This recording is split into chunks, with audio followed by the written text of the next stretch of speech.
log on to www.brosanchez.com/flat-power-gear and click the button to browse through our official Flat Power brand hoodies, tees, accessories, and more.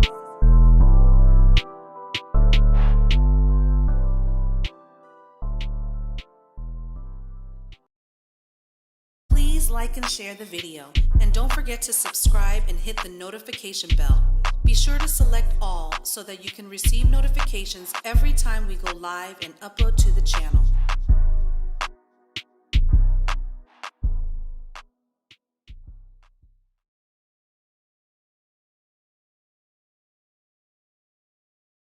Attention all music artists, let's collab. To lease beats by Sanchez, log on to brosanchez.com/beats-by-Sanchez.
Hey yo, peace and love. How y'all doing? How y'all doing? Welcome back.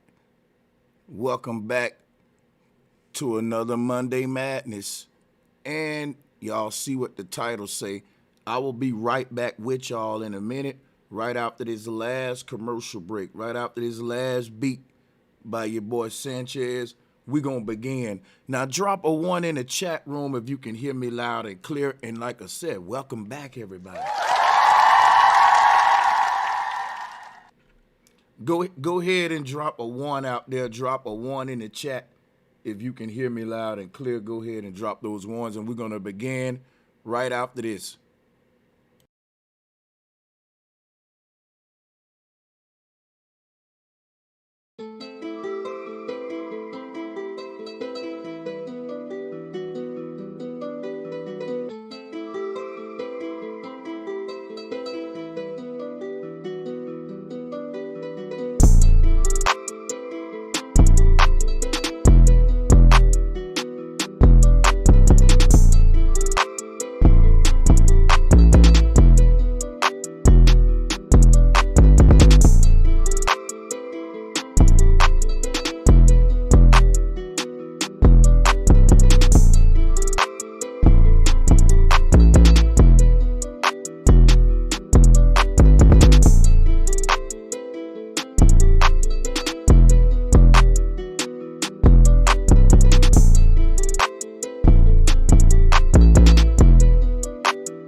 So yeah, people, we're gonna get into some reviews, some video reviews and reactions. And I'm on, vibe out with y'all today. And check this out. We're gonna turn the camera on in a minute. Don't worry about that. We'll turn that on in just a minute. I'm going back to February the 18th when y'all started bogarting my email with videos to review. I don't want to let y'all down and make it seem like I just be capping and stuff. So I decided to dedicate this entire Monday Madness to doing what I said I was going to do and keeping my word. And, that's just the kind of guy I am. You know what I'm saying? So I don't care if the people may have wanted the open panel or whatever they wanted to do. Maybe we still can, but I'm going to keep my word here. Too many people said they like my video reviews and reactions. They said they think it's funny. They like my humor. And a lot of people said how I'm teaching at the same time makes it dope. So they was bogarting me with emails. And everybody who sent me something, I'm going to try my best to work my way through all of y'all reviews. Now, don't be sending me no hour-long video. I'm going to just review snippets of it. If you send me a long video, I'll just make it its own little stream on another day or something like that. But so with that being said, buckle up, strap your seatbelts on. Monday Madness, we are reviewing and reacting to videos that you guys email. Also, we may open up the round table if I can get through these emails in a decent amount of time. Folks still emailing me too. Hold on. Let's go ahead and start.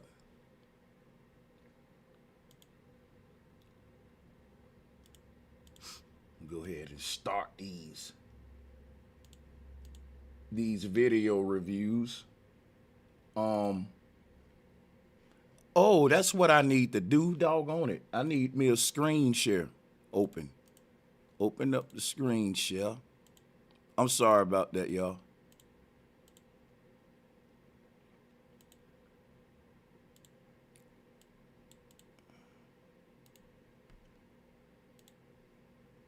All right, let's set this up real quick.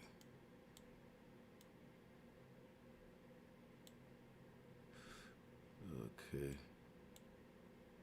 Yeah, sorry about that.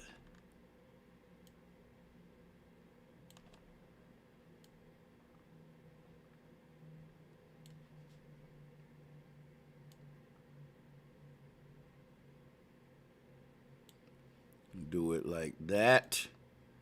And we gotta put our closed caption.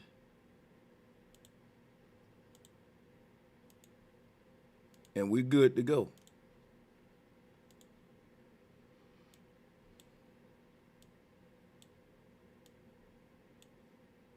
All right, yo, let's get it. And I really don't want my whole joint covered by this, so let me try something else. Yeah, there we go. There we go. We can do it like that. We can do it like that. And we can even make it bigger.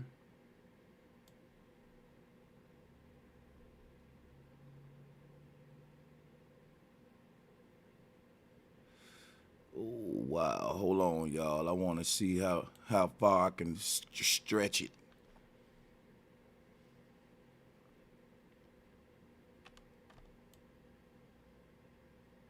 All right, that's good enough. So check it out.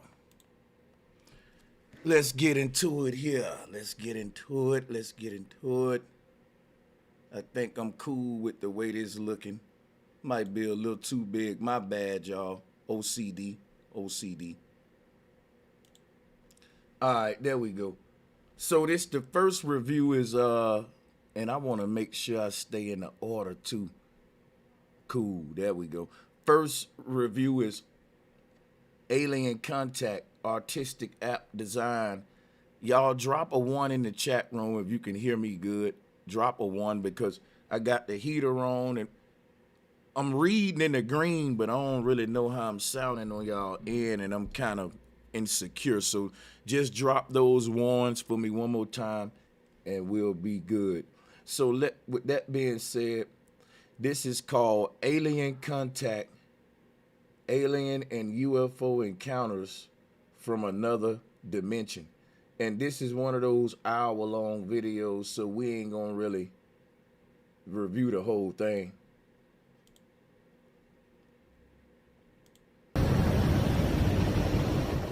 It's loud. Cartoons already. Of Uranus chime. Already somebody playing a joke on Brother Sanchez. Come on, man. I know y'all like my sense of humor, but if you really want, I don't even know what to review to this besides clown. This is really science to some people. Yo, this right here is really science to some people.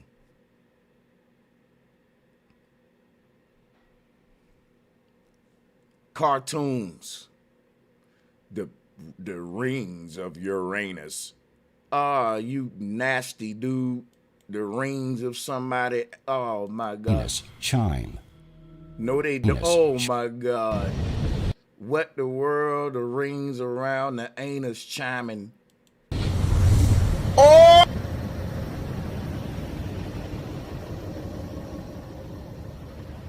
This ain't right. The rings of Uranus chime. No, they don't, brother. No, they don't, brother. And you don't need to be talking like that, brother. This is supposed to be science. This is sexual degradation.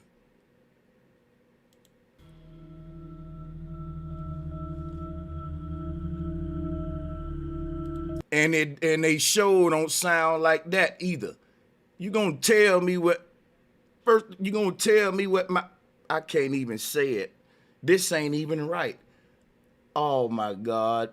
See, alien and UFO encounters, is something about these aliens. Whenever they operating on you, they got you laying face down and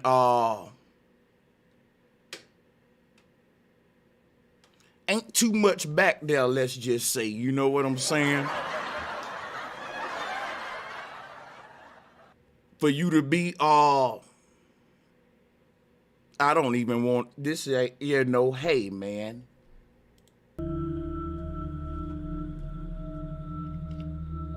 And Saturn has an eerie, bold sound of wind and tone. Y'all want me to get with a little science with this real quick though? Here's what I really think. All right, let me get my slides out, man. I don't know why I'm tripping. And I can't spend too much time with this 1 hour video.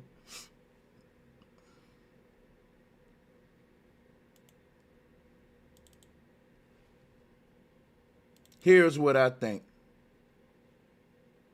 And I'm not gonna be, if you're in kindergarten and you don't know what we do and what we teach over here, you might just be lost. I ain't got time to backtrack for the newcomers today. We going advanced, all advanced, all advanced. Now check this out.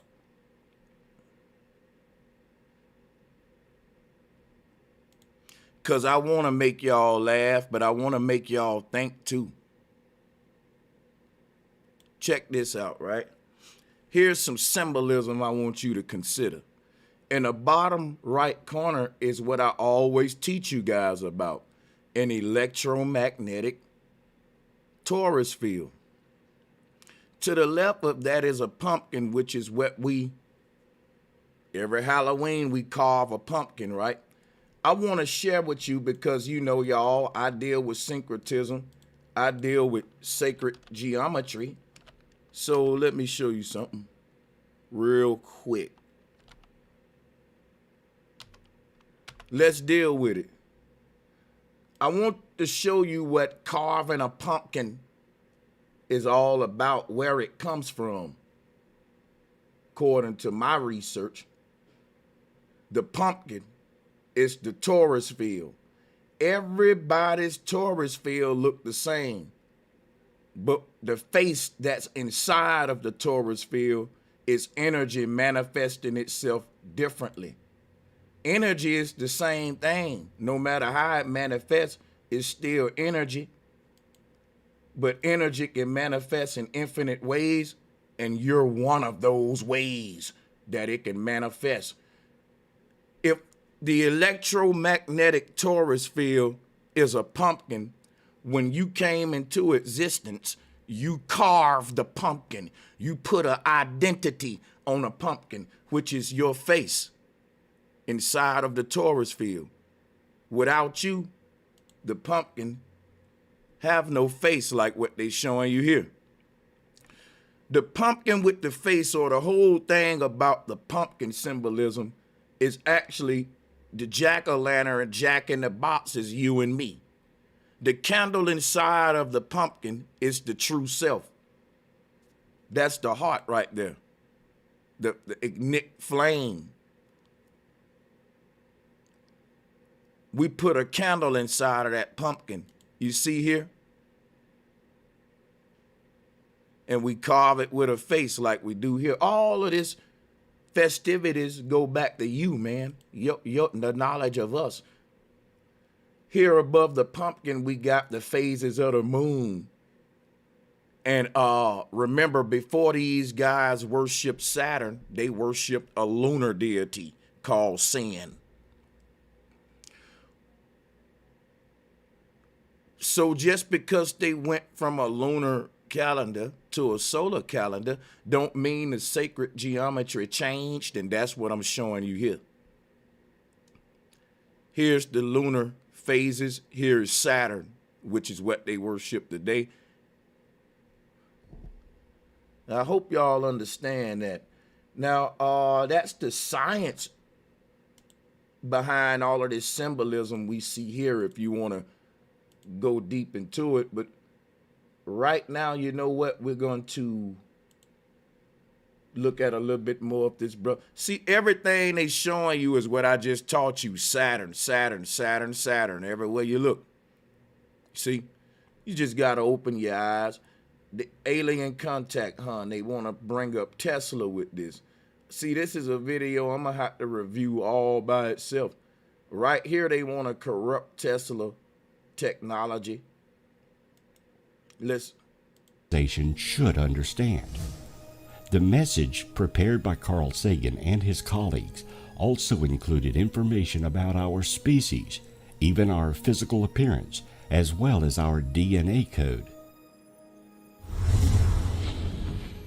27 years later, in 2001, a crop circle appeared, shaking the scientific community.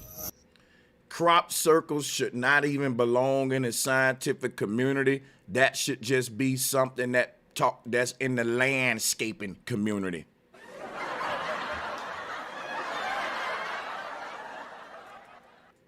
Nice crop circle, man. How long it took you to make it? Shit.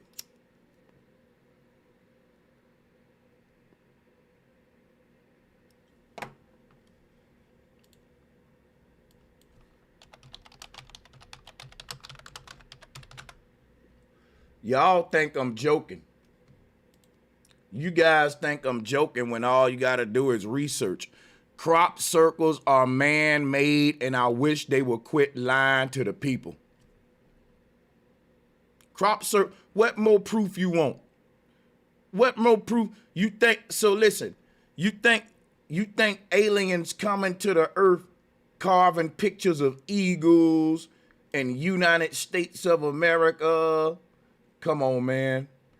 Aliens coming to the earth and come on, brother. No, man.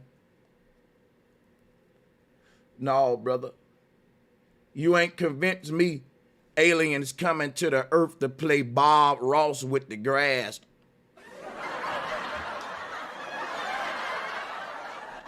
You ain't no way you gonna convince me aliens coming to the earth and said, look at all that paper we can paint on down there.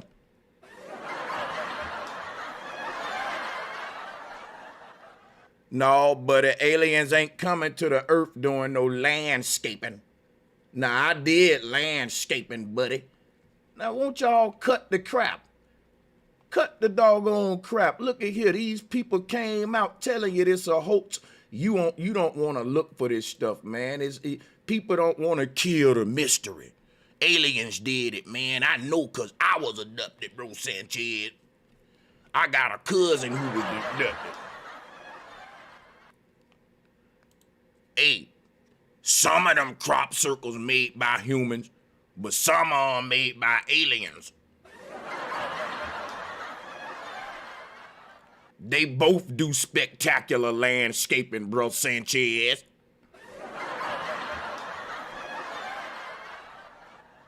Yeah, after they abduct you, they do your whole backyard like that, brother Sanchez. Painted me a good image of my grandma on my lawn.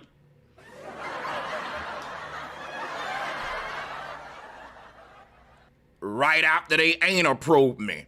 They carved a goddamn 6-pointed star right on my front foot, bro Sanchez. I never cut my grass again after that, bro.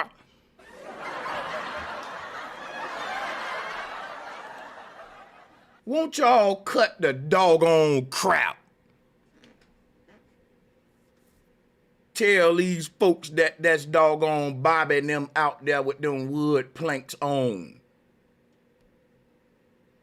And I'm telling you guys, they got a whole system how to pop that shit up overnight.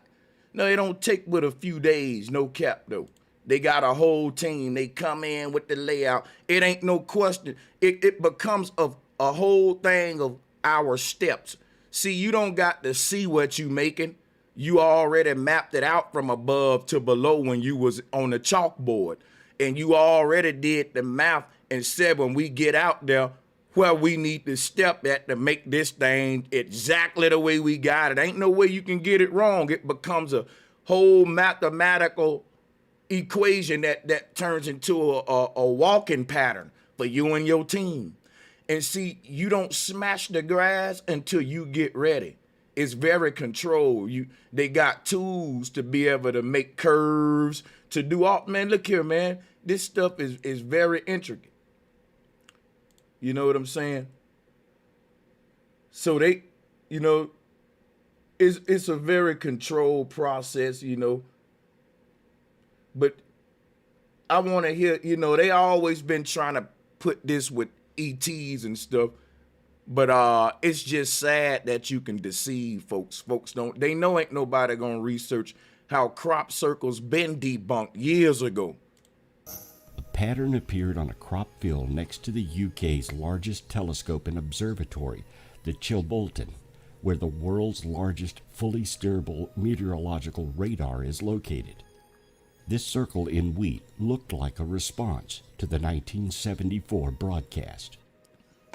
It was considered by many as one of the most impressive and important crop circles ever to appear on our planet, since the crop circle, unlike others, carries a message, or better said, a response from space.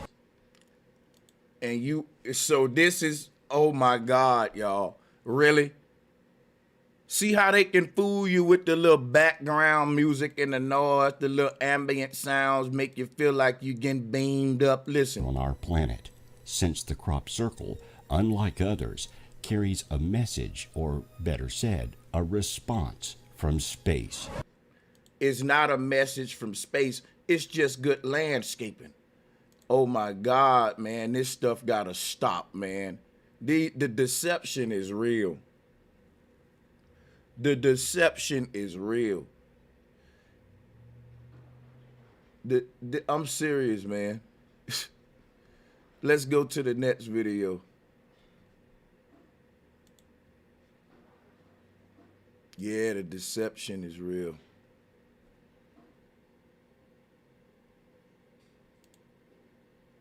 Y'all got to shorten the videos as well. Wish we can get shorter ones.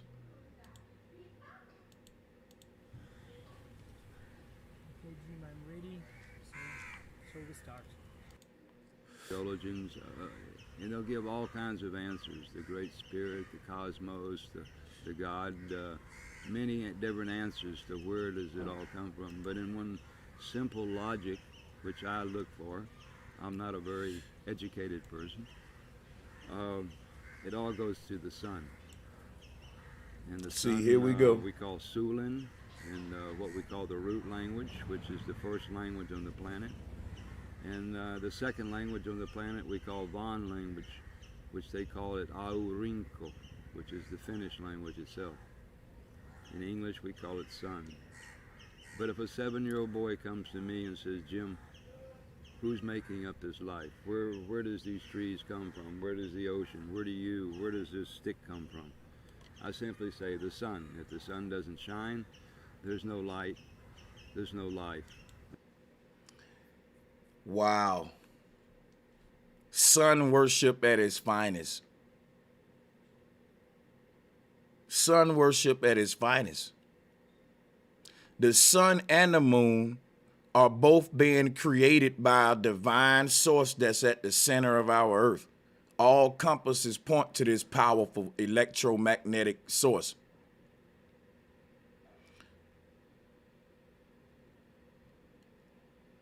The sun is not the sustainer of life. No different than the negative side of a battery is what's powering the battery. The negative and positive working together in unison is what creates energy and how a battery works. And the sun alone is like buying one half of a battery. The earth is a huge battery. It powers itself. It's a self-perpetual machine, self-power machine. And it does it with yin and yang, negative and positive, masculine, feminine. It does it with the law of polarity. And nothing in this simulated construct can power or generate power without also copying what the universe did, which is the law of polarity. So whenever you see a battery, you will see negative, positive. Wherever you see energy being created, for example, a child being born, that's new energy being created. Where is the polarity? Mama, daddy. Sperm, egg. So whenever you see energy being generated, you'll see the law of polarity at the foundation of it. Solar worship cancels out the whole law of polarity, and it turns it to a religion by which the sun becomes the sole sustainer of a solar system. And if you ask, how was the sun created? You will be told it's self-created. The God that they serve is this self-created God.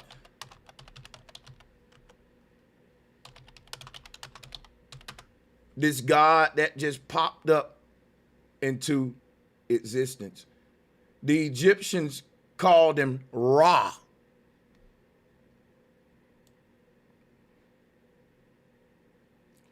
See, but let me share what's the problem they got, y'all, why this turned into a religion. If you get rid of the law of polarity, now you have this sole creator. And if that sole creator is the sun, which is just one half of the polarity, you're already out of balance. This sun not only will have to explain how it was created without the law of polarity, it would also have to explain how it creates without the law of polarity. And this is how modern mysticism was born, trying to explain that.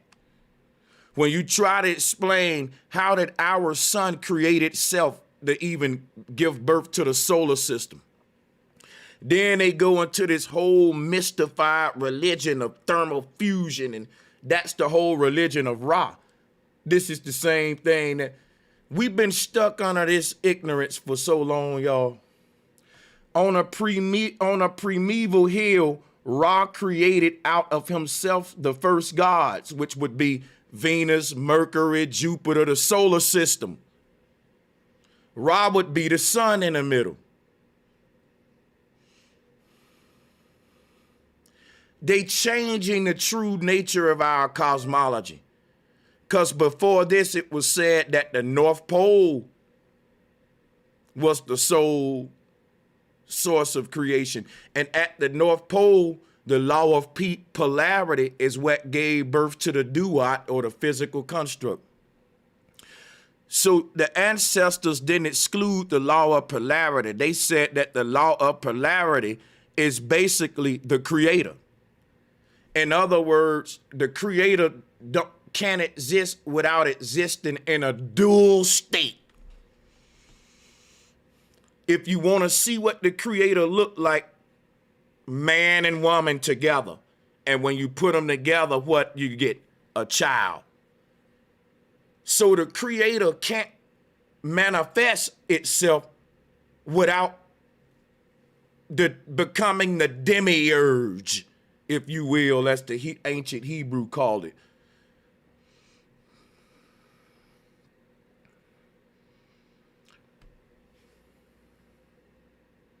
They got rid of the polarizing aspect of the governing aspect of creation.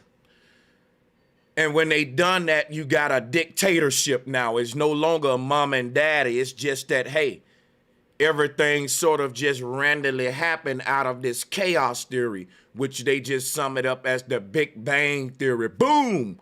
A random chaotic explosion flinging around life through a void of darkness. There is no foundation in it. There is no goal. It was just a mistake. In fact, you don't really supposed to be. It was just hey man, we don't even. This is what we've been given. That's chaos theory. At any given moment, a rock can just boom, knock everything. The creator of this thing must have just spilt some water or something and then try to do it. You know, this is just a mistake ass type shit. It's what we've been taught in today's science. And you would have to teach the origins of a universe straight off the back using mysticism and chaos the moment you delete the law of polarity. I'm going to give you an example. If a child asked Brother Sanchez how they was born, I'm going to get into the law of polarity, and I'm going to go to talking mama, daddy, sperm, egg. That's the law of polarity. But if a child asks, for example, how was Adam born, the first man on earth? Because remember, they started a whole nother beginning story without the law of polarity, with just this single sun god using chaos theory to manifest. So how did this single God create man without the law of polarity? Because he don't got a woman. The God in heaven don't got a woman to have sex with, to have the law of polarity to make Adam. So when you get rid of the law of polarity, how did he create Adam?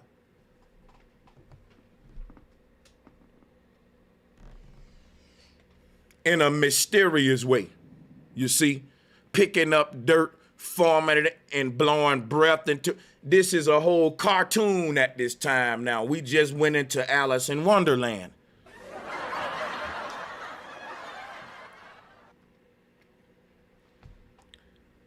He made Adam like the damn Chucky doll.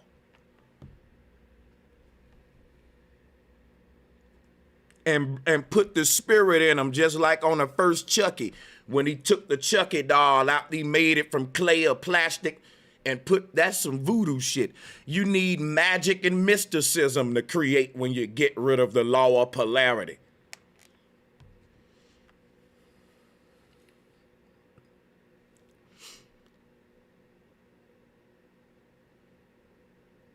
So man started to create outside of the natural law.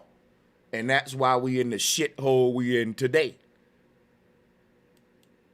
I don't want to hear no more of this guy. This is typical goddamn corruption that's plaguing our goddamn sciences. And that enough. Stupid. Next video.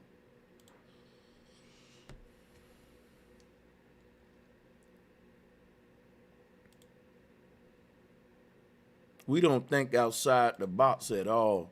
The same shit they've been telling us over and over. The sun, man. I heard in Bahamas you have your own lobster. You know, that's why I sun gaze. I go outside, Brother Sanchez, and I just...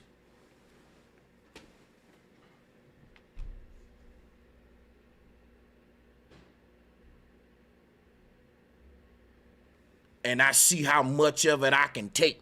At first, it seemed like it's gonna blind you, but if you do it long enough, what will it do for you, brother? Well, we don't really know what it'll do for you yet, but right now we still just, you know, sun gazing.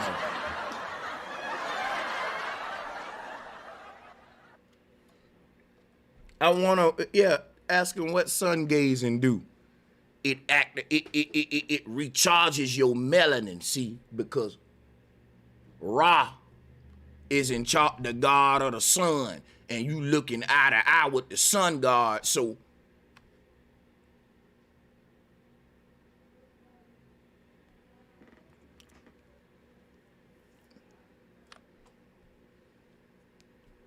Brother Sanchez, I've been sun gazing so long, I can see the black hole at the middle of the sun.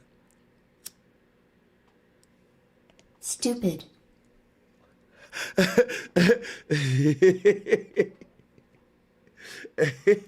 a famous Bahamian lobster right there. What makes it a Bahamian lobster?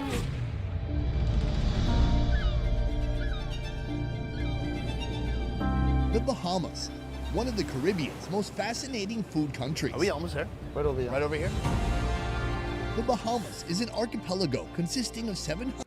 I knew it was gonna be some people that was gonna get at me in the chat room. Sun gazing real, man. All you gotta do is try it, Brother Sanchez. I've been sun gazing for years, and ever since I sun gazing, I stopped aging.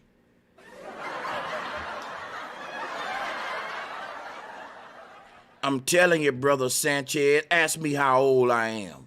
I'm still 14. Now ask me when I started sun gazing. Let me guess, when you was 14. Right, I'm telling you, man. I'm telling you, it's real. 100 different islands, each with their own culinary identity. Yes! He's got like 3 of them! In this series, we'll be visiting 3. From the super modern Paradise Island, where they bring you food. And right here now, we're gonna have the tamale, just like the Bahamian bowl. Can you eat this raw? Okay, so somebody sent me a doggone extreme food review. Yeah, us humans will eat any goddamn thing. If we can catch it, we'll eat it. Let me tell you something. It's a puffer fish with all that poison in it. This is like the poisonous fish in the sea. And a motherfucker trying to find Nemo to fry his ass up. And they said you need a certified chef to cook this puffer fish. Because if you don't know what you're doing, you can kill a motherfucker instantly.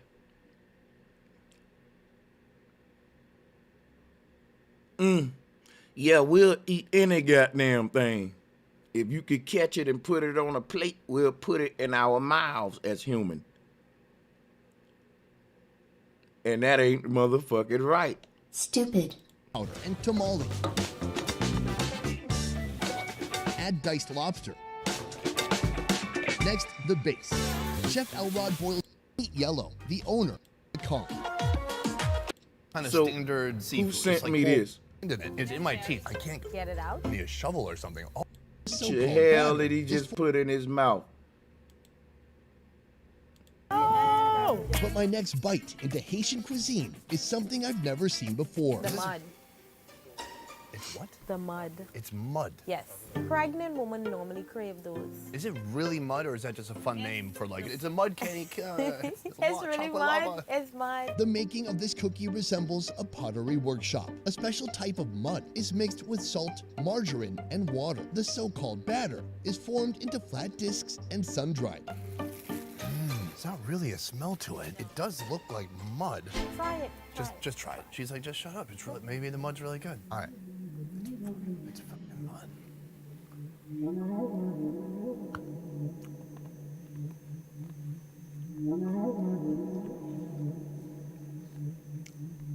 I feel like I ate a Mud cake. sandcastle. It's a little salty. It soaks.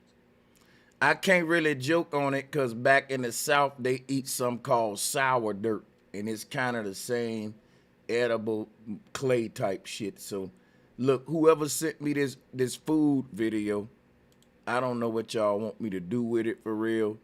But I'm going to have to go to the next person.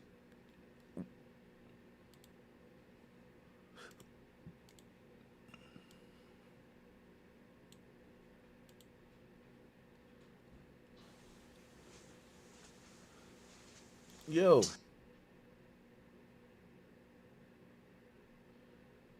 Yo.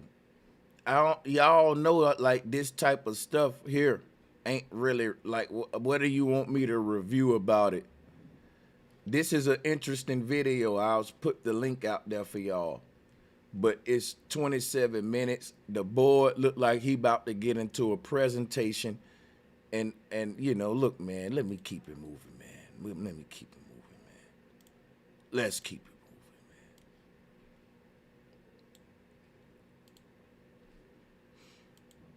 moving, man. That's more like a presentation also, critique. I totally understand that the mainstream narrative claims that this is a hoax, but is that the case, or is that just what they... This is a short video. Short as one shit, the J 12 Dreamers minutes. channel really case, or is that just what they want us to think? I'm going to go over how I don't really believe that this is a hoax and that this is actually some sort of cover-up for an accidental exposure of these cryptids currently unknown to our modern population. So essentially, while exploring a small chain of islands, a tour group stumbled upon a frightening sight. They heard a strange scream from one of the islands, and upon investigating, they found these creatures near the cave.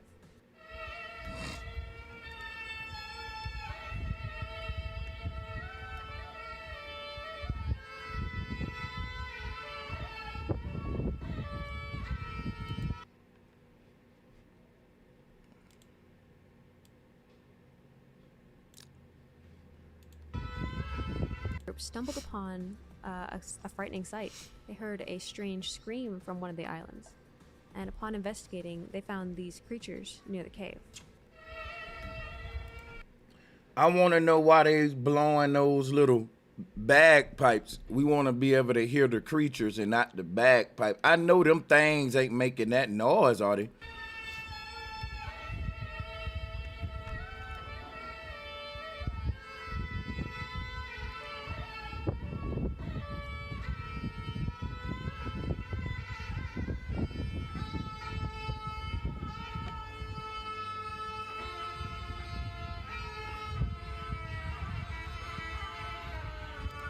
Oh, okay.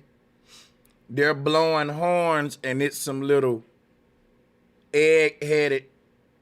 So look, bro, I'm gonna tell you right now, man. All right, let me just take a look at this.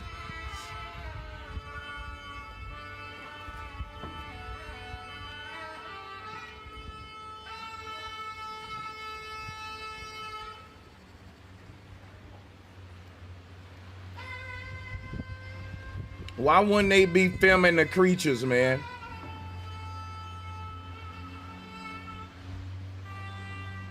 I want to know, it's the creatures, those monkey-looking things, or is it the alien-looking creatures in the water?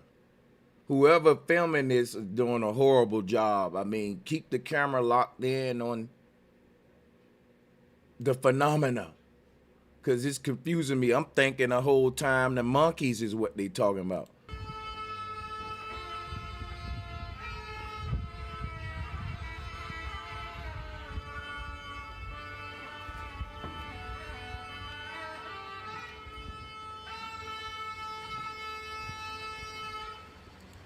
Oh, those are the creatures. Those are the creatures. So these little creatures, when they get in the water and start swimming, they go to looking very weird like this.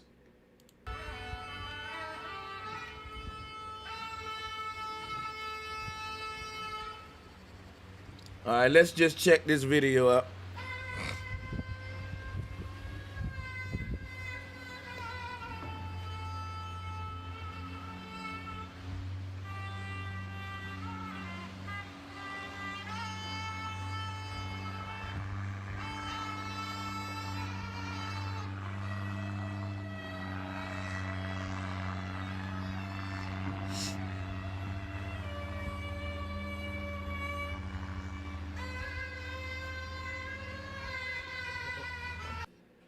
It seems that they're performing some sort of ritual with music and water. These animals seem to have the appearance of a monkey, but with very long, noodle-like legs. Yet they walk around on two legs like a human. Now, if we take a look at this original video, we can see that the creature sitting on the rock has a very different sort of anatomy in his leg. You can also see that it's sort of fleshy looking, and the feet are maybe more like a duck with a webbing. So the mainstream argument is that this was a performance art piece created by Norwegian artist Tori Rains. And that artist specifically does a lot of costume work and music work. So it's very convenient. However, a lot of people have pointed out problems with this explanation. Number one, none of the tourists knew that there was going to be a performance art and seemed really startled. Number two, the costumes created by Tori don't look exactly like the creatures in the video. Sure, they're similar, but they're definitely not the same. In this video, you can actually see the legs and feet of the costumes. Notice how they're not necessarily fleshy looking. They're saggy and have hair all over the legs, and the crotch is sagging, like a Halloween costume. There's no unusual anatomy in the second video either. The legs are very human looking. Number three, why would they be doing this performance art in secret? The tourists had no idea what was going on. You would think if this was some sort of performance art, they would have promoted it like a show. Come see the amazing Tori Rains gallery in Krabi, Thailand. And number four, the original audio is much more haunting and unique compared to the second video. And the explanation for the music is that it was some sort of Bulgarian choir or something, but I have my doubts. It seems that not long after this accidental encounter with these beings, the Thailand government was quick to respond and cover the information. My suspicion is that they created these costumes after the video went viral in order to debunk the story and put it to rest. You've got people I can go with that. Wow, people are dumb, this is so fake, every other comment. Not only that, but the music in the second video, which is the one they sort of released in order to diffuse the situation, is completely different. Nothing like the haunting melody in the first one.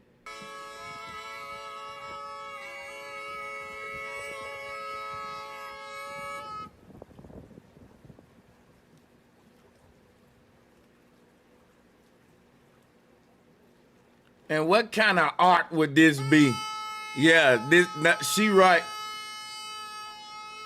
That, like, who would think, oh, this would be a good work of art? Let's put on Ewok costumes and play fucking...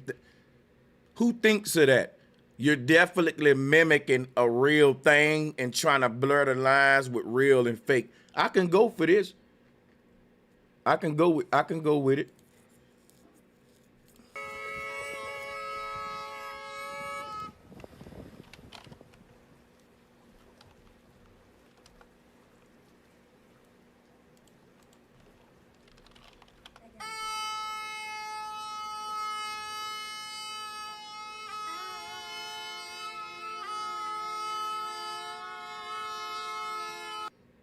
The debunking videos seem like a cheap imitation. According to the locals, these animals have emerged from the cave to feed. The locals had also previously warned the tour group to be wary of the island, saying that it was cursed by a water spirit. There are also rumors of cannibalistic marooned sailors living in the area, tribes of cannibals, you know, lots of people eating. So I think it's really strange that when the people came up and saw these creatures, they weren't startled, they weren't changing their behavior at all. It's almost as if they were like, you know, so what? According to the locals, there's a small cave system underneath the rock face.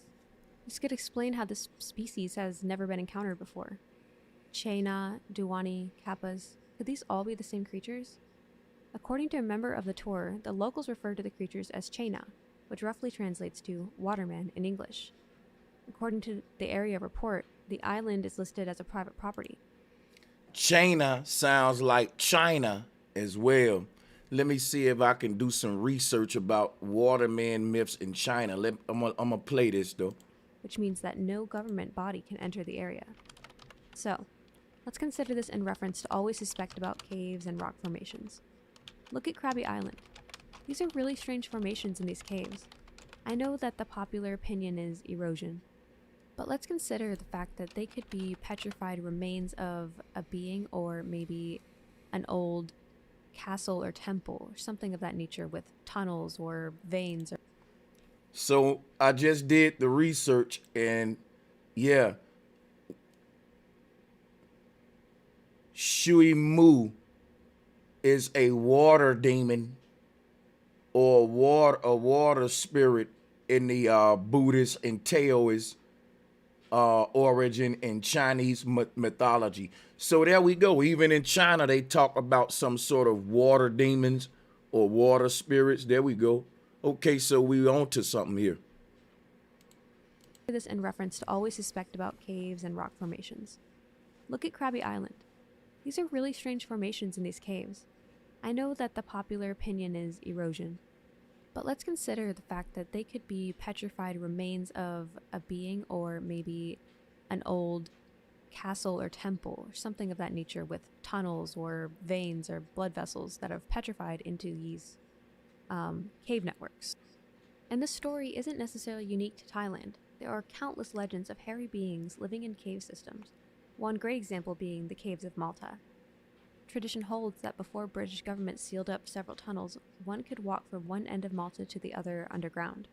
One of the labyrinths discovered by excavators is the Hypogeum of Hal Safani, which excavators discovered the bones of over 33,000 people who had been sacrificed by an ancient pagan Neolithic cult. British embassy worker Miss. You know, I have my doubts about, I'm not in 100% agreement with all of this stuff. In other words, this is where I stand. I try not to say what's impossible and what's just dumb, because I've done that so much and I've had to retract my words.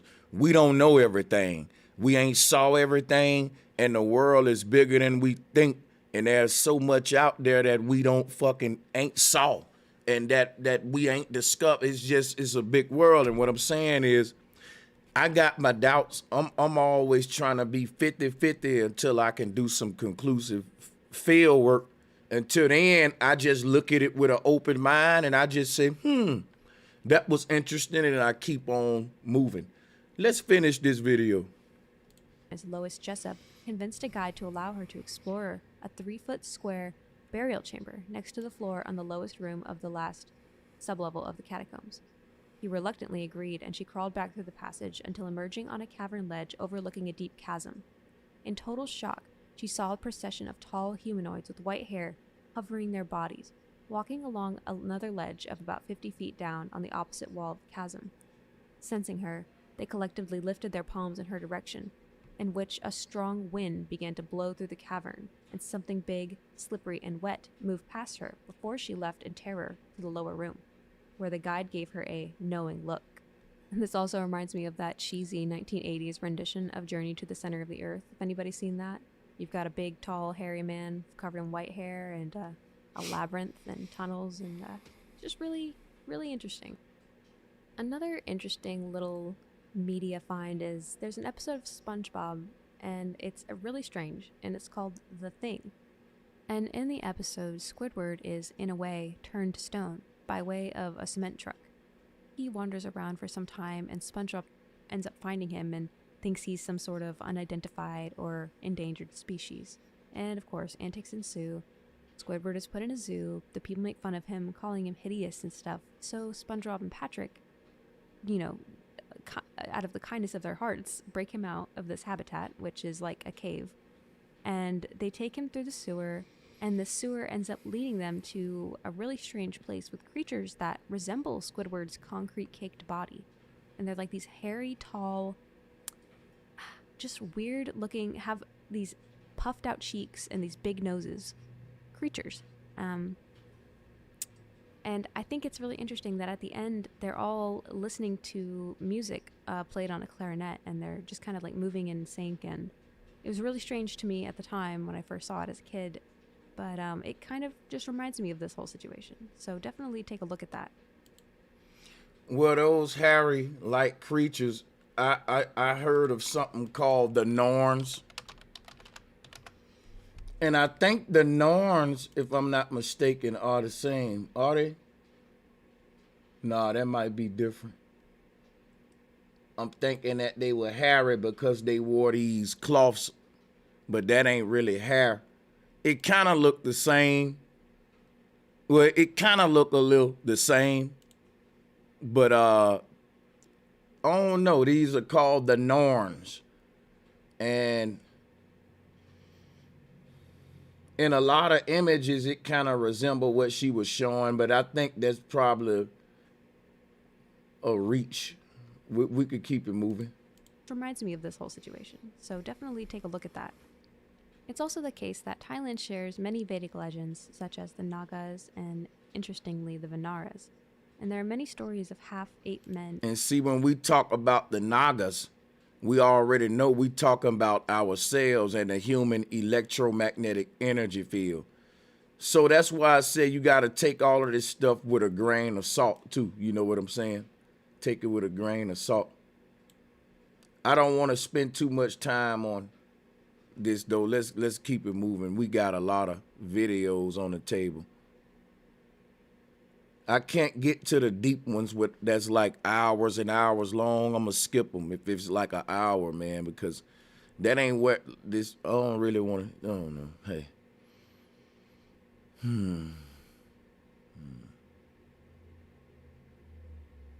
Okay.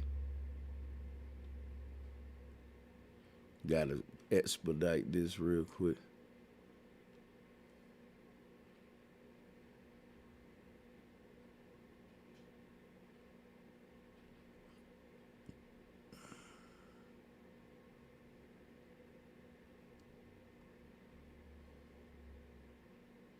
India child, how do we read? It's magic almost.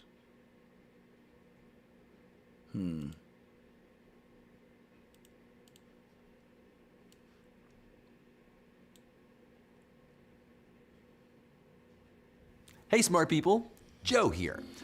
Today I'm gonna teach you how to read, which is something that you already know how to do, obviously, but you probably have no idea how you're actually doing it. But first, I need to let you in on a little secret. There's a trick being played on you every time you read something. In fact, it's right in front of you right now. You see it? Well, let's take a closer look at just a couple of letters and see if you can see it then. Here's just the C and T. These two letters are exactly the same weight or size in this typeface, so you'd figure they're exactly the same height. But watch what happens when I lay them on top of each other. The C is ever so slightly taller. It's true for other letter pairs too, like E and S. The S is taller. It's even true for other typefaces, like this one. Letters that look the same size are actually not the same size. And this is on purpose, because if they actually were the same size, mathematically speaking, they wouldn't look the same size. Letters with rounded tops, they have to be slightly taller than letters with flat tops in order for them to appear the same size. Now, this illusion is hiding in just about everything that you've ever read. And yes, it's even in Comic Sans. Your letters are lying to you. But if this illusion wasn't there, words would look really weird. And that's because we don't read with a ruler, we read with our brain. And our brains like to lie to us. The reason all this happens, I noticed that when I started working with pixels and all that, making thumbnails, making art, using PNG files and all that, he's right about that, that it don't look, sometime I would have to take like an I and put it over an O just like he did and spell a word out, because if they the same size, it look different. So he just explained something to me that I didn't know why I was doing that, and now that's the reason why, because of this optical illusion. So that was dope. That's interesting, because I've been dealing with editing and all that for a minute, and anybody who deal with fonts and all that, and if you size them, if you ever try to spell a word out, paste in the fonts, PNG, you'll notice that. So that is true. is related to another illusion that maybe you've seen before. This line appears longer than this one, but in reality, the two lines are the same length. This is one of the most famous illusions in visual science. And there's... Now, I want to see how he's going to get into reading, though, as far as with the optical illusion. Lots of different versions of it. I mean, this has to be one of the most powerful... So I'm just going to skip forward just a little bit. We're going to review it, though, still. Powerful illusions I've ever seen. This line, with its ends, looks kind of like the letter O. The other line is more like an I or a T. Our brains decide round letters like O look smaller than more squared off letters nearby. So we have to make the O bigger just to look the same size. So that's a really cool illusion that fools you probably hundreds of times a day. And it amazing facets of human language, and the ability to read is one that almost defies logic. How can a brain... Luckily, I happen to know a language expert, and she just so happens to have her own YouTube show, so I asked her. Thanks, Joe.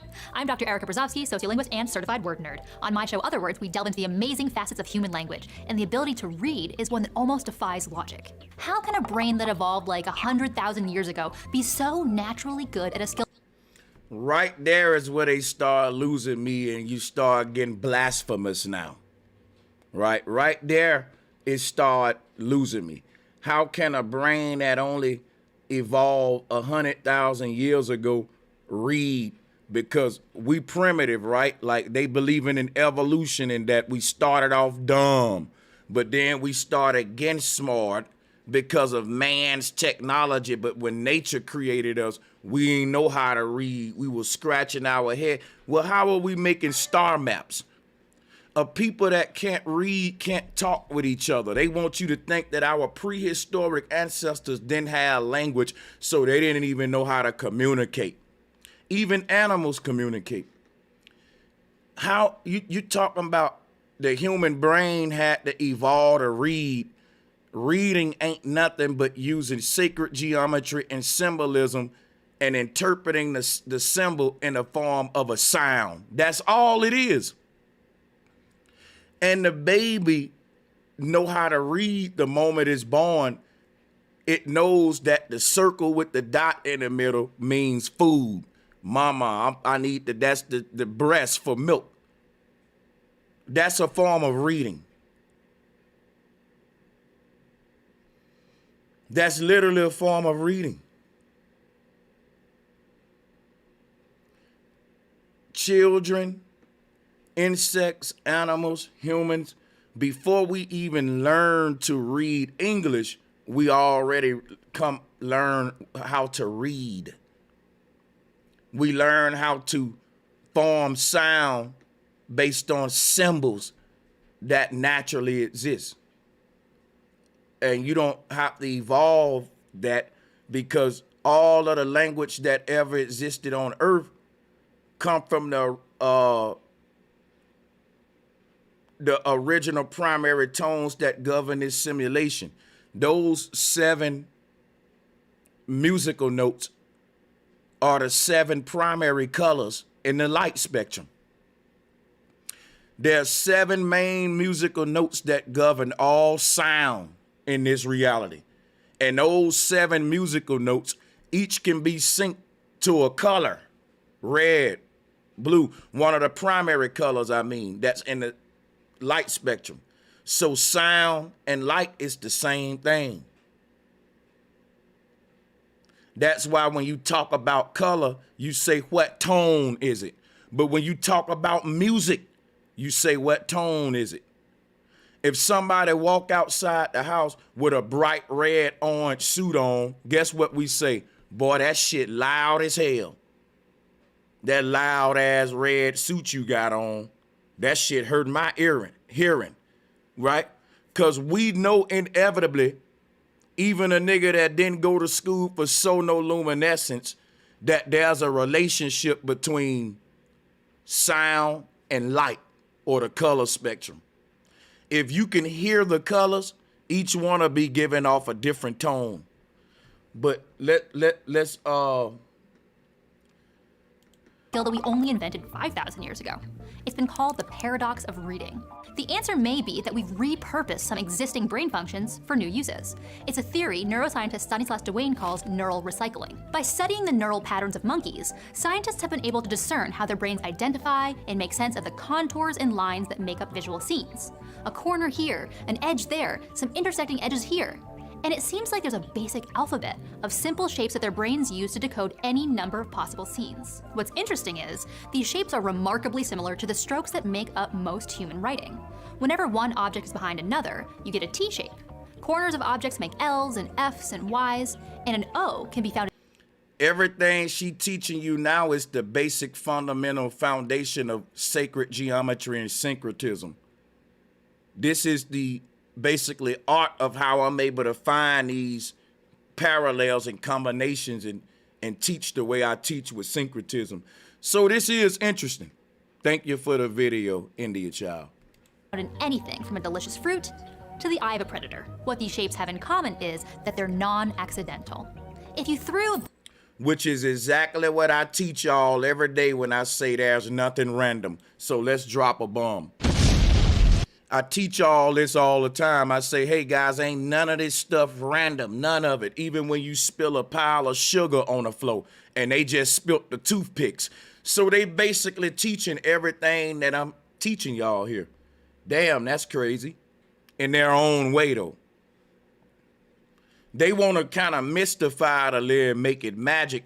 I think they think it's magic because they don't understand that what's governing the science behind this is the law of density. Since you ain't heard them bring up the word density yet. And since they didn't bring up the word density, they got to substitute it with the word magic.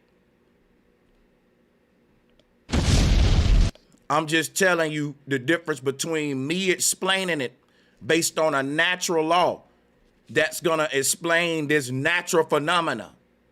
And when you're not dealing with natural laws and you're dealing with scientism, it becomes magic now. Look at the title of the video. It's not magic to someone breaking down sonoluminescence, someone breaking down density and all this stuff. But when you ain't dealing with it from that perspective, it's magic, man. bunch of toothpick. We really can't explain how, but we can explain what's happening, but we can't explain why, what's governing it. And Brother Sanchez can. It's on the floor, very rarely would three land with their ends perfectly touching. So if you see this pattern in real life, it's probably worth paying attention to, and our brains are especially adept at spotting it. Each pattern in the shape alphabet triggers neurons, and when certain combinations of neurons fire together, they trigger higher order neurons that help us eventually decode the meaning of it. There go your optimism. We ain't gonna go with that. So this combination from our shape alphabet triggers the meaning cat, and so does this combination. Only one is a group of shapes in nature, and one is just a collection of lines on paper. Early alphabets that used such shapes allowed more people to read and let them read faster, eventually replacing cumbersome pictographic writing systems like Egyptian hieroglyphics. As Dwayne says, our cortex did not specifically evolve for writing. Writing evolved to fit. And the thing about the Egyptian hieroglyphics that they lying about, the Egyptian hieroglyphs wasn't, when they was using the when they was doing Egyptian hieroglyphs in ancient Egypt, they also had a everyday normal writing style.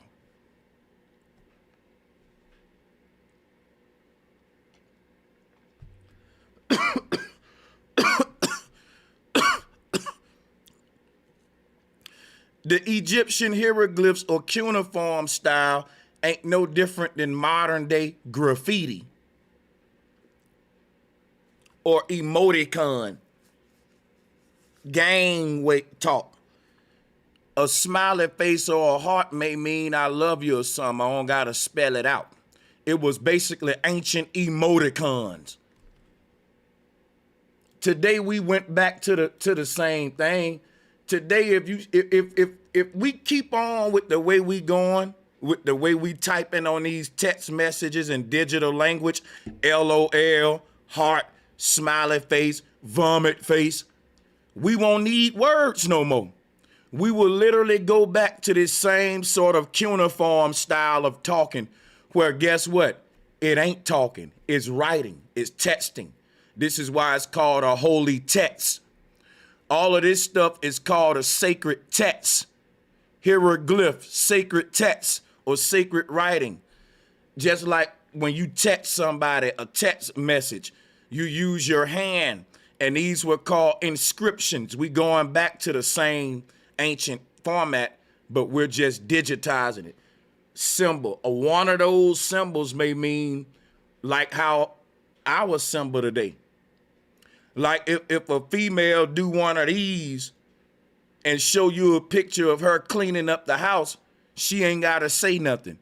We know that the arm with the muscle on it mean, hey, I just cleaned up the whole house, goddammit. You know I knocked that shit out and got it done like a champ. All that mouthful and concept that I just said, she can say that, by putting a picture of the house clean with the little arm. And that'll save at least a minute of talking. Just a one symbol.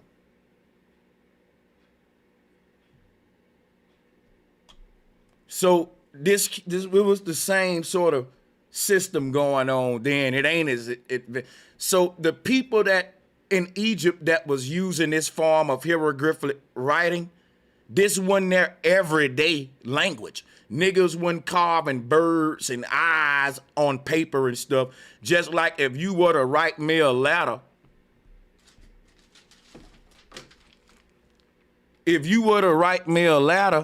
you wouldn't be drawing smiley faces and hearts. If you text me on the phone, you'll do that. But if you wrote me a letter, you probably spell out, I love you. You probably wouldn't just draw a heart on the paper. Back in the day, that's what they was doing.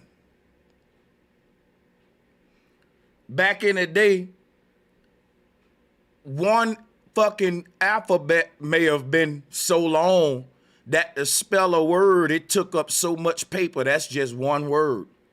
So they had to reduce this language, this language into symbols, just like we do with the cell phones.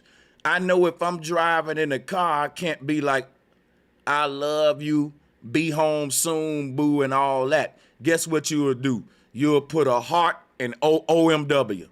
A heart and OMW. That mean I love you, I'm on my way, right? Or some shit like that. You wouldn't put, I love you, boo, I'm on my way home. You'll be quick with it, a heart OMW. So a person coming back into our time from a future world will look at that heart OMW, how we looking at these hieroglyphs right here. That's just like if Brother Sanchez put an image of a chalkboard up with a goat by it. Y'all know what I'm saying, that when it come to this teaching shit, I'm the goat. I don't gotta say, see, we do it today. All I gotta do is put up a little teaching symbol of the board and shit and put a king crown by it or a goat by it. And that mean what? I'm the best teacher right there. Y'all know what I'm doing. So if someone was to see that, they'll be like, these are the symbols, sacred. These are like symbols that they was using to speak a different kind of, language right there. But that ain't the language we use every day. If I want to say I'm the goat when I'm writing my author, when I'm writing my book, I'm not going to put no goat symbol in my novel. Chapter 10 ain't going to have a goat with a crown. I'm going to spell it out now because I'm writing a book. It has its places where we need to put it, man. So when they was carving on these temple walls, it wasn't enough room on the stone to be spelling out whole goddamn novels of a story. Y'all get what I'm saying? The purpose of the Egyptian hieroglyphs was to reduce a lengthy language. Because if they would have tried to tell the story, the sacred story of their gods they was carving this on the wall, that puts you at a disadvantage, because with a notebook, I can print as much paper as I want. But on this pyramid, I only got a triangle of stone to write on. And now I got to fit a whole story on it. And with paper, I can have a thick book. But how do I fit a whole story on a stone pyramid? I reduce the language down into symbols. So when you look at all of these sacred temples and stuff, you will see this concept going on. But when these people was writing in this so-called hieroglyphic language, they still had a everyday written out language that they use every day, just like us. You're not sending emoticons and hearts and all that when you writing on paper or cashing your check at the bank and all that stuff. We got a normal language that we use, but we got this simplified language in the digital world or the spiritual world, the electronic world. The El, world connected to God. And that's how you get these same sort of hieroglyphic phenomena going on in a digital age with texting, because the original holy texts were had to be compressed when they was put on these different temples and stones. So same thing with the digital world. Our language got to be compressed into emoticons for the sake of convenience.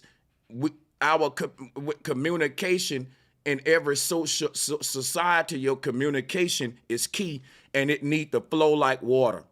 Symbol helps it do that. Symbol helps it do that. Because now I don't got to motherfucking tell you what we eating tonight, all right? I can just send a picture of it. And the hell with writing all them letters and stuff out. If it's pizza, I just sent the pizza slice. If you said what we eat, I ain't got to put P-I-Z-Z-A. Hey, pizza slice.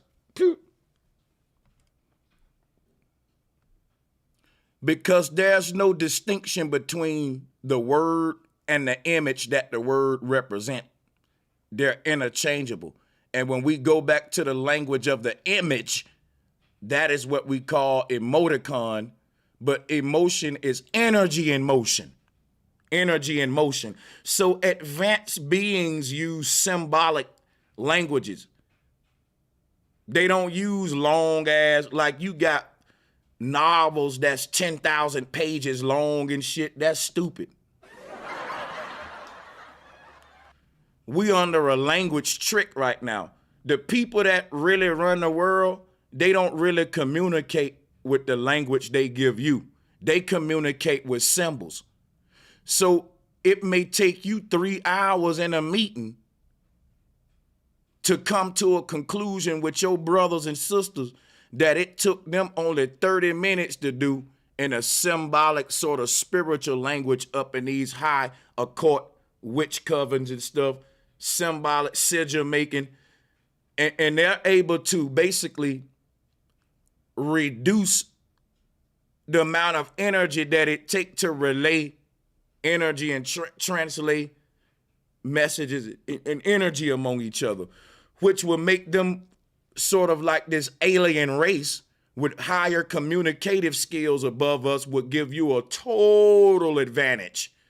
Ask anybody in the military.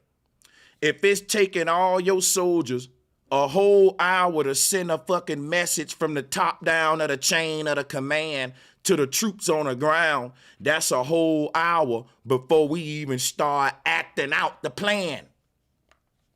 If the enemy only take 10 minutes to send that message, y'all in trouble. Y'all are in trouble. And it ain't that you ain't got the best guns and all that and you ain't the strongest. You was the slowest to communicate. They already attacking y'all ass while y'all yelling and trying to figure it out and saying, stand over here and do this. And hey, man, did you hear the plan? And your language now is a barrier against you. What if there was a race of people that can just transfer their thoughts to each other instantly? They would be the most powerful military on earth. And they ain't even got to have the strongest guns. Just because they communicate quicker than everybody, they would be like time travelers that's sort of 10 minutes in the future ahead of everybody. Think about it. In military strategy, communication is key. The first militaries that started adopting radio transmissions started to take over. We found out early that who can send their messages the quicker gonna win a war. And it don't even matter who guns is the strongest.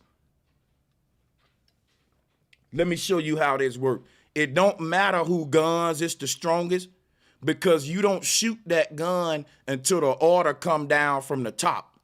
Now, if I got a fucking knife in my hand and you got a bazooka in your hand and my general tell me to kill you, before your general tell you to kill me, the knife gonna win against the bazooka every time. I got the green light to strike and how to strike, and we know what we're gonna do, and y'all just now decided, oh, we need to attack them, and this how we gonna do it. Why y'all just started planning, we already sticking you with knives. You got guns, we got knives. But why your guns is fucking, why you plant, see what I'm saying? So it's always, if your enemy a step ahead of you, that's gonna give an edge in military strategy. Communication becomes key.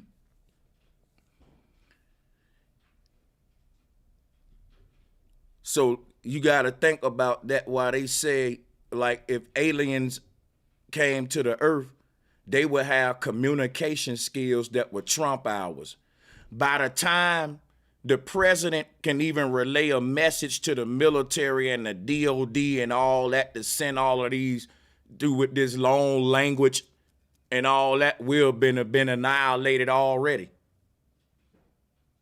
Because a communication edge.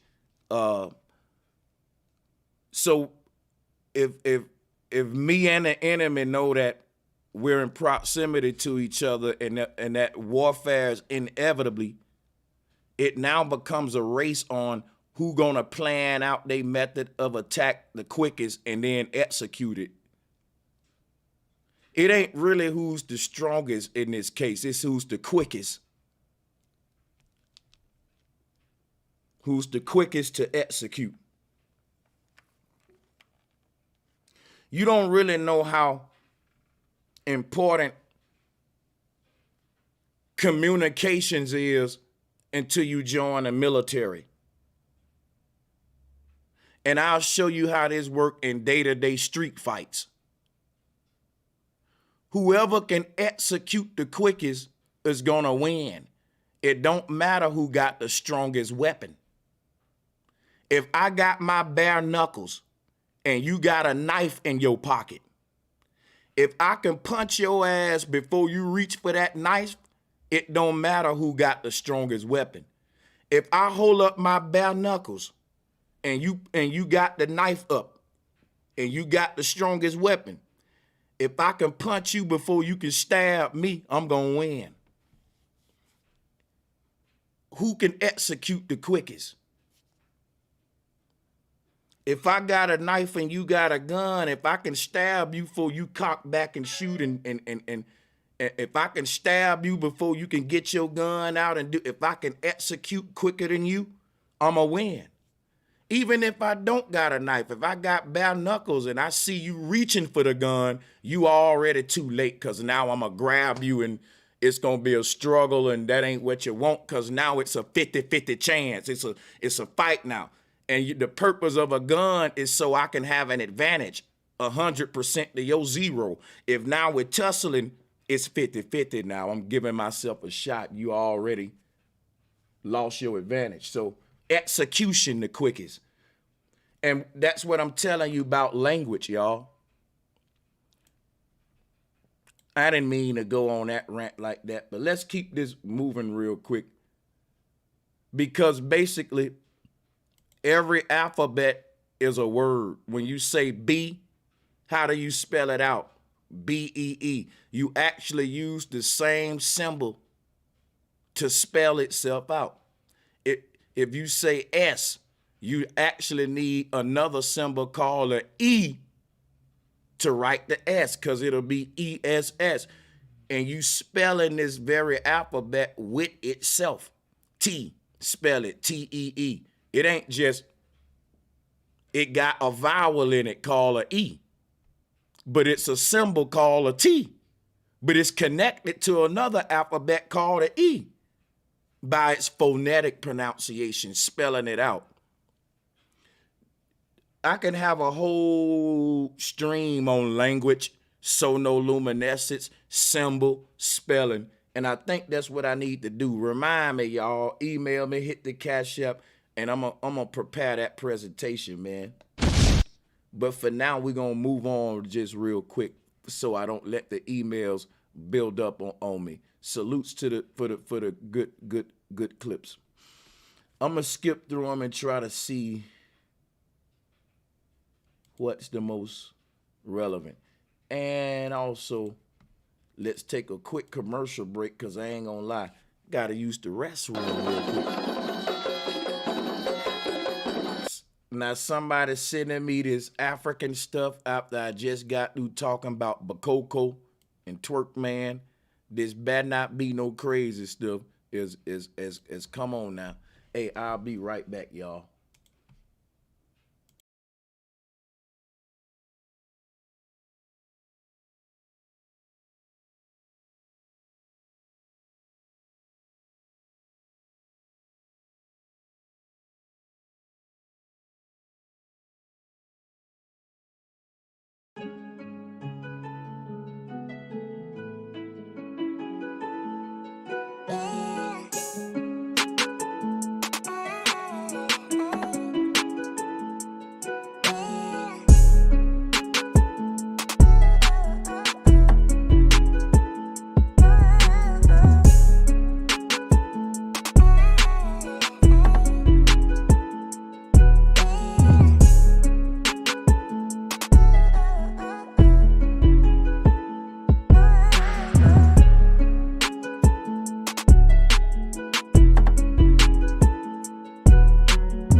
Please like and share the video, and don't forget to subscribe and hit the notification bell. Be sure to select all so that you can receive notifications every time we go live and upload to the channel.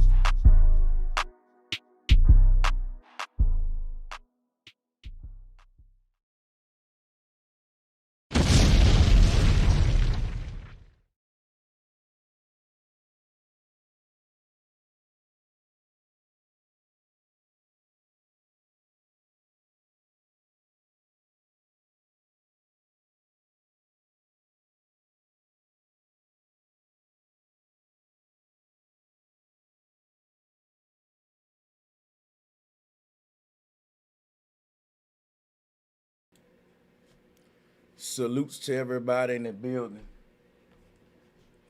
I'm gonna get through going through these videos that y'all sent me, yo. Let's check this one out. It's called a Best of Africa Dance Show. You know somebody is really being funny with this. Somebody is being funny, and you know, okay.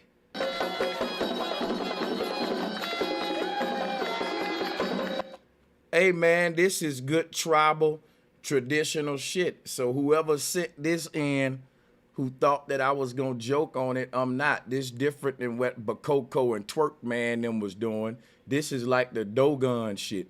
This is tribal shit right here. This is the African spirit right here that I'm, you know, want to research and and get to know more about right here. So let's drop a bomb for this. I don't think this is Bojangling. Yeah, he ain't Bojangling like the mother guys was. That was real Bojangling.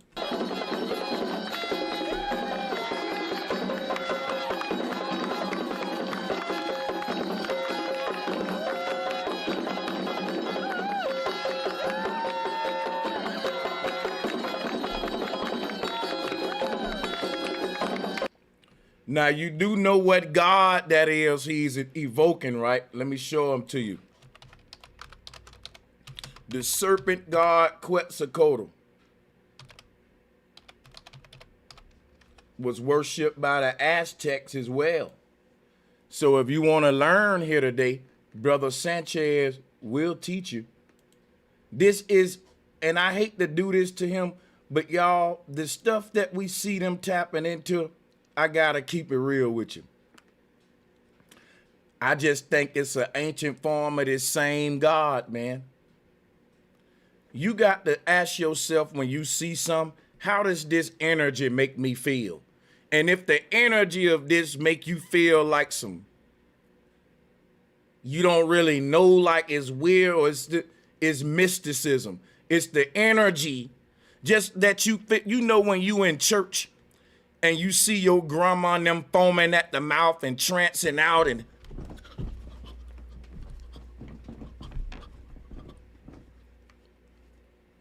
you see the same thing in Africa. Just these weird, like if you ever go to a Christian church, they do that in the church too. Let me show you.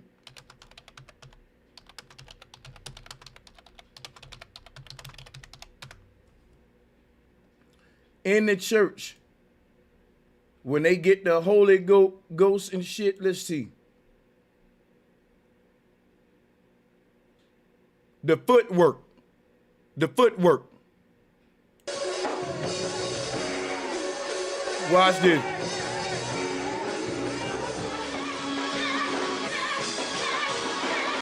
For ye all worship the serpent. Ye all worship the serpent.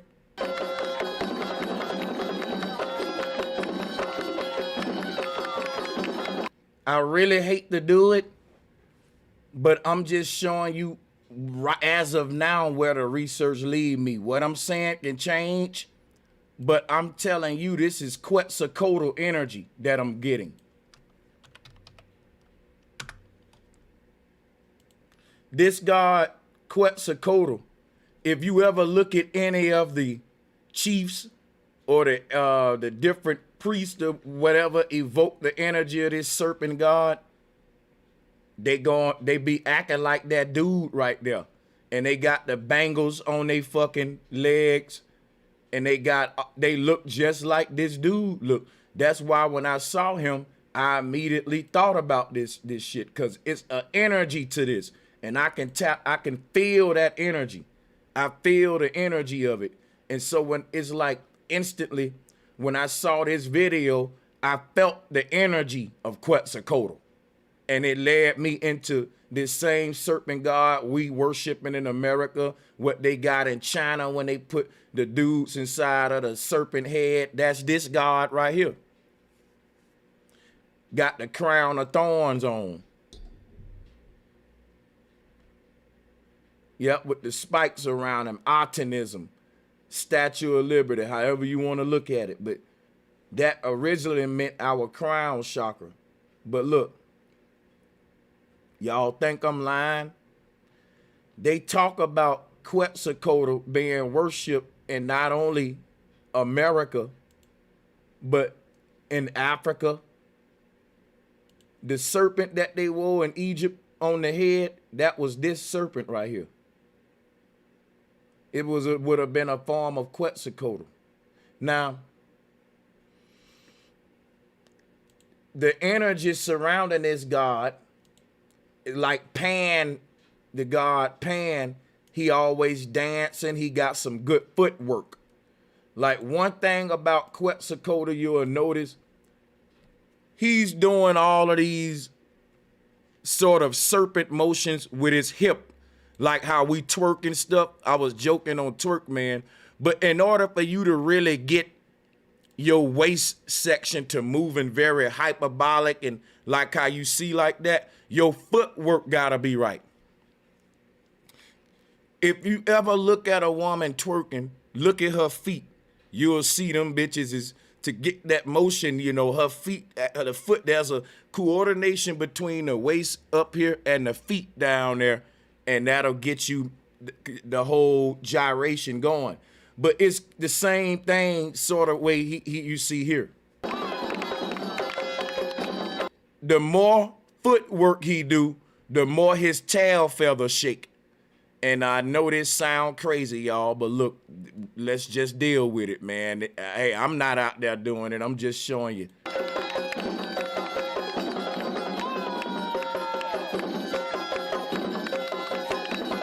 You know when the women be twerking, that's how they feet look. Cause to keep that thing mounted to the ground and to keep it going like that, you know, them feet be going too. You know, it's a combination. Hold on.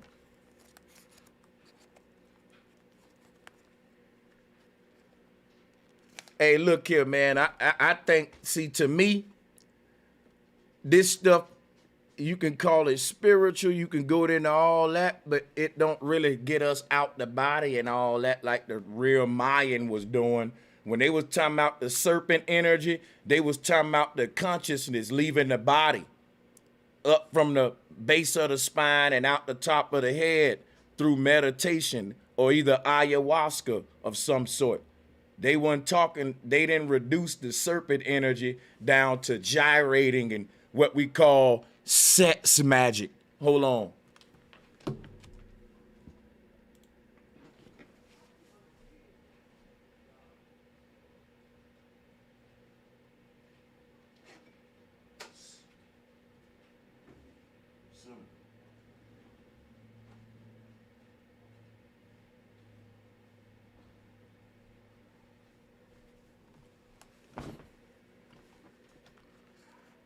All right. Now, I'm willing to take smoke for it, but I'm just saying, if you really want to know the truth about this stuff, when I look at the black church,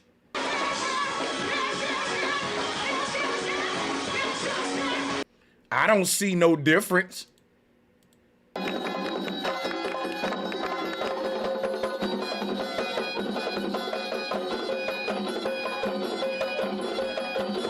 They think that dance is impossible. They must ain't never been to the Bible Belt, nigga. I'm telling you, real talk.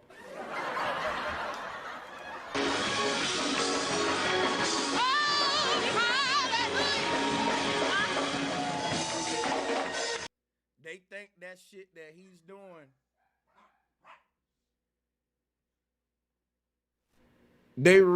They said this is the most impossible dance in the world. You know they out of their mind. Again, more African glorification. Nigga, the Harlem Shake is the most impossible dance in the world, nigga. Please like and share the video. And don't forget to subscribe and hit the notification bell.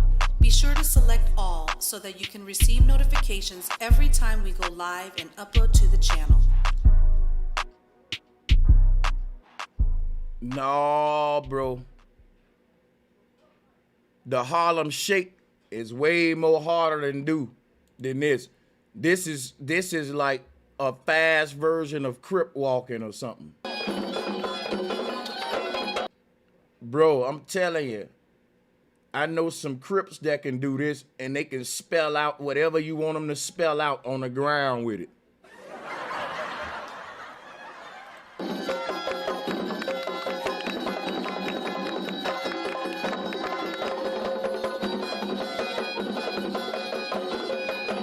Yeah, that's Crip walking.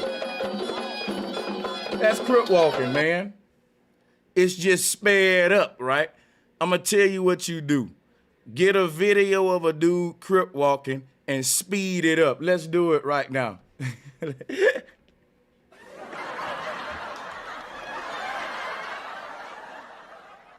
Let's see if I'm right about this. We're gonna watch it in double speed, right? Blueface is a good walker. Let's check him out in double speed. Y'all know me. Crip walking in double speed and you get the same. I told you, look. Tell me this ain't the same shit. Hold up.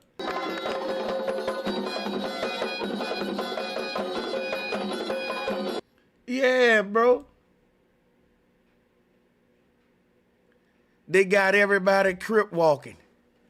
Well, I be damned. I told you all you gotta do, pull up some crip walking videos, put them in double speed, and it ain't, bro, you'll see we all doing the same shit. If them niggas practice at it like that, they can be doing it that fast too.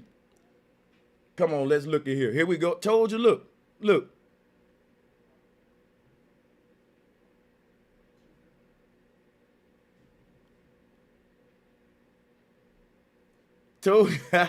Told you, hold up.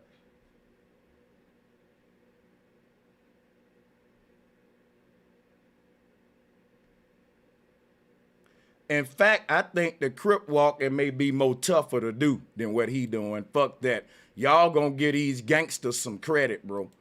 Cause if you look at these crip shit look more complicated.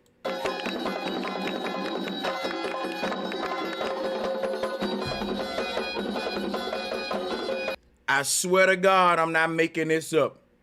I debate anybody right now who crippin' this, who crippin' this the most crippin'.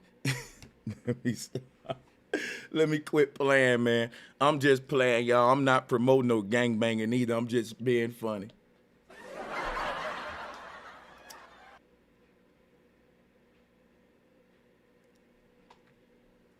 I'm telling you, and what I'm not being funny about, and I'll debate anybody on, crip walking and blood walking in LA is more complicated than this tribal dance. Who want to smoke on it? Put a 1 in the chat room, and I'm saying that they the same shit, but I'm gonna go so far to make y'all mad to say, and not just to make you mad because it's real. Look at this dude. This shit he doing is way more complicated than what that dude doing with the shit on. Look. It take you a while to get your crip walk like that to where he drawing shit out and spinning around. Look at here. And you telling me that ain't more complicated. In front of a larger audience too to pull it off. Well, no, all that about the same audience. Let me stop now. God damn, I ain't gonna lie. Hold up. But I'm just showing you though. Y'all be having too much glorification. Again, we just glorify Africa, man. When the crip walkers in LA have a way more complicated dance style than this right here. And I know it's gonna make some people mad because they want to glorify with it. But look at the video.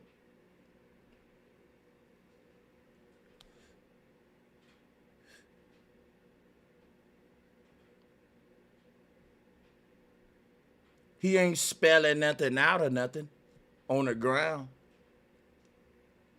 It's so much shit going to what these niggas doing in LA with this shit. It ain't even just the dance, bro. You got to know what you spelling and crossing out and all that. It's a language in itself, man. So come on, let's have a debate whose shit the more complicated and more frequency involved, more symbolism involved, man. Believe it or not. See, y'all don't think like this. See, and you got to have the fingers going with it. I forgot about that. And you got to curl up your fingers and be coordinating that shit with the feet. And you got to be spelling shit out. Don't fuck around and cross out the wrong shit, spell out the wrong. Man, it's a lot going on, bro. I'm telling you, let's debate it. The Pan-Africans getting mad. He promoting gang. No, I'm not. I'm just showing you about dance styles. Somebody sent me the video. Said that's the most impossible dance in the world. I'm calling it bullshit is what I'm doing. Let's do a vote in the chat room real quick. Fuck that. Hold on. I'm finna put Crip Walk. We finna do a vote right now. Fuck, we gonna settle it right now. Crip walking. Hold up. Gang culture. Well, what we can do it like this. Is gang walking more complicated than African tribal dance? Ooh, this gonna divide the community up right here. No, I'm just bullshit. This is just some good smoke. It is Monday Madness. Hey, who sent me this video? Good shit. Drop on one, Becky. Because I've been talking about Bakoko for the past week.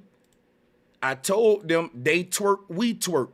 I had a South African princess on the stream the other day. She was saying, Brother Sanchez, I'm from Africa, and you're right. It was Africans on the comments saying, bro, I'm from Ghana, and you had me crying laughing. And now I'm gonna push my limits to see how much I can say before the Africans start saying, you know what? Fuck you, bro Sanchez. I'm just playing. Seriously though, is gang walking more complicated than African tribal dance? And don't vote with your emotions, Pan-Africans. Stop voting with your emotions and just look at it. Hold on a second. Because people know when I'm live not to call me, and all my family sub to me. I don't know why motherfuckers do that. But, see, I know it had, look at us. I wish you can see this spam. You see, spam like to call a nigga when he having turkey and shit.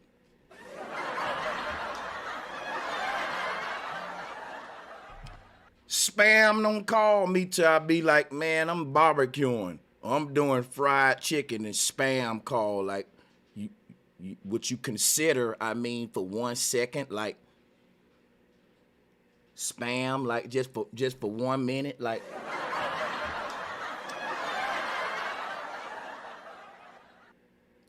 I mean, musabi's quite good. What you call that shit? Listen, we got a vote going, and we got some shit stirred up in the chat room, and we want to see, because I'm showing y'all now, these niggas in LA got a lot to do. If you tell a nigga the man crip walk and shit, and he telling you a whole story, he ain't just dancing. If you know how to read these gang walking, he telling you what hood he from, what hood he don't like, because he gonna spell that out and jump and dance on top of that.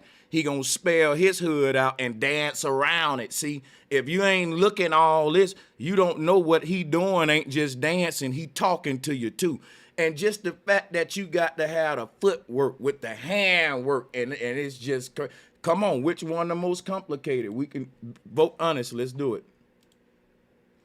We ain't promoting no gang culture neither. We talking about, see, for the people who just tuning in, they got a video out, and somebody emailed me this, talking about this is the most impossible dance in the world.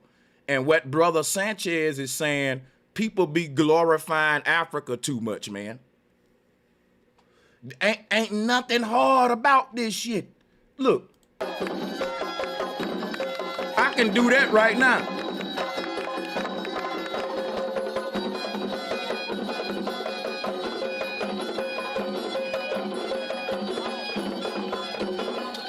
Now, to the white folks who think that that's the hardest dance in the world, and they know about Pookie and Ray Ray and them kids and them projects, y'all ain't even right. Stupid. That's fucked up, man.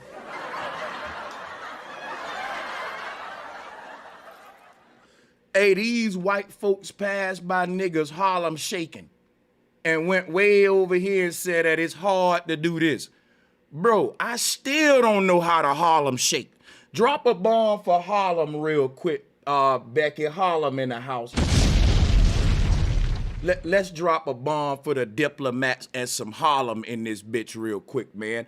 Hey, you couldn't even Harlem shake if your ass won from Harlem. That's how fucking complicated and out-of-towners looked at stupid trying to do. The shit just ain't look right if you went from Harlem doing it right. Like, it looked cool, but boy, when a Harlem nigga get up there and Harlem shake, oh, when the Harlem, see, that's what I'm saying, man. Y'all talking about some complicated, they literally they see why this dance is now considered the most impossible dance in the world. And I think that it's impossible for them to spell impossible right, because they missing a S is all I'm saying, baby. Impossible got a super sport in it. You know, the SS, my nigga. Like, come on.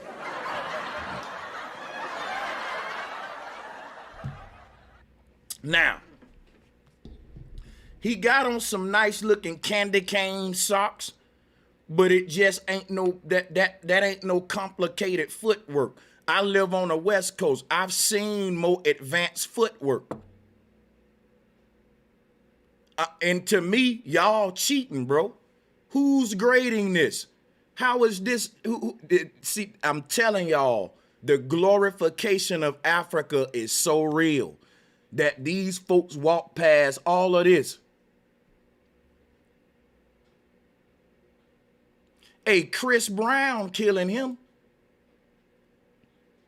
Come on, hold up, wait a fucking minute now. Let's blow this dude up. He killing this shit. Wait a goddamn minute. Look at the footwork. Come on, man. Them African tribes ain't fucking with this. Come on now. What? What? Look at that shit. Hey, man, hold on. Wait a minute. Is that Blueface? Yeah, that's Blueface. I ain't gonna lie. That nigga Blueface might got the dopest crip walk on the West Coast. And no cap, though. Now, check this out. Listen, folks, if you voting, we voting off footwork. And we vote, y'all ain't judging right, I can tell, because this is no competition. I'm going to open up the panel, because check this out, right? We talking about the complexity of the footwork. The complexity of the footwork. Now, come on. They said that this dance he doing is the most impossible dance in the world. Let's check out the footwork complexity.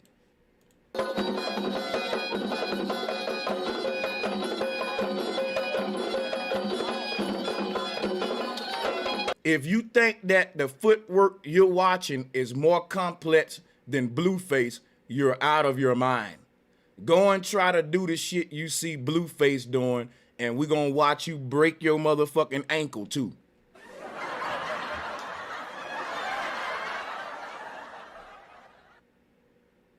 Them niggas make it look easy. You gonna look goofy as hell trying to do that shit. You gonna look so goofy. Them niggas been doing that since they was little and shit in these sets. That's what I'm telling you. So, come on, it's all of this glorification of Africa is ridiculous, man. Like when you look at the complexity just in gang culture's footwork, it's killing this. It's killing this shit right here, bro. Look. All he doing is hopping up and down real fast. He just he ain't spelling that. Look at this shit right here. Bro, look at these gangsters' feet. Listen, and I'm gonna say this for the record once again. I am not promoting gang culture. I'm talking dance styles. They made the claim that the most advanced footwork is in Africa. And I'm calling bullshit. And I'm putting a vote up to say we ain't just gonna be glorifying Africa like that, man. Come on, man. Bro, and this is what y'all gonna show? I will put this dude against Blueface any day. I will put this dude right here against OT Genesis any day. Matter of fact, Pan-Africans gonna hate this. I'm gonna put him against Crip Mac.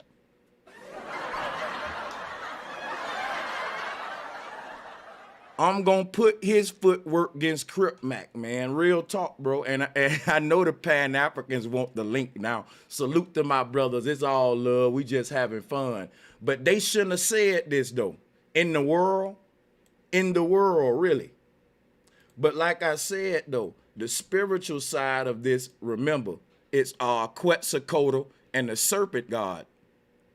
Okay, so like the gangsters tapping into the same energy, the black church tapping into the same energy, the Africans tapping into the same energy, and all of that energy is being intercepted toward this serpent god. The footwork, man, is what I'm telling you. It's, we know that our feet and the earth got a connection. The feet, the bottom of the feet is the soul. The soul, think about that. So when we want to communicate with our deities or tap into some sort of transient-like energy, to trance, we dance. To trance, we dance. So if you look at these people in church, they ain't even in this world, man, I'm telling you. I've been in these churches before. I've tapped into the energy. This man's mind is so far somewhere else. And it's like it's some controlling his footwork. It's random. He don't know where he gonna go, but it's happening in a split second. This just this sort of pulsation. He don't know. Sometimes they'll just randomly hop over a pew. It's just sort of like just going off nothing, suspending yourself from thought. Because if you was thinking about it, it'll look rehearsed and goofy and staged. It's sort of like freestyle. My legs is freestyling like a rapper, and I'm telling you, it's the same energy. Yo, when you start getting tuned into that, we start conjuring up a lot of energy though. Even in the gangs. The gangs will be outside and them niggas will be chilling, and when a nigga start walking and shit, the energy will start getting turned up. Other niggas will start. And this is the same energy we tapping into. People think I'm just tripping right now. I pick up on parallels. I'm telling you that the bottom of the feet is the soul. And that everybody who doing these dances, the bottom of their feet is connecting with the vibrational energy of the thing that they pledged they soul to. So for example, all of Blueface movements right now, he's suspending his thought and kind of just freestyling it. But what's fueling these movements is the gang gang. It's literally called a Crip walk. And the word Crip is a word that means dead. The dead, like the church doing this same cryptic walk because guess what they tell you? You know, when they doing this shit, they tapping into the energy of the dead homies too. You know what I'm saying? And so same thing, the church tapping into the energy of they dead messiahs and savior soldiers, their deities and heroes. And this is how they do it. Each of these guys doing a similar dance, but the energy is dedicated to what they think is a different god, but I'm showing you it's the same serpent god. Same serpent god. They literally worshiping a god of war. They tapping into the same warrior spirit of these gangsters. You know, the thing about it is everybody crip walking, man. And we need to figure out why. All I know is the bottom of the feet is the soul, and each of these people is doing the same dance. And remember that the bottom of their feet is the soul, and the dance represent what they pledged their soul to. Blueface crip walking. These people dancing for Christ, which is who they pledged their soul to. He pledged his soul to the Crips. This man pledged his soul to his tribe, and he telling you that's who he doing it for. So everybody's tapping into the same, it's the same thing, same behavior, learned behavior and pattern.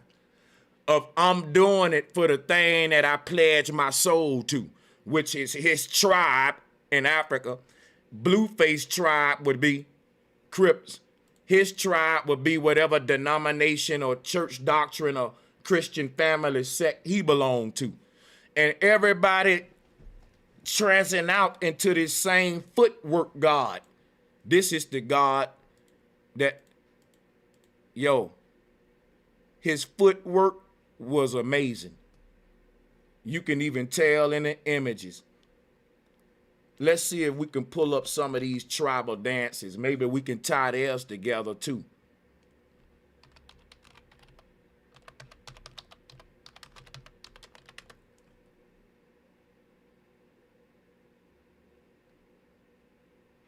Let's just see. Are we all tapping into the energy of this one serpent god, Quetzalcoatl?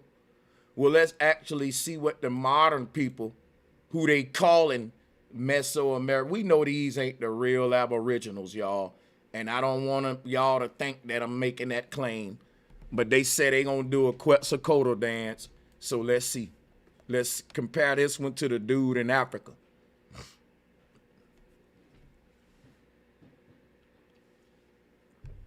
They talking about the dude here got the most complicated dance in the world.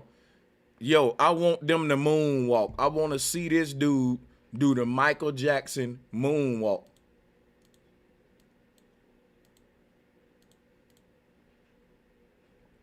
That's the Crip walk. I knew it. You know, they call that do-si-doing in the South. That honky. Yeah, I'm telling you, man, that's the basic of your whole little church step. Holy Ghost, your Crip walk, that little cross pattern combination right there, the little, yeah, man, come on, look at it. That's just him trying to Crip walk, everybody Crip walking. And guess what he'll tell you? He doing a dance to tap into his dead ancestors and all that, like when they do the Crip walk for the dead homies. The word Crip mean dead. The people in church doing the same walk to some dead man. It's literally the dead walk, the Crip walk. And this is what Quetzalcoatl doing. Let's watch him. If you speed this up, you'll see he Crip walking. See, he just can't do it like the dudes in LA. You know, he's a white guy. You know, we gonna get, you know. But it's his rendition. Okay, let's go. I spared him up so it can be more West Coasty for you. And it won't be, because right now you can't, you see, let's see, watch, see. Told you. Uh-oh. Uh-oh. Yeah, that's Crip walking, man. You got it. Watch this. He Crip walking. Let's look at O.T. Genesis. Watch this. Look at O.T. Genesis. Yeah, this dude Crip walking too. Everybody Crip walking. Look, he finna do just what OT did. And throw the hand up. Yeah, same shit. Same shit. It's almost like they both did this, rehearsed the same shit.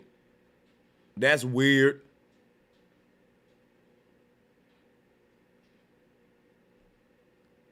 But OT killing that shit. You can't lie though, man. God, them niggas be really killing that shit. Now this dude here doing the same thing.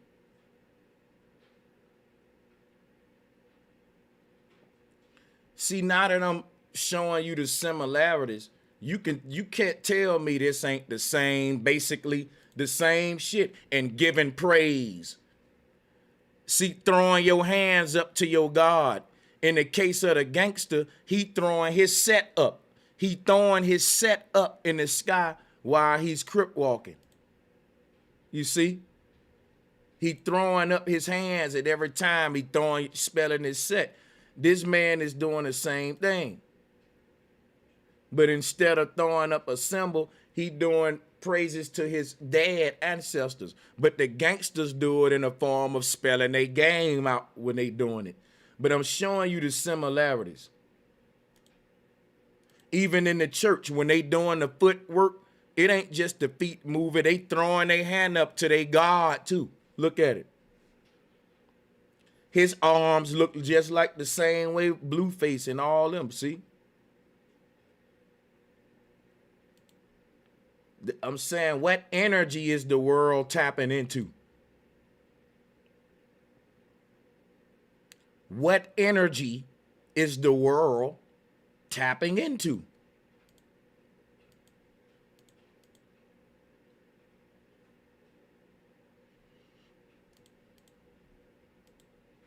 It's something they got us doing, man. Like, it to me, all of these parallels mean something. I can't, like, all around the world, same song. And it's just got to be something about it that we're tapping into, and they're harnessing. If everybody want to tap into their dead and they doing this same serpent dance of Quetzalcoatl, the people in power got to be benefiting some kind of way spiritually. We talk about spiritual harnessing, spiritual vampires. If everybody in the world is being taught, look, when it's time to connect with your dead, this is how you do it. Boom. Gangsters even doing it the same way. And then the energy of everybody when they do it, it feels the same. Like this sort of alien energy that ain't good. It's almost like when you see these niggas crip walking, you know that ain't nothing to play with, man. Like, you know this means death culture. You know what you can get, what you're getting into, fucking with this kind of energy associated with this shit. You know what I'm saying? And it's the same thing in these cultures here. See, back in the ancient Mesoamerican early Covens and Alchemaic, wannabe, the ancient Aleister Crowlers, if you will, all of them old vampires, this would have been a death ritual.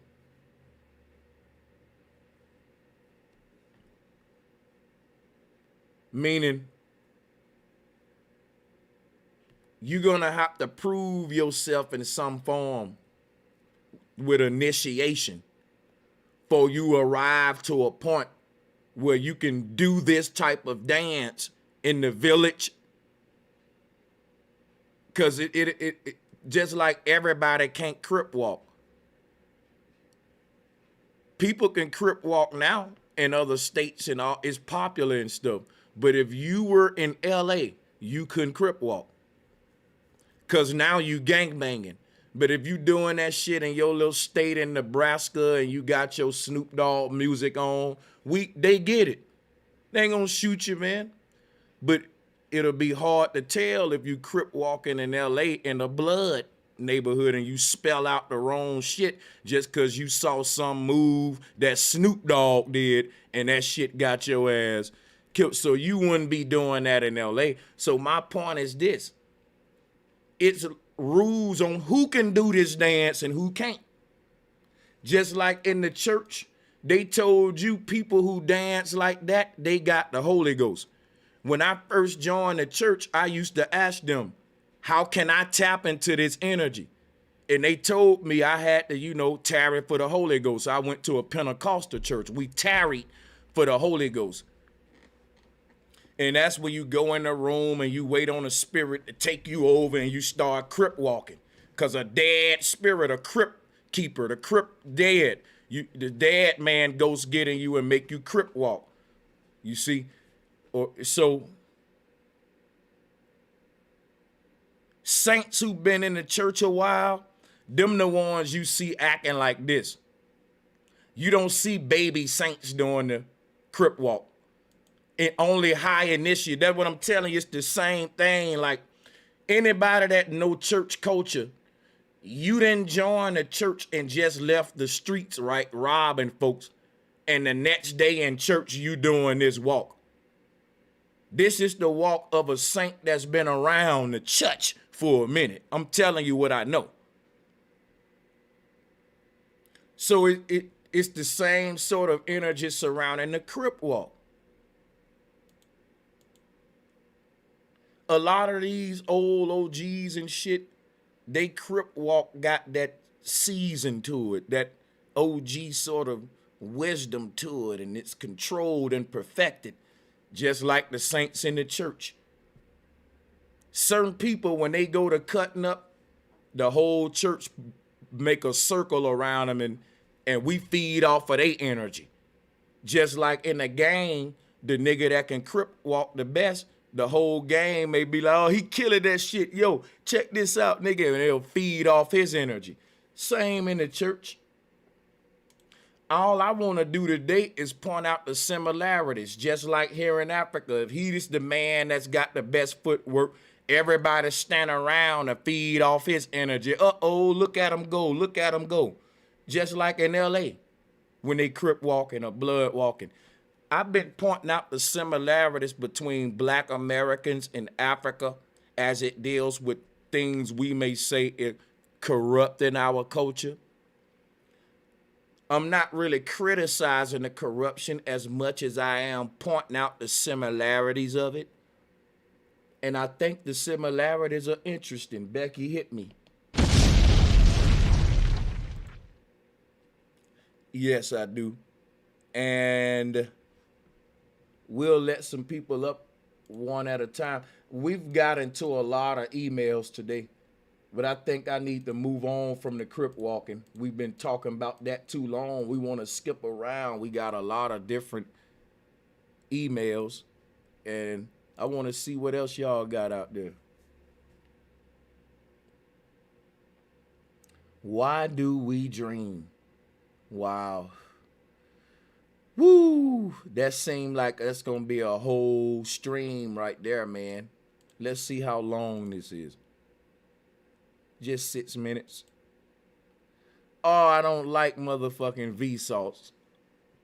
Oh, I bet you he's going to lie. They're going to make it like it's all in the brain and this sort of thing that you're fucking... They ain't finna talk about the astral realm. They ain't gonna talk about how the consciousness lead to these alternate realities, because people like Vsauce are archons and gate guards. I already know what this gonna be about. Let's watch it though. Hey, Vsauce, Michael here, and today we are going to talk about why we dream. What's going on inside our brains? The scientific study of dreaming is called onirology, and for most of history it didn't really exist because you can't hold a dream. It's difficult to measure a dream. You can't taste it. You can't see other people's dreams. And if you ask them to tell you what they dreamt, the results are almost always unreliable. In fact, it's estimated that we forget 95% of the dreams we have, especially within the first 10 minutes of having them. But then, in 1952, something amazing happened. Researchers at the University of Chicago found this. It's a unique type of electrical activity that occurs during a certain stage of a person sleeping. When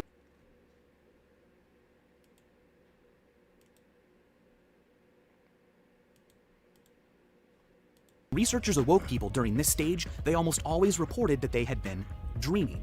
Also, at the same time, during this stage, people's eyeballs are going crazy, rapidly darting all over the place underneath their eyelids. You can actually see this happen. Yeah, you're explaining rapid eye movement sleep, or what we call REM sleep. Get on with it, Vsauce. They love to fucking act. Ooh. And histamine is almost completely blocked, and that causes the muscles to stop moving, which is why you can dream about flying or running around or fighting ninjas, but your body doesn't move. People who... You can do it because you're literally in an alternate reality, and the movement is taking place in that reality. Who have a disorder achieving complete REM atopia move around in their sleep and act out their dreams. They can even get out of bed and sleepwalk. Oh, before we move forward, I should say too. Yeah, because the part of our two things is happening when we dream. The mind is leaving this body and it's connecting with an alternate body in an alternate reality, and it's now moving in that body. And the body in the bed isn't supposed to be moving. Sometime the part of us that will suspend the movement of the body in the bed to where the mind just only is using the alternate avatar in the dream world, sometimes that ain't working, if you will. And so everything you do in the dream, you do in the bed. And that's why some people punch in the air and all that stuff like that. All right, so I mean, hey, you got to make this stuff simple, man. Two things. One is that it's possible to wake up and not be able to move your body because you're still in REM atopia. You're complete. And what he's saying is sleep paralysis, when you wake up and you can't really move. The part of your body that's manifesting will or saying, I want to get up out the bed and processing that thought, it wasn't in your body. It left your body and it was in another body, in another universe, manifesting its will there, saying, I want to walk to the store. I want to eat this apple. It was doing that in a dream. And the one that exercises will can only do it one place at a time. It can only be in one of these realities at a time. What happens is sometime when we're leaving these other dimensions, our physical body awakens before our mind lands back into it. And so the part of us that would turn a thought into an action is still making its way from this other dimension because you was using that in a dream. And sometimes the physical body wakes up before that part of you that turns a thought into an action arrives back into the body. And when that happens, we lay on a bed and we can't move. We have willpower, but we can't manifest our will. We say, I want to get up out the bed, but something's stopping you from doing it. In the South, they say a witch riding your back. That ain't what's happening. The thing that turns your thought into an action is taking longer to arrive to the body. You woke up before that part of you landed back in your body. So if you lay in the bed for a few minutes, you know eventually that's gonna wear off. You know you ain't gonna be stuck like that. It didn't happen to some of us plenty of times. We know when we lay there, okay, I can't move. This shit gonna wear off in like a minute, a few seconds, boom, and it always come back. Sometime there's a lag. The thing that turns thought into action is still in the dream world, because in the dream world, it was turning thought to action. In a dream, you were saying, man, I would like to see what this is, and you turned the thought to an action. So that part of you is late sometime, and you saying, man, I would like to get out the bed. Nope, not to this thing that turns thought into action, re-arrives in your body, and they want to call all kind of medical terms for this, because they don't want to tell you that your consciousness is transportable. By the time they tell you that, they're going to be transported your consciousness into an artificial brain. I went over that on my last stream on brosancheztv. They now got the technology to transport consciousness while still playing dumb about multidimensional reality. They still acting like dreams are just random events playing out in the brain, when they know that the mind has left the body completely, and you can prove it with sleep paralysis. The thing that exercises will, something we call free will, to be able to exercise that, that's what they're trying to take control of with the new consciousness of. They're trying to delete free will from the human consciousness. And I can show you that. They're saying when they make humans immortal, it'll be zero crime. Because the last thing you need are immortal humans that's killing each other for eternity, that's blowing up shit for eternity. So they saying when we become immortal, we will also become harmless creatures. And how is they saying they're going to do that? They saying free will is a flaw.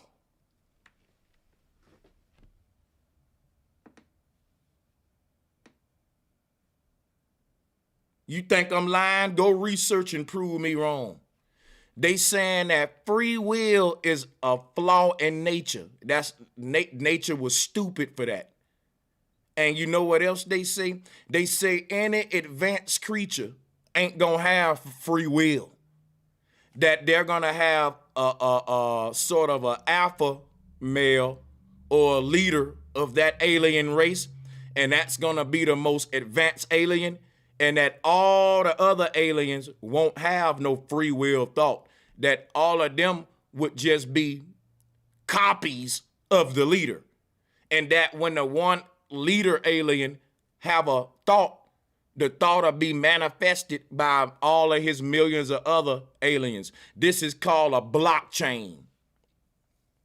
In a blockchain situation, everything at the end of the chain is what don't have free will. The block, what the chain is connected to, is the source of all thought, and that's the black cube. And that's why they call it blockchain. Cube, thinking in a box. You know how we say think outside the box? Why? Because everybody thinking inside of the box. In other words, they already got a blockchain going on with human thought. Everybody thinking in this same hive mind. But that's finna be created on another level, man. There will be no free will in the future when humans are immortal. Christ told you that. Christ said, I'm going to give you immortality. And I'm going to give you a body white as snow that'll never get sick. But Christ said, I'm also going to make it to where it'll be impossible for you to sin. And what is sin? Eating too much, having too much sex. Think about what sin is all the things that make us human. Let me show you some. Jesus said, when I give you immortality, you won't have sex no more. You won't have to eat no more because this body won't get hungry. These people messing up the earth. They making humans sterile and it's an attack on the human sex organ. At the same time, trying to create a new avatar for us that's going to be androgynous. It's going to be immortal, but they won't be having no sex. Now, the early versions are going to have sex because we still got that human craving. So they got to ease this in. But they saying towards like 2200, the avatars won't, the urges, they look at these urges as flaws.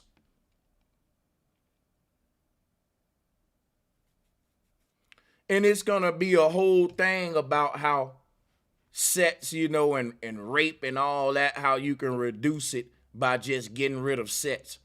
You know how they use one thing to attack our humanity? Scare tactics. Look here, man. Let me refresh. So check this out.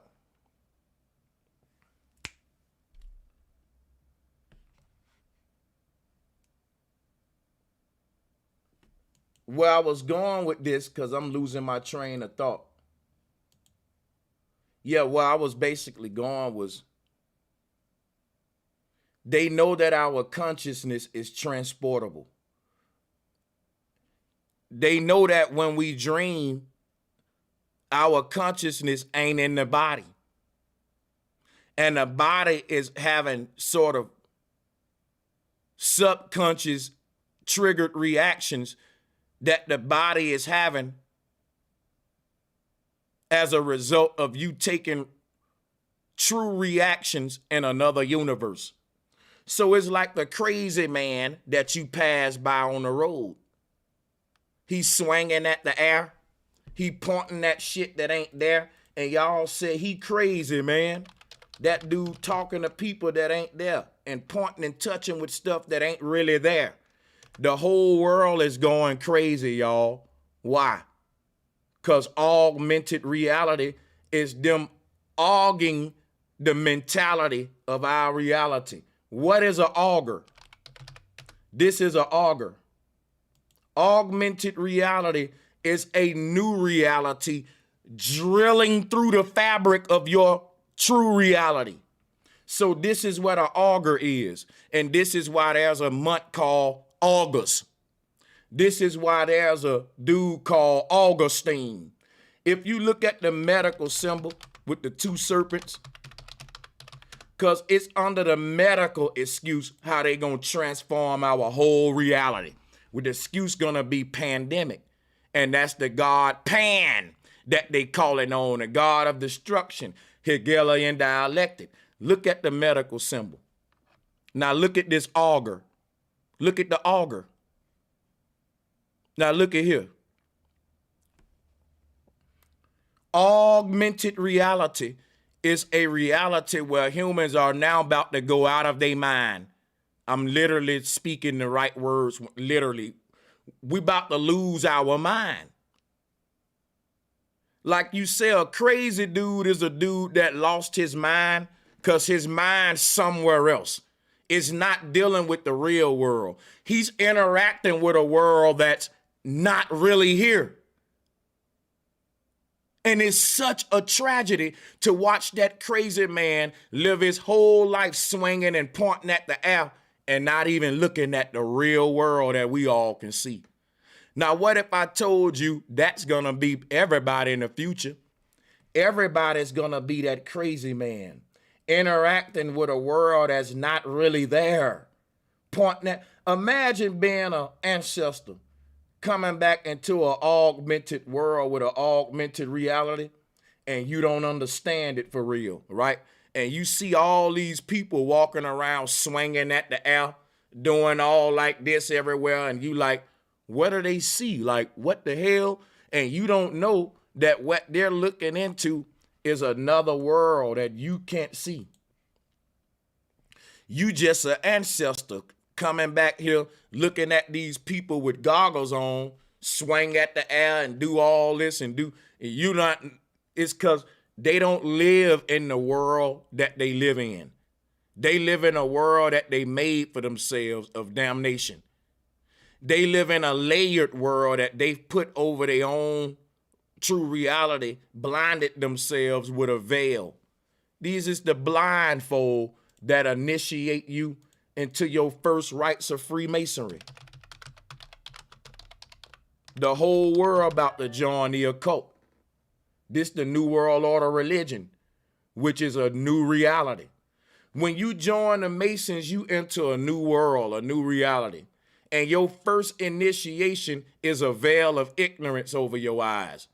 What that means is when humanity get initiated into this new reality, by the time we understand it, it'll be too late. Just like in Freemasonry, you start off on the first rank, which is ignorance. And the more you know, the more you get in so deep that it'll cost you your life to get out.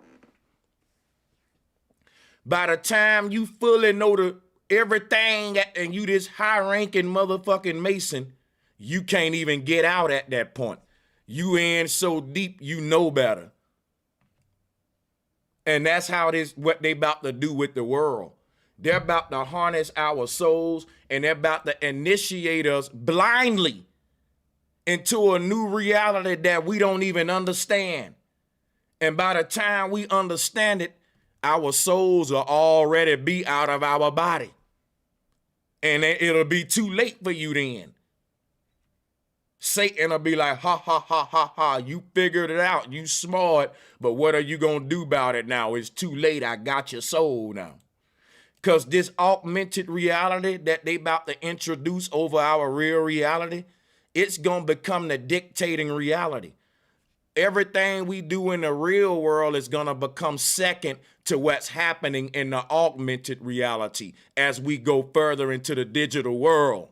So because of that, it's going to be more convenient for you to just live inside of the augmented reality, which is the reality that drills smack clean through the fabric of space and time of our world. That's what I'm telling you, y'all. The CERN machine is a interdimensional auger. Like and share the video, please. Like and share the video. You got to look at this machine like a spiritual drill. and it's drilling through the ether to open up a portal. What you're looking at is the physical form of this machine, but there's an inversion to the physical aspect, and the non-physical aspect of the CERN machine, the other half of it that you don't see, it's a interdimensional drill that's drilling through the electromagnetic ether, which is an interdimensional barrier. So this is what's going to open up the portal for reality and augmented reality to coexist, to where you won't be able to distinguish between a dead person and a living person. So not only is man losing his mind, he losing his soul too. It's a very critical time on the earth right now, brothers and sisters. It's a very, very, very spiritual time on the earth right now. A time where ignorance gonna cost you, okay? A time where ignorance gonna really cost you, buddy. And I think the Bible even talk about that, talking about the people who were dumb enough to go with the new way of the Antichrist. They lost their soul. They was condemned forever. Ain't nothing you can do to get it back. That's it. And that's kind of where we're entering at. You know, so, yeah, so basically they're saying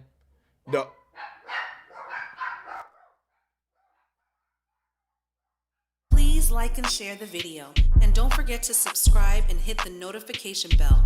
Be sure to select all so that you can receive notifications every time we go live and upload to the channel.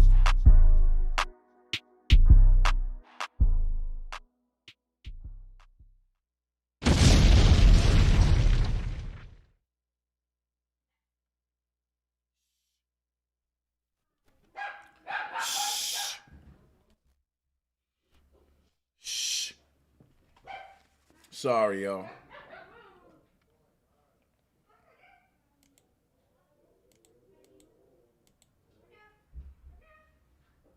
So let me show you some about soul harvesting.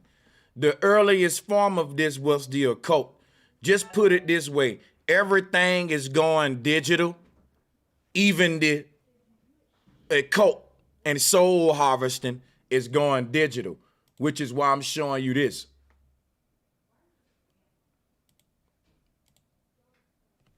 So when you join the occult, you joined as a blind initiate who didn't know nothing about it.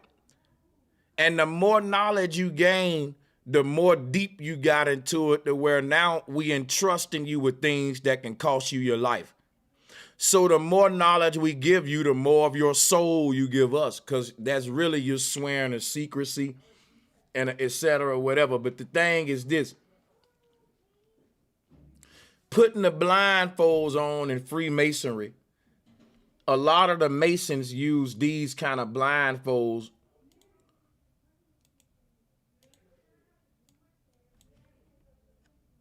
and they look like virtual reality goggles. One thing about Freemasonry, you're entering a alternate reality, or like virtual reality is an alternate reality. So you're entering a alternate society, or what we call a secret society. Augmented reality would be the same thing. It'll be a secretive reality that will only be visible to the people who wear these blindfolds. So the paradox of the initiation is that we're going to blindfold you to make you see. There's a paradox here. The paradox is we're going to cover your eyes so that you can see. That's the paradox. We're going to cover up your eyes so that we can show you a new reality. This one is in darkness. It don't exist on the surface. It exists in the astral realm, or the realm of thought.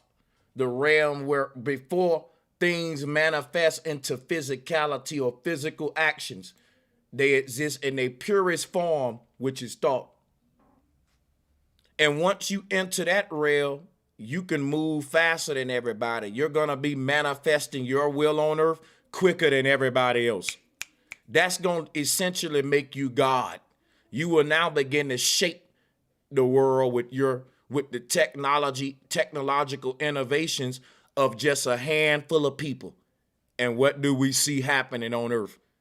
Exactly what I just said. Our whole reality is being transformed by a handful of tech companies. All right, so here you got to think about what I'm saying here. And these guys are going to be able to open up a portal by which what we call our physical world will now be merged with this other dimension. And when I say other dimension, I mean they're literally open up. This is like a drill. They're using the medical excuse as a way to change the nature of our entire reality or to make these breakthroughs. And when you make a breakthrough, what do you use? Here it go right here. A auger. It's groundbreaking, right? How did the news broadcasting work? Because this is witchcraft. It's casting a broad spell upon the masses to make them agree with the transformations that's taking place in their reality and not even know that it's working against them. Magic.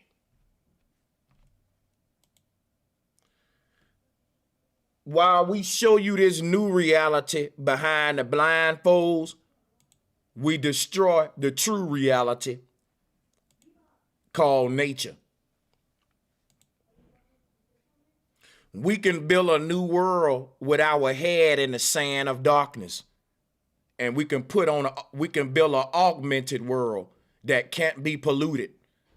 Instead of cleaning up the world outside, instead of cleaning up the oceans and the rivers, no, let's just build another world, right? So if you think man's smart enough to build his own universe than he is to clean up the ocean, you're a fool. It's a plan going on here to smoke you out of the natural world into the augmented world. It's going to be so hard to live on the earth as they implement this new reality on top of the natural world. As this augmented reality becomes more layered on the natural world will become less habitable, to where it's going to reach a point where some got to give, and you just going to have to enter this new augmented reality, which is what they trying to do by 2045.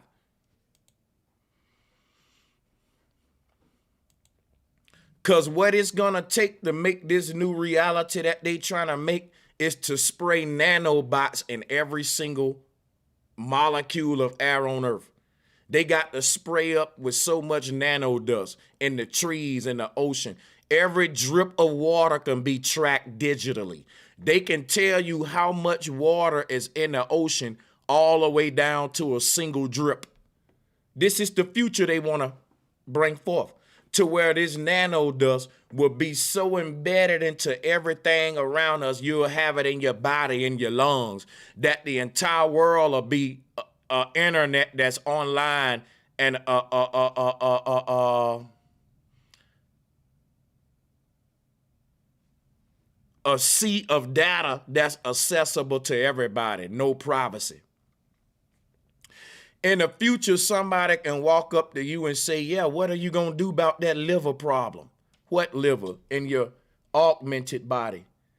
See, think about this. If you got the dead living amongst the living, it explains what liver. Let me show you what I'm talking about. It's going to be humans living among avatars, just like in the movie, before the final humans die out. Now, they're going to outnumber humans for long. The dead will outnumber the living, which is why the Bible said when the world is fully destroyed, the dead will be prevalent on the earth. all of the dead will be resurrected. Basically, the dead will outnumber the living toward the end of this. And that's what science is telling us. They're saying that with this new technology, people gonna stop dying after a certain year. And the earth gonna fill up with so many of these blue little avatars, because everybody gonna wanna be immortal, right? Everybody gonna turn their soul over. Yeah, it's gonna be more of them than real humans.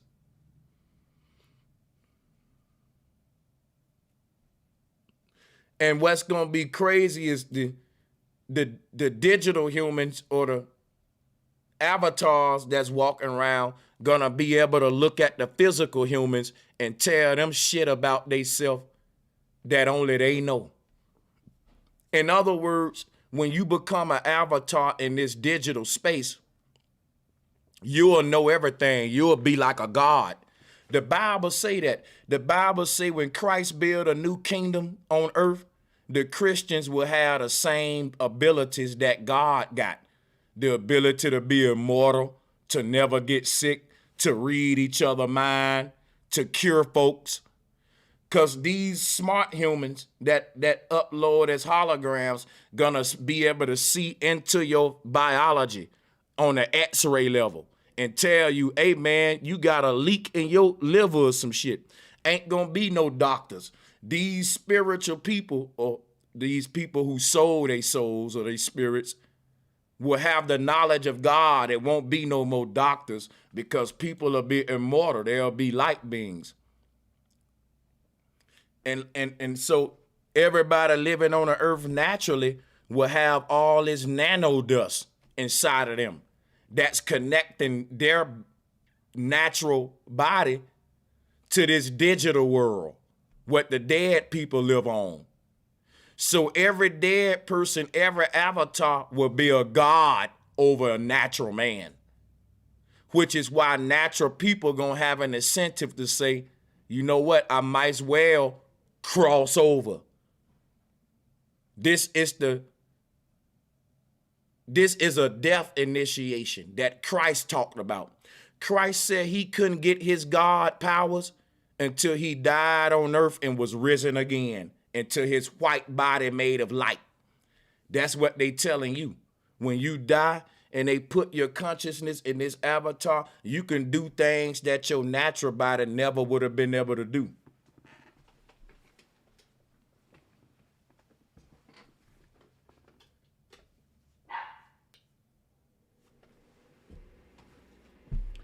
So these will be like the gods on earth towards the natural humans, because we'll have all this nano dust in us we breathing in, and those nano dust would allow them everything connected to the IoT or Internet of Things to read any data on earth.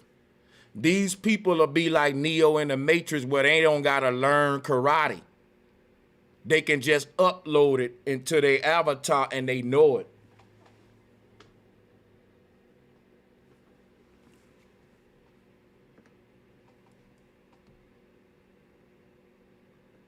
Yeah, so that's what's happening to the natural world. It's being invaded by the nano world, which is a whole nother veil finna be layered over the real world, and you won't even be able to distinguish the two. So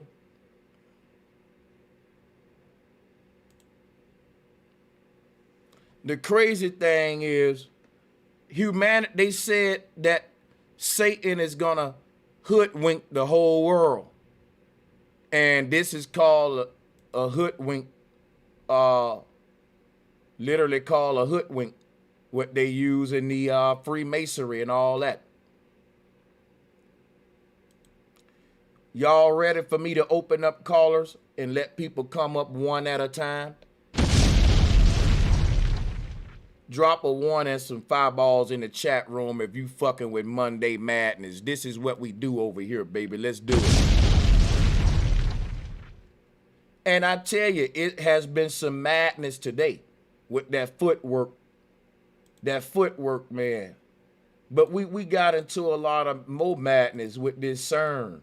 and all this doggone augmented reality based on the auger, a breakthrough, a reality that drills through the natural reality or used by use of a spiritual auger called CERN. And we're gonna be getting deeper into these on my main channel. But let's continue, guys. I think at this time, man, we'll open up one-on-one today. We're gonna see, cause I know I got smoke coming and I got none smoke coming. And I wanna be able to control each caller individual to see how we're gonna do this for your best viewer experience. Now look, take the link, guys. Come on up if you want. If you got any madness for me on this Monday, let's get it. If something I said that you got smoke with, we definitely want that. We want smoke first. And just come on up, click the link. We're gonna take a little commercial break, Beats by Sanchez, and that's gonna allow people to be able to set their mics up, get their headphones ready, and get the link going. So let's play a little beat and we'll come back with the calls.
All right, let's take some calls. Let's take some calls. Hit the like and share button.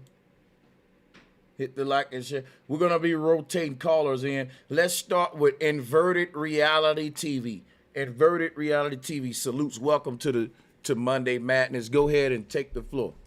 It's good to hear. Can you hear me okay? Loud and clear. Yeah, that's perfect. Yeah, actually, the reason why I wanted to share something with your audience that I happened to find out about. Actually, during these times of this whole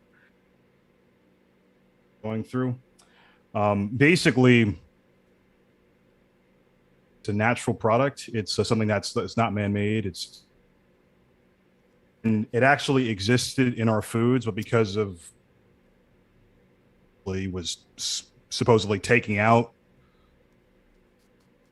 and basically this puts it back in the body. You kind of coming in and out a little bit. I don't know what's happening on your end, but we can hear you. But yeah, it kind of go in and out. Yeah, go ahead. This is better? Yeah, sure. Awesome. Okay. Yeah, so basically it like colsinol is what it's called. Again, this is that discovered. He was saying that it has a lot of the body, and basically what he did in liquid form, so it's able to get into your cells very, very quickly. Really protects your body from. We can't hear you because you coming in and out. Let's take him out and bring him back in and see if we baptize him. That'll stop the whole mute effect that he having right there. That he got mute disease, and sometimes you gotta just baptize him. You know, bring him in, bring him out, and that'll cure that. So let's see if that works. Rob G, what's good, my brother? How you doing? Can you hear me good? We can hear you loud and clear. Welcome to the show. Talk to him. Okay. Hold on. I'm at work right now. I'm gonna hide in this trailer real quick. I wanted to elaborate on it's called the climate control. The name is wet bulb temperature. If you go online and check climate change wet bulb, like a light bulb temperature, they got articles of saying that the temperature of the earth is going to be so hot and everything is going to turn into desert, and the human and the animals will not be able to survive. Doomsday prophecy. Just because of the temperature. Gotcha. Yeah, so we're gonna be baked in the oven. Yeah. Yeah, and for the last ones, that's what you're talking about the alternate reality. You're right. Transferring the souls. We're gonna be forced to die or change into the programming of the computer. So it's inevitable. It's gonna happen regardless. It ain't gonna be like we have a choice at the end. I see. And so it's not like gonna be one or the other. It's just like we're gonna tear down the earth. And you know how they got that fake sun that they made so they could rise up the temperature if they went to of the earth and different parts of the earth. It could go so far because they're gonna have so much control of the earth and what they can do if people is trying to buck back or, you know what I'm saying, not listen or whatever. Like this was just like what went on right now. They was just trying to see how people was going to cooperate, and now they seen how the program is, because we all like, it's like a test. They testing us, see how we move, how we listen, how we everything, maneuver and everything.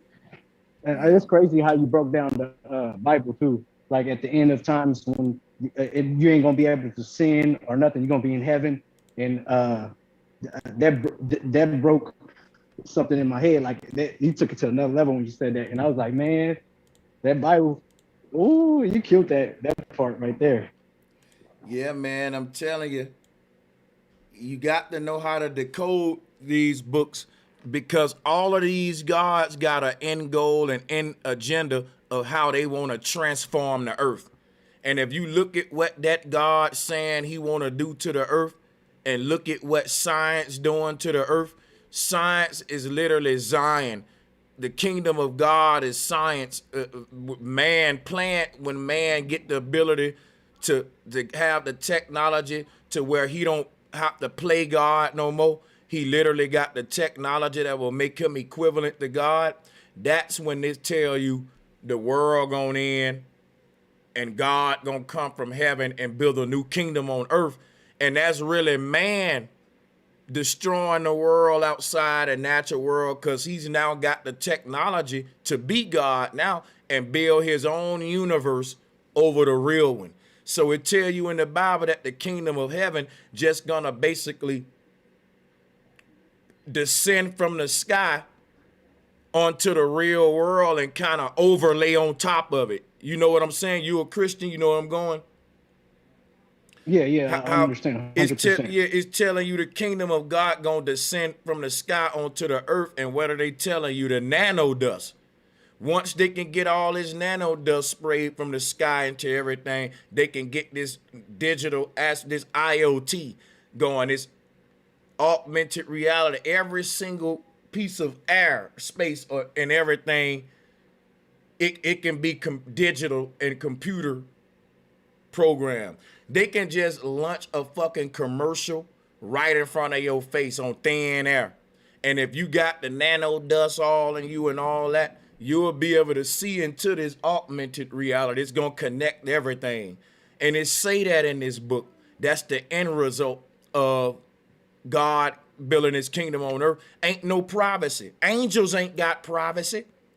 Everything is known by the all-knowing. You connected in a blockchain. Everybody, it's just everything. You see what I'm saying? To become gods, we lose a lot of the things we love as humans, and I don't know if it's a good swap off. They saying we're gonna lose free will too. Yeah. If you want to do bad, you can't. Yeah. Yeah. I 100% understand everything that you're saying, and this is very, very sad how they tricking us before we even know, and how you decode it. I appreciate you. I also wanted to throw in, there was a video of the R&B artist The Dream, and there's him putting the goggles on, and he's signing a piece of paper. And then once he put the goggles on, after signing a piece of paper, he goes into the song start playing, and then it's like different, like basically his video of his songs playing, and he had to throw the goggles on in order to do that and sign a piece of paper. So signing his rights away. And then how you put the brightest star, I think it's I forgot the name of it. It started with a P. Polaris. Polaris, yeah. At the video, beginning of the video, they have his name. It says The Dream, and then it turns into the star Polaris, and how they do the T and the circle. And I was like, man, that's crazy when I seen that video. But if you could probably look it up, but if you want me to let you know, is the Dreams sex tape volume 1. That's this video. It's like a 9-minute video. But that's all I wanted to do. Let other people go in. I've been meaning to talk to you about this, and I'm glad that you was on live tonight. I'm gonna hear you on the airways. I'm gonna get back to work while I'm listening to you. All right. Thank you. Okay. Thank you so much for joining. Let's drop a bomb for my brothers and sisters who pushing the trucks out there, the truckers as well, and the brothers that's on the clock right now. We know how Mondays are, so you working, I'm working, and I'm gonna keep you guys, keep your radios on. I'll be streaming a while, so salutes, guys. Most definitely. All right, salute. All right, bye. All right, my brother. Yeah, appreciate that, man. Yeah, man, that's another reason why I like doing the Monday thing too, because Monday ain't nothing to look forward to. You going back to work, right? At least you can look forward to Monday Madness. That'll make your Monday feel like a Friday, huh? Yeah, that's right. Let's get it in. Come on now, let's get it in. Who we got next? Let's allow some sisters on.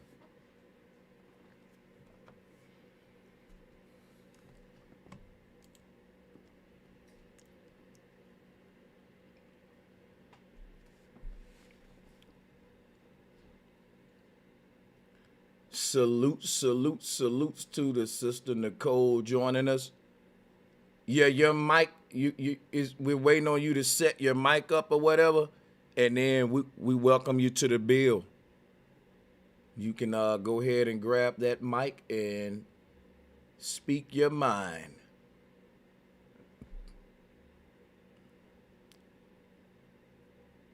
I don't know what kind of microphone you got, but you need to set it up properly. This is what we'll do here, Nicole. Salutes to you.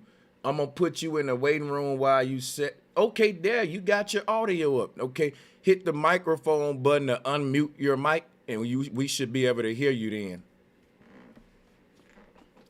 Hit the microphone button. There you go. You loud and clear. Salutes and welcome to the show. Go ahead. You got it. You got it. Thank you. When you were talking about these nanoparticles, I have somebody from the hospital that gave me a box of the rapid COVID test that they're now using. So when this test came, a positive control band that you use as an example when you put it in the test. And then you have to put the activation solution in the test when you put the swab in. But remind you, this is a positive swab that came. So I'm like, okay, there's no ingredients on the solution. So let me put it underneath my microscope. This solution is full of nanoparticles and black graphene oxide. I just put the video up on YouTube, but people need to stop putting these vaccines in these tests, because the test strip, I broke the Q-tip down, and the Q-tip are also full of these nanoparticles. And when I pulled the nanoparticles off the Q-tip, I held them with each other, and they fought each other. They literally are alive on that Q-tip. Damn. They deactivated me off of every network on social media because of that. They've came out and fact checked me. They tried, but I could show you the video right now because. Well, this is how I'm gonna. Well, no, because we don't want them to block ours, but we're gonna take your word though.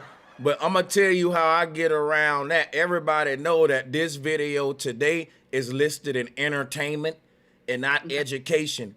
Like callers like you, we consider it parody here because we subscribe to the WHO and we encourage everyone to get their boosters and their shots, and we don't go against the COVID here. We support our doctors, we support the medical industry, and I think people are irresponsible who don't want to receive their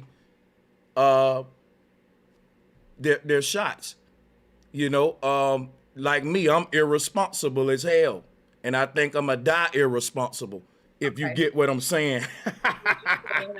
Because you see my face, I was like, wait, what? But yeah, I get you loud and clear. Yeah. Oh, yeah. Oh, yeah. Well, that's it. I didn't have nothing. I love what you do. I just wanted to let you guys know that when you said them nanoparticles, and I'm like, I just got on the microscope and just synced this shit and put this shit live all over. So, okay. That's all. Yeah. Hey, listen, I really appreciate your call. And we're going to have to find a way to get your link shared in a way where people can go and see what got you banned. Because a lot of the things, when I get into that, I have to put it on like an uncensored link and shit like that. So, yeah. They got me banned on. This is my 3rd YouTube account. That's my 5th Facebook account. I'm working on a 4th TikTok account, Instagram, Twitter. Yeah, they get me all over. They know me. I'm on their kill list. Oh, man, this is just crazy. Well, I really appreciate you for jumping on, and yeah, feel free to hit that link anytime. Big salutes to you. Big salutes. Thank you. You too. Definitely. Thank you for the information and education. Always. Thank you. You're welcome. Yeah, that's what's up. That's awesome. Let's go ahead and bring in Mal. I think we may have a little smoke in some of these calls. If you're in the waiting room, we're moving through the calls at a good rate, so don't panic. We getting to you. We getting to you.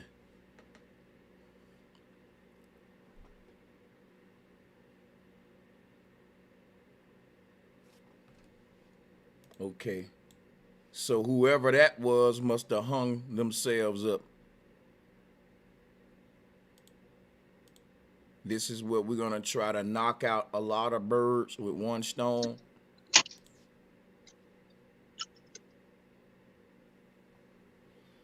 And Hey, take bro, what what's we. going on with the topic today? Oh, hold on, my bad. When I let a bunch of people on, I mute everybody, and I ended up hitting the button right when my brother Ant started talking. So Ant, go ahead and unmute, and yeah, talk to the people. My bad, bro. What you was saying? Nah, basically, I don't know what's going on right now. My phone was dead. I just tuned in, so I didn't even bother to even read the topic. I just straight jumped Oh, on the okay. panel. My bad. Oh, well, you look, earlier we was dealing with, we was doing video reviews and reactions, and I was just reviewing a bunch of videos, and we did a poll on who do you think got the most complex footwork when it come to dancing? The gangs in LA with the crip walking, or the tribal people in Africa? Now that was very fun. If you was tuned in earlier to when we was reviewing those videos, it was interesting. I even put the black church in that. I say that the black church and the gangs in America, they footwork is more complicated than the African tribes when it come to the tribal dance moves. And yo, I got video proof to back me up. And I said, anybody today that wanna have that smoke, where my Pan-Africans at? If you think Africa tribal dance is more complicated than what niggas doing in America, I'm gonna debate you on it.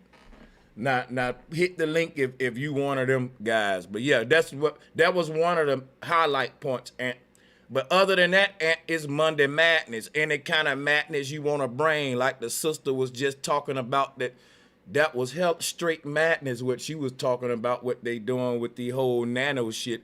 But we can't really go too deep in that into how it relates to the Corona beer that I like to drink with the lemons and limes in it. You know what I'm saying? So we just gonna go with some madness that they won't censor though. But yeah, well, what's on your mind, Ant Dog 7030? You can even explain to them why you adopted the name 7030, my brother. You can do that too. I'm glad you gave me the platform to adapt my name. To explain my name 7030. Do you hear some beeping in the background from the car? Oh, I don't have my seatbelt on. Hold on. That means you got a 70% risk of getting tossed out the window and a 30% chance of not. So we might want to go ahead and get there right. Salute to my brother 7030, man. Hey, y'all know this gonna be lit today. Hit the like and share button. Oh yeah, for sure it's gonna be lit, and there's probably a lot of women in the panel who done heard our previous streams on how I feel about the 7030. And I'm not gonna lie, the privilege that you giving me right now, I was gonna ask you for this because I don't wanna be looked at as a we on the same page. Cause you know that's how, because the sister's been coming at you hard lately. So you know I got you. Yeah, go ahead, bro. You got it. So my premise with the 70-30 aspect, it comes from a protective standpoint, right? Like when we as men who take care of our kids, and especially when we have daughters, we be more protective over them. And when a man has a daughter and a son as a child, and even with a mother in that aspect, we tend to see that the man get more leeway from the mother and the father than the daughter do from the mother and the father. And the reason for that is for safety reasons. And so my 70-30 is more so for protecting the woman than to be being demanding over the woman. And that's where I think they get me misconstrued, you feel me, in the message that I'm trying to bring forth. Okay. Well, look, guys, we're gonna be going deep, bouncing all around, dealing with all the madness, man. And a lot of people think it's madness to say 70-30. So look, we just letting this brother, the brother said he appreciate this opportunity. You know, this come because when we was getting into, we had a few gender wars on this channel recently. And this brother here, he was getting that smoke, man. And I think he didn't really explain his shit like that. Let me ask you something. Who exactly in what we would call the manosphere space do you think would represent your 70-30 philosophy the best, my brother? When we deal with the manosphere and I tune into the manosphere, I will say I'm bringing the 70-30 to the manosphere. I don't see the men in the manosphere bringing a 70-30 aspect. What I see from the manosphere, what they trying to do, they trying to bring 100% their way and a 0% to the woman way. And I don't agree with the fact that the woman don't have nothing to bring, you know what I'm saying, to the table. The woman has something to bring to the table, but it's not as much as the man. Since we're on the topic of numerology, do y'all think something weird's gonna happen tomorrow? Since tomorrow's, you know, the second month. Yeah. What's going on tomorrow, man? That's my question. I thought about that. That equal out to 12, which will be 3, I think, in numerology. Yeah, hold on, let me see. 2, 2, 2, 6, 2, 2, 2. Yeah, 6. That'll be 12. The number 3 in numerology, look up what it means. And that's the energy we can expect for tomorrow. This is how I do it. Now, how I feel about the number 12, right? To be outside of, you know, the 70-30. I'm gonna look it up for you. The 70-30 situation.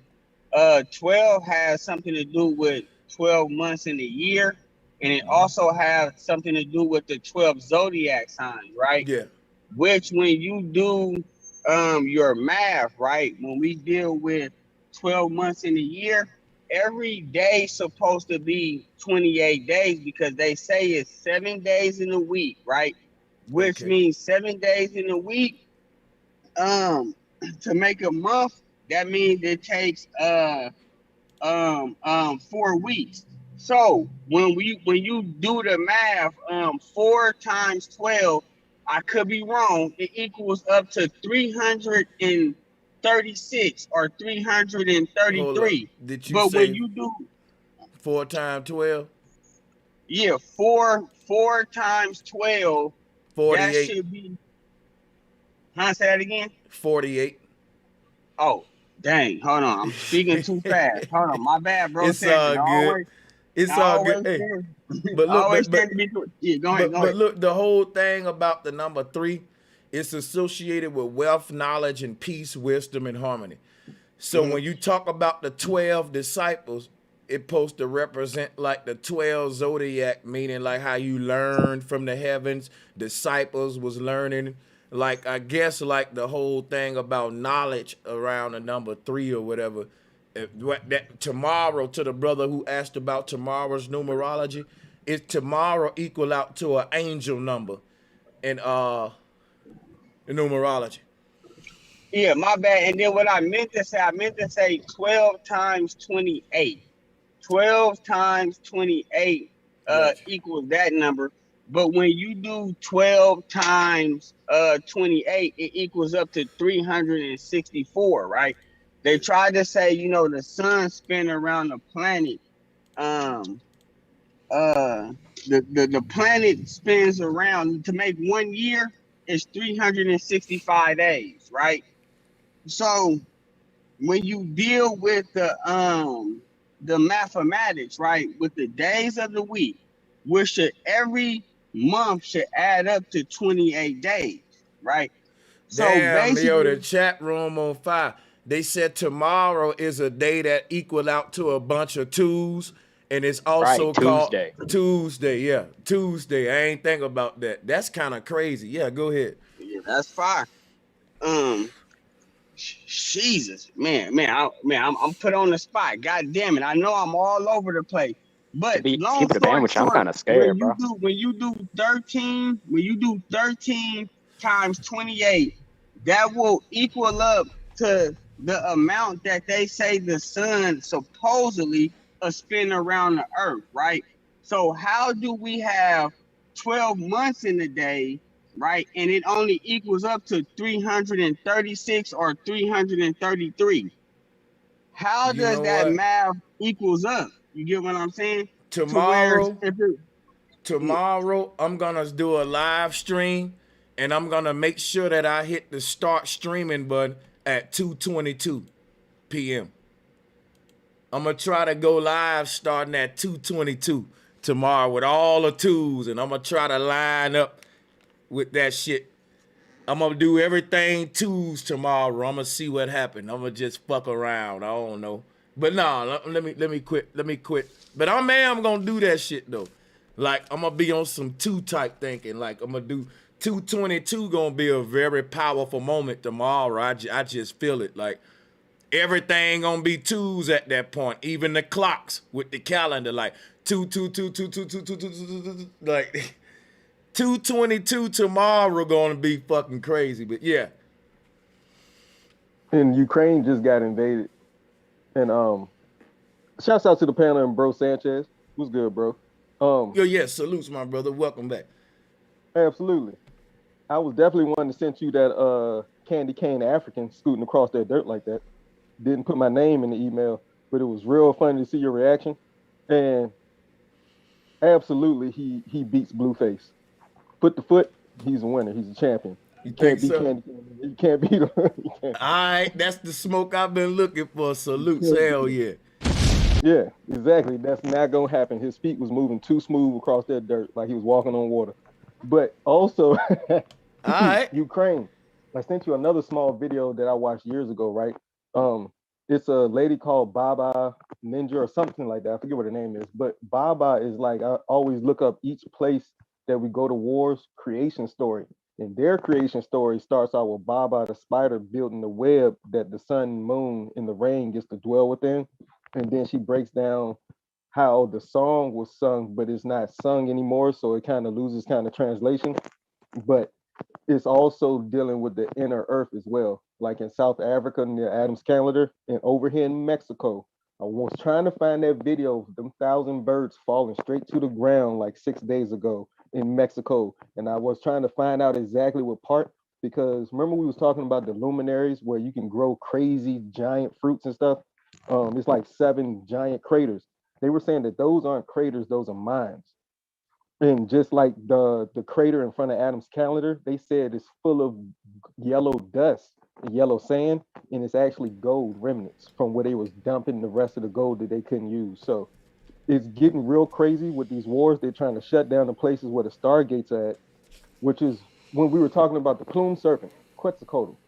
My homie got a tattoo of him, but just I don't know why I threw that out, but yeah, he loved that tattoo. But it's a trippy tattoo because it's the snake energy serpent, and I've been doing a lot of research about at the North Pole, and I'm done after this. The North Pole, they say, is where the plasma vortex is being sucked in and out of, and it's shaped like a coil, which wraps up like the serpent images that we see around the world and around the staff. So it's a literal exchange. It's a little transference of energy that goes on this literal plane at a certain point that they're locking off. So yeah, shouts out to the panel. Yeah, salutes. Anybody else want to grab the floor? Salutes. Thank y'all, guys. We're going to keep the mic rotating with the callers. First, thank y'all for coming. Hey, Sanchez. Hey, how you doing, Alejandro? Thank you for joining us. Welcome back.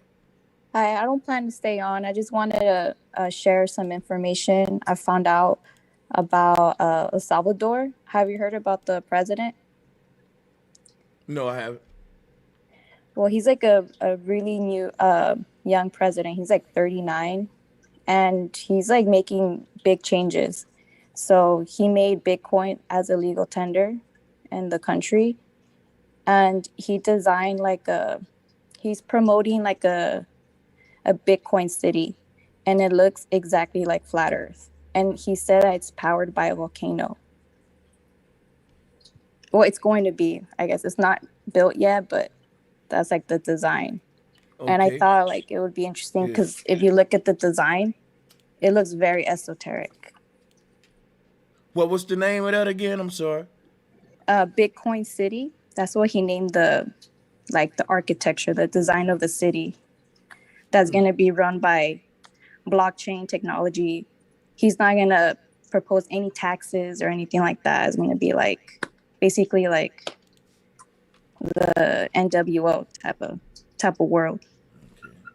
And that's crazy she said that, because volcano technology is what's supposed to be used to block the sun rays. While she brought that information up, I was looking at that information earlier. Okay. Facts, correct. Yeah, but it's just interesting. There's a lot of hidden esoteric sacred geometry to it, and the volcano as well. I can't stop thinking about how are they going to use the volcano to power a whole city?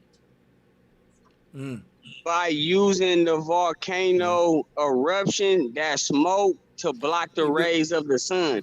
That's what I heard. I don't, I stand to be corrected. I also think that volcanic areas are very charged with magnetism and shit on another level too, that probably can be harnessed. I ain't sure, but Facts, yeah. bro. That's why they Tonga volcano, it won't a volcano eruption. They know what's around these craters / volcanoes where the earth juts up out of. I think that I think that the level, our dimensions are so close to each other that at mountaintops, that's why we get in contact with all the gods in ancient theology, mythology, and religion. And when you go deep in the earth, you can also do the same thing. That's just my belief, but yeah. Now check this out, y'all. Remember how we was saying tomorrow gonna be 2022 and all that stuff? All right, check how deep this is, right? This take place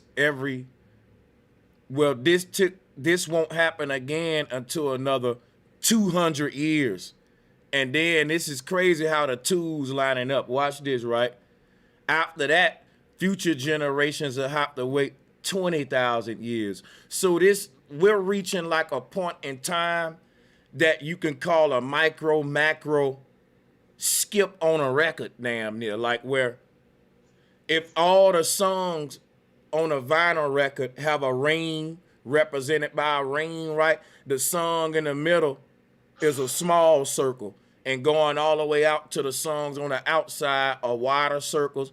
But if you put a crack in the vinyl, that crack will go through all of the songs. It'll go through the first song and all the way to the end of the vinyl to the last song. And no matter what song play, at that crack, every song will say the same thing, which is skip, static.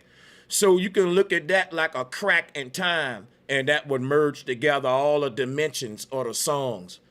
Some people say this is what CERN is gonna do when they activate it. So the fact that this would be like a crack in time, a point. For example, it's a point on a clock where all the hands point the same way. You know what I'm saying? And I don't know what that means. If time is its own dimension, these alignments are sort of openings. They're sort of checkpoints that combine all points in the past and future to one time. So tomorrow is kind of deep, man. I might have to go live and cover this and start my stream at 2:22. But yeah, go ahead. What she's saying is almost like unlocking a combination lock with the timelines. It's like once you get to the twos, you unlock that. When you get to the threes, you unlock that. Now the main question is when the goddamn door gonna be open after we done measured out all the alignments. And peace and blessings, Brother Sanchez. How you doing? It's going, your angel. Peace and blessings to the panel. Peace and love and blessings. I was just gonna say that the most optimal thing, because if you start at 222, at 223, you've missed it. You need to be prepared for 222. So what you want to do is you want to be on and kind of have a mindset of what needs to be the focus at that time, because it's the thought power. Like, this is what these people do. They utilize these 111s, 222s, 333s, and everybody don't have to be in the same place at the same time. All they got to do is know the time. And if it's 222 here, it could be 322 where you are, but we all know that it's 222 in the same place. But by the time you start at 222 and cut your channel on, get ready, revved up, get warmed up for the race, it's 240. You done missed it. So if you could think of something that we could all channel energy into, regardless of what it is, whether it's healing somebody, whether it's manifesting something, we can be, this is the power of thought. Like, and I really won't take up much of your time trying to explain it, because it would just really take up too much time. But what I'm saying to you on the simplicity of the powerfulness of this moment on 222 at 222, you should already be ready to go. If you have people getting ready to meditate or to think or whatever they're going to do, everyone should be in sync at that moment.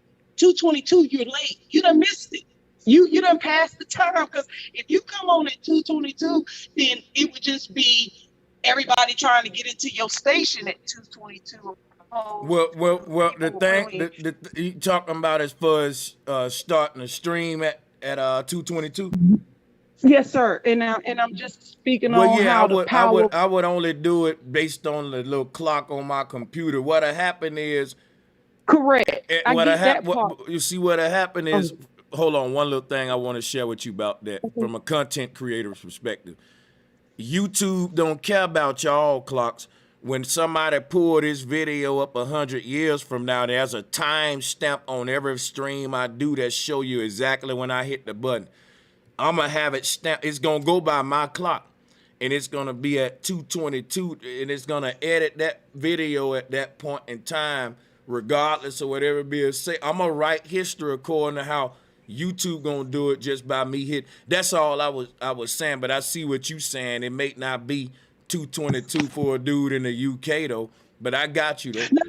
No, not that part. I'm saying at least start at 215, so all your people can be on at 222. Well, but you want to do it for your personal purpose, and now I understand where you're coming from. I get where you're saying. Yeah, I'm saying that if it was something that we was going to channel energy into, because it's a portal that opens, it's going to be a major ass portal. And this isn't a time just to be, it's the time to do anything that anybody wants to do, but it's a time where power is going to be so powerful that if we come together on the same thought in mind, we can come together as a group with the 500 people that follow you, 1,000 people, 1,500. You could just say at 222, we're gonna lift up all the ones that, whatever you decided to say. I can't even give you an analogy right now, because what I plan on doing at 222 is a different thing. But I will be tuned in. I'll cut you on to make sure you're in that with me. However, in my mind, I'm going to be manifesting some powerful things, because when that portal open, I want all mine in there going where it's going and the major things happening. And if someone wants to expound on what I'm saying, to break it down, because I'm not breaking it down from college to kindergarten. Generally, that's what I do. But you know, I look at it like a snapshot, right? Like just say at 222, right? The universe is saying, ching. However your energy is at that moment, that's kind of like how you gonna evolve from that point, so to speak. So what I would do is say, if you're happy with the version of yourself that you see today, you want to be captured in time. For example, if I was let's use some simple. If I was a football player, probably capture me in time with a ball, right? Spinning, juking a cat, frozen in time like a trophy, so to speak. you want to be captured in all your glory doing the thing that make you great, for example. If so, me personally, that's how I'm kind of interpreting it, and I'm going to use it to like teach and just enter this thing doing everything that kind of defines my energy, to use that date to do numerology teaching to kind of enlighten. Just the date translates to knowledge in numerology, which is perfect for teachers because you're actually embodying the energy of the date by knowing what should have been done on this date. Mayan would have got around and it would have been talk about astrology, why this time is important, what you know what it means. And I think just like the date suggests in numerology, knowledge, wisdom, awareness, what other way to tap into the energy of it than to do what knowledge. If there was any day I was going to teach on, this would be the one, according to what the number equal out to in numerology, teaching, knowledge, wisdom. So if you're a teacher and you ain't teaching on this day, you know what I'm saying? If the astrology teachers ain't up on this day and all that, like some, you know what I'm saying? This is, yeah, that's how kind of like I was looking at and it. I'm thinking something very. Y'all go ahead. My bad. Is that I think at 222 it should already be in motion. Is what I'm trying to say to you. Meaning the preparation should be set. And I know what you're saying. You're like, I want the timestamp that it started at this time. I came in, but by the time everybody comes into your channel, it won't be 222. But I get what you're saying for what you want to do. But if you were doing something to where everyone needed to be on the same accord, you would need a few more minutes. That's what it'll be though.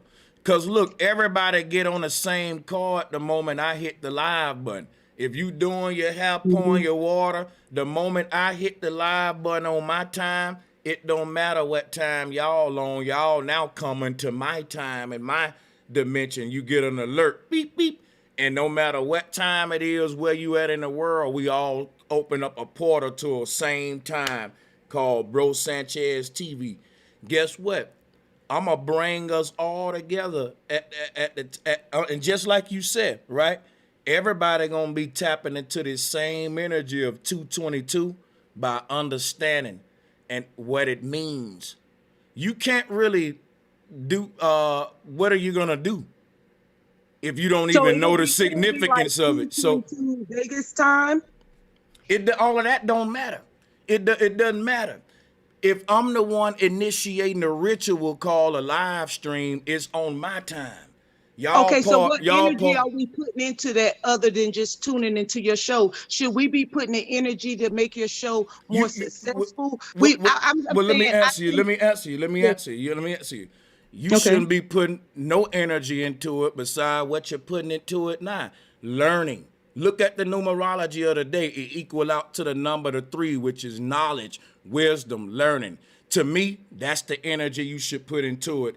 If the number equal out to sets and love and numerology, I would say, listen, y'all, let's spend time with our loved ones, or let's go live and do some love chants or something. Let's tap into that energy.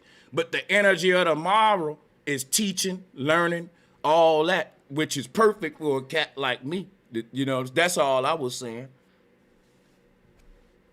Okay. So if we tapping into that energy, we doing what the day is supposed to be for. You know what I'm saying?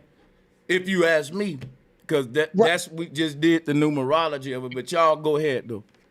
Yeah, because I'm thinking that because that is so powerful, your thought process really should be directed somewhere. It shouldn't just be, I'm gonna just learn, but what are you learning? So you know, it should be more focused on something, you know, because it's so powerful. You don't want to waste it with, well, let me just see what happens. It's so much bigger than that. Like this portal, this thing is gonna open at 222 at 222.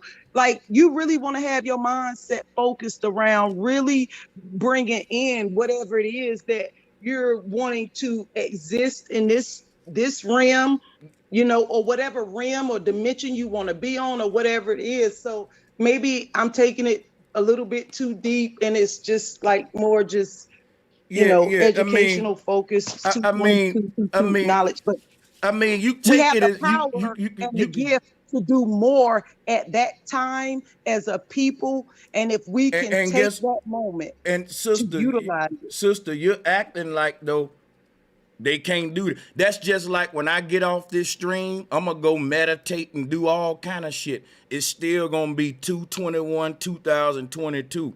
I ain't taking up all y'all day on these streams. I'm coming No, in. because That it's hold on. Wait, 1 second.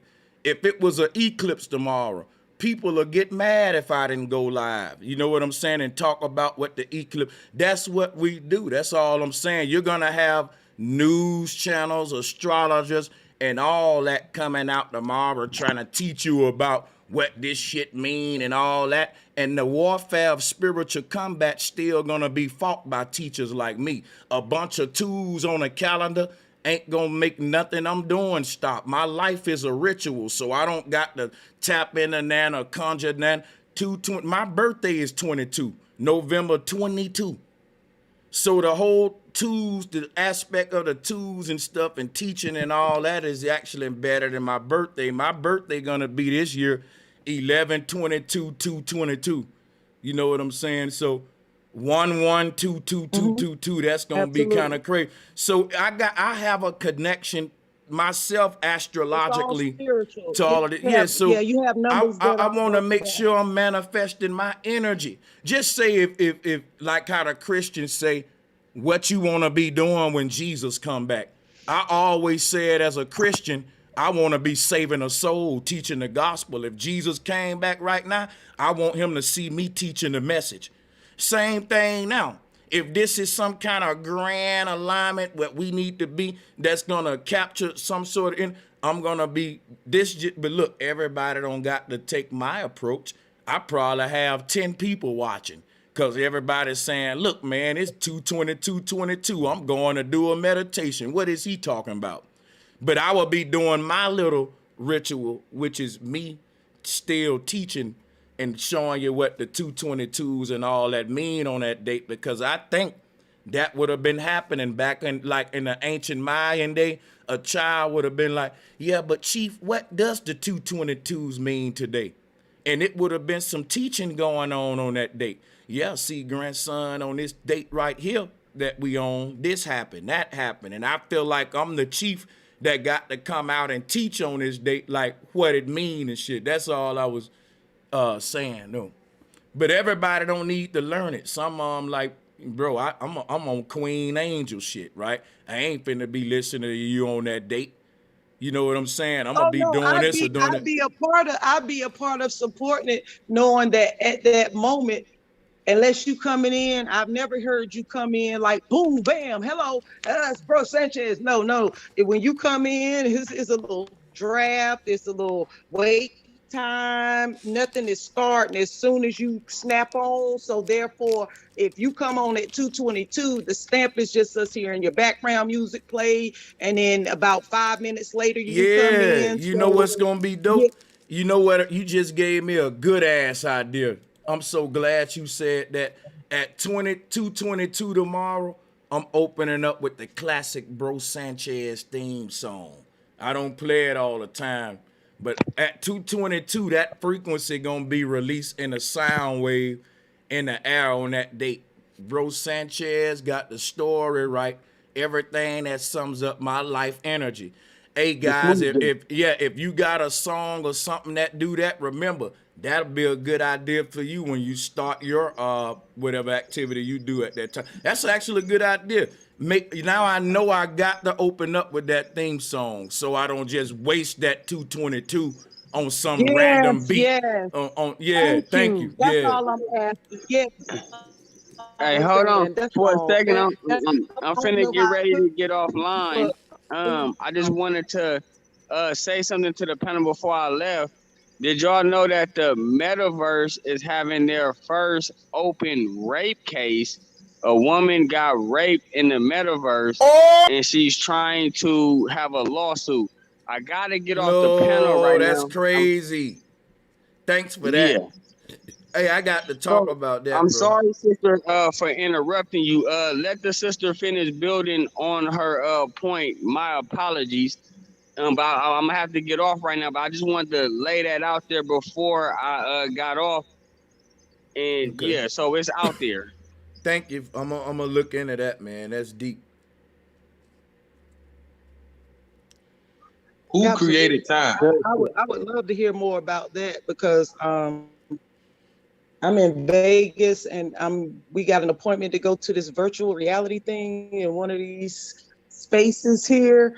And I'm a little nervous because they want to put the gear over you and have you fighting goons and goblins in a room with guns and pretending like you shooting. And I'm just like, I'm with my family. You got to do family stuff. So therefore I'm with it. And we got an appointment tomorrow, but I'm just trying to figure out how I'm going to get through it. Cause I'm like, you want me to, I saw people doing virtual reality things because in Vegas, you go down the sidewalk, they have these virtual reality games on the side of the street and you watch these people with these things over their eyes and they're screaming and hollering and they think they're falling and they're flipping out of these chairs and like they're like really acting ridiculous going through shit.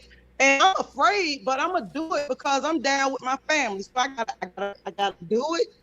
But I'm scared of shit because I don't like to be out of control. And something over my eyes that's make me feel like something is real has me like very afraid. But I'm just like I can't imagine.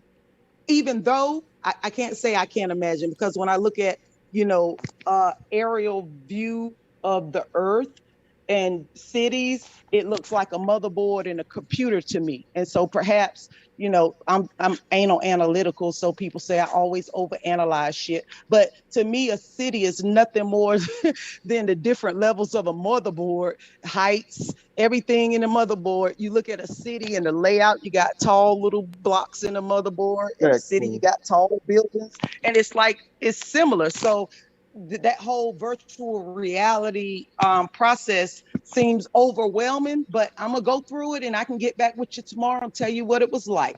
But at the end of the day, at 2:22, I will be somewhere. Well, at 2:00, I'll be somewhere still and in a good space and place. Definitely supporting you and what you have going on, and I look forward to it. I was just thinking that on a collective. Sweetheart, you okay? Okay. I was just thinking as a collective, if there was something that we needed to send energy to, that would be the perfect time. So, whether that's everyone, making sure that we listening to you, send energy to you individually, and I would hope Hey, you we're doing breaking it up a little daily, bit. but we send that energy. Oh, You breaking up. is this better? Yeah, there you go. You was breaking up. Can you There hear you me go. now? Yeah, you got it. You got it, sister. Okay, I was just hoping at 2:22 with you making that announcement and being a platform that would normally cost people money educationally, that we could be really sending you energy to make sure that you and your family. I mean, I think it should just be like a bless up thing, for me. In my brain, I'm just thinking like that because you do so much for us. You've taken not just myself, but other people that I know from Christianity to realize what truth is. And like once you get there, you can just take off running. Once you get past the Jesus concept, you can really take off running if you recognize that you're not being snowed anymore. However, a lot of people may not pay attention to what you say, but I have a high respect and a high regards for you. My family love you, and we appreciate you and keep doing what you're doing. And I would just hope that at 2:22, if you are tuning in to Brother Sanchez show, definitely lift him up, lift his family up, and send him mad energy emotionally, spiritually, financially, in every way that we can give it to you, because you give out information that's priceless, brother. And I appreciate you. I love you from the core. I'm in Vegas. I sent you a few emails to let you know me and my family was in Vegas. We look forward to meeting you someday. If we don't meet you this month, we'll be back next month, but not to see you per se, but we just come out to Vegas. I'm just letting you know. And so with that being said, I yield the floor. Well, we appreciate that, Queen Angel. We're gonna allow some more callers to get it in. One thing I wanted to teach y'all, and I'm gonna prepare a stream tomorrow to teach a lot what's going on with this date, because what's going on tomorrow, time on a clock ain't gonna make sense. It gonna seem like we keep repeating this same point in time. Like, for example, tomorrow at 2:22, you're gonna have all the twos lined up with the clock and the calendar. But it's gonna be another 2:22, so you don't got nothing to worry about. In other words, 2 is a number of repetition and doubling up. So tomorrow we're gonna have 2:22 time on the clock. But at 10:22, it's gonna be the same thing as 2:22. Because on a military clock, 10:22 is 22:22. 10 o'clock in military time is 22. It's the 22nd hour. So at 10:22, all the military clocks gonna do the same thing yours did at 2:22 all over again. So it's gonna be like a repeat, which is another way of 2 revealing itself. I ain't just giving you one alignment, I'm gonna give you 2 once again, 2. In that's crazy. So that tomorrow is so tuned out that I got to be on YouTube. Like, I don't know, man, but I'm just tripping. No, I'm just bullshitting. But yeah, it's crazy how this energy gonna manifest. Like, and the fact that we call this second month February, and the root word is feb or a fib. A fib is something like deja vu. Like, I done this before. I saw a fib, ain't it? Let me see what the Fibonacci sequence, the fib, like this repetitive. Let me see if my etymology on point. What is a fib?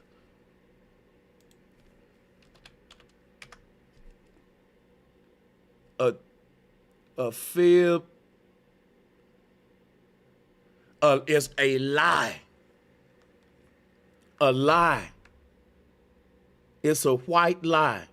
And it's a reduplication of a fable. Now that's kind of getting deep now. Yes, it is. It's kind of getting deep now. Then someone asked earlier who created time. Peace and love to the panel and everybody. Yeah. Present one love, bro. One love, bro. Yeah, that was me. That was me. All right, yeah. Much love, man. So tomorrow at 2:22 on both, you got an in and an out for manifestation.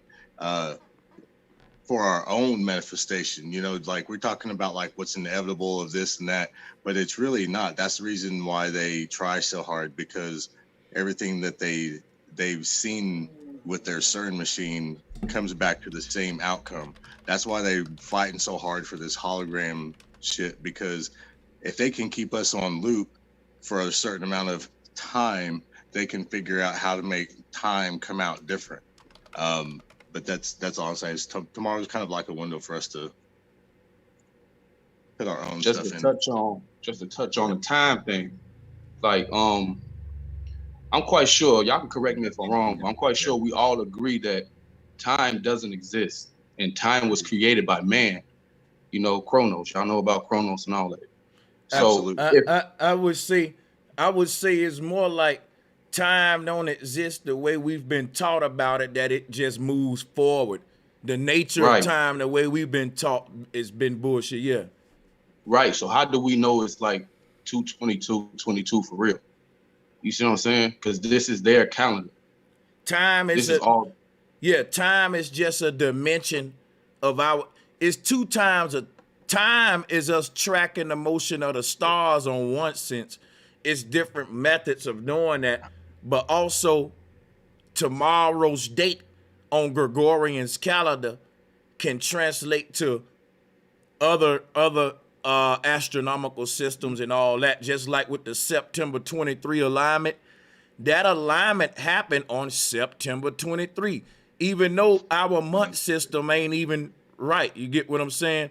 In other words, the day that the Mayans said that alignment would happen would have been September 23 our time. So it's some about the dimension of time where time can be translated like the dimension of language. So and that would connect all times with these astrological alignments. Because if the sky, in other words, technically tomorrow not happening again for 200 years, that'll be true whether we was under Pope Gregory calendar or lunar calendar, or no matter what system you want to use, you can count 200 years and that's when it's happen again. But I see what you're saying though. Yeah, because this actually happened 3 times this month. Y'all know that, right? It's called a palindrome day. That's right. Yeah. That's all I really wanted to touch on, man, because I was just over here contemplating, thinking like, y'all said he talking about time in 222. And y'all really thinking like I'm thinking? But you broke it down like you always do, bro. Appreciate you, man. Y'all, hey, much love to the panel, man. Love y'all. We got you, yes, sir. And one more thing, I don't mean to cut nobody off, but in like deep occultism, 1 + 1 = 3. You know why? Because when you get male and female together, what they make a third person, right?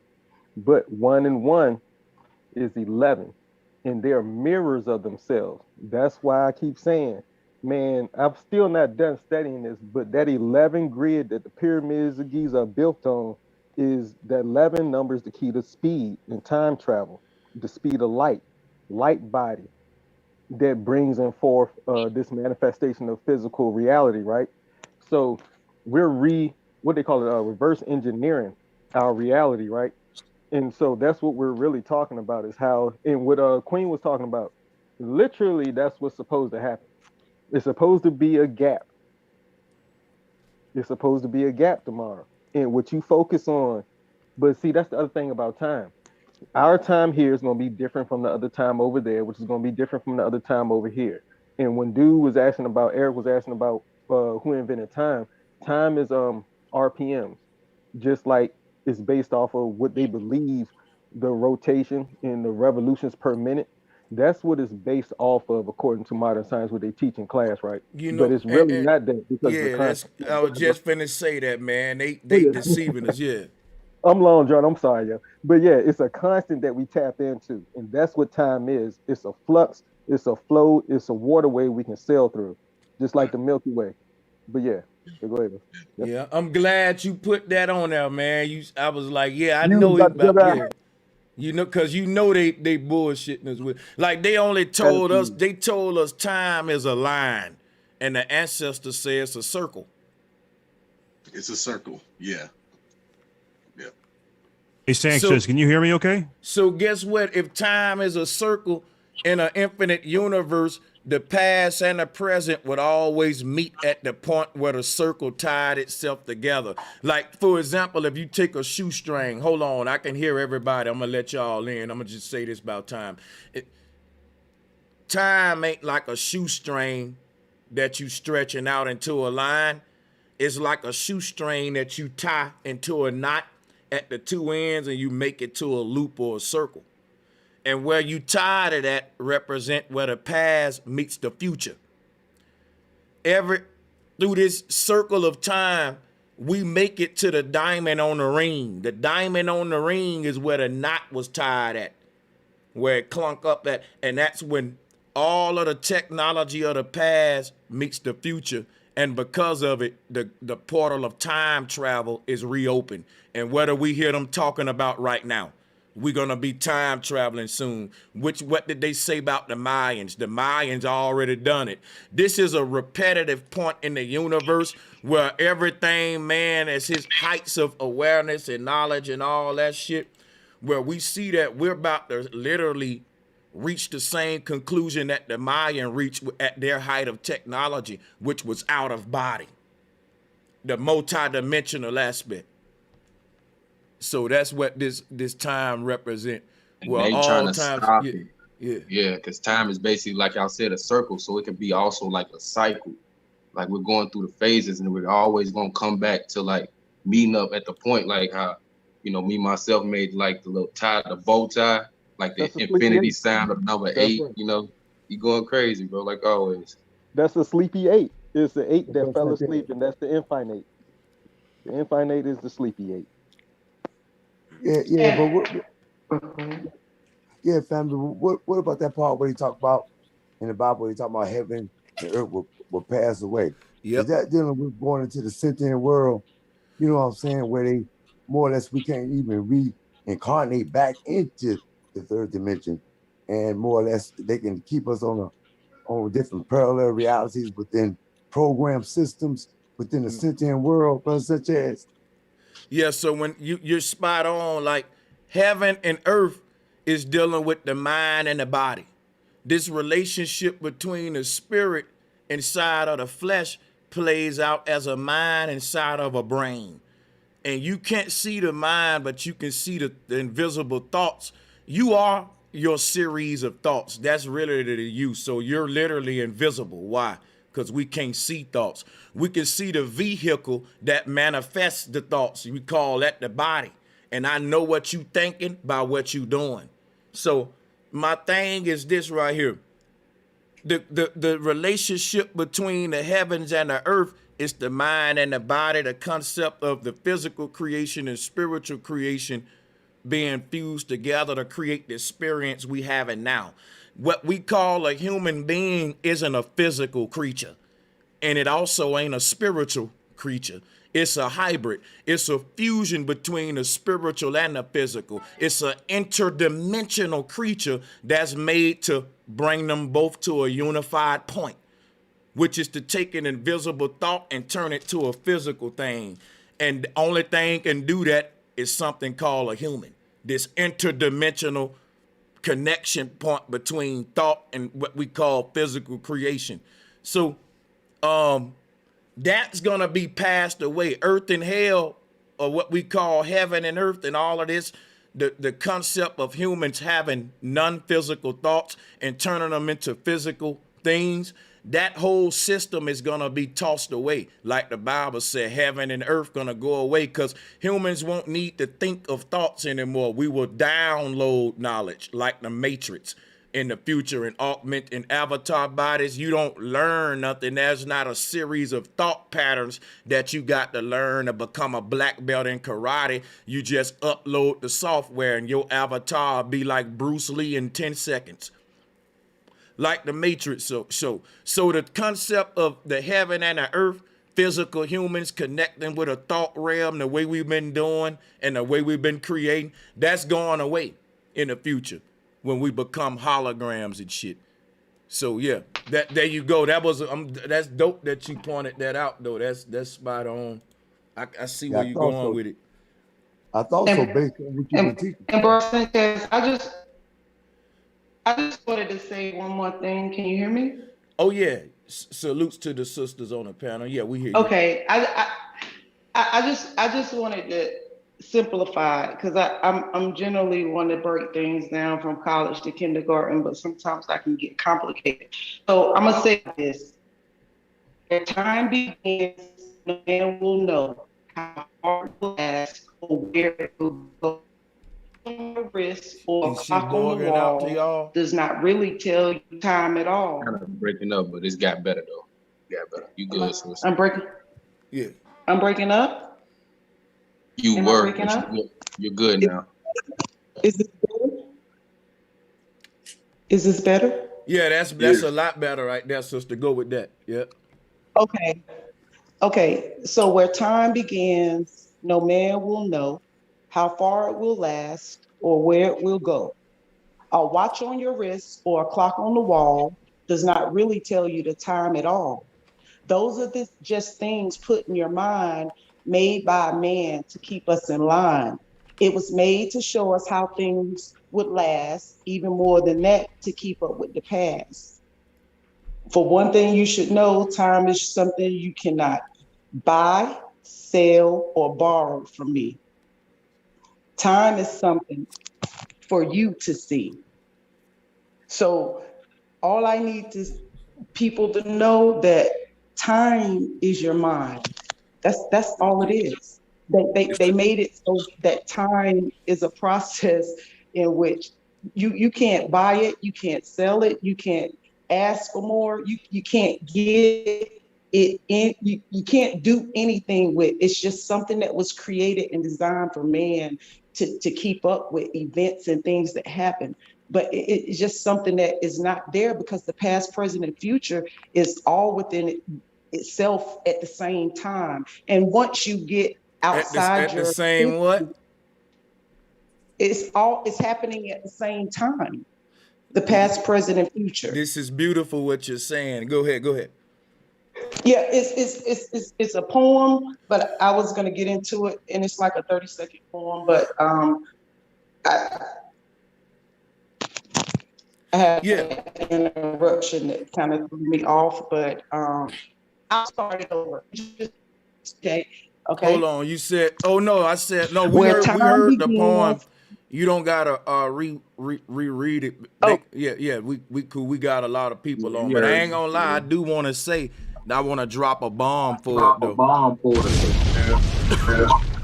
want to drop a bomb for that. Hey, cause I'm a poet, man. And I can respect some deep poetry. Let me make an announcement. If you're on the call with us right now and you're watching this on YouTube at the same time, turn one off, or we'll get a double up like what we're gonna get tomorrow with the 22222. I'll just be repeating myself.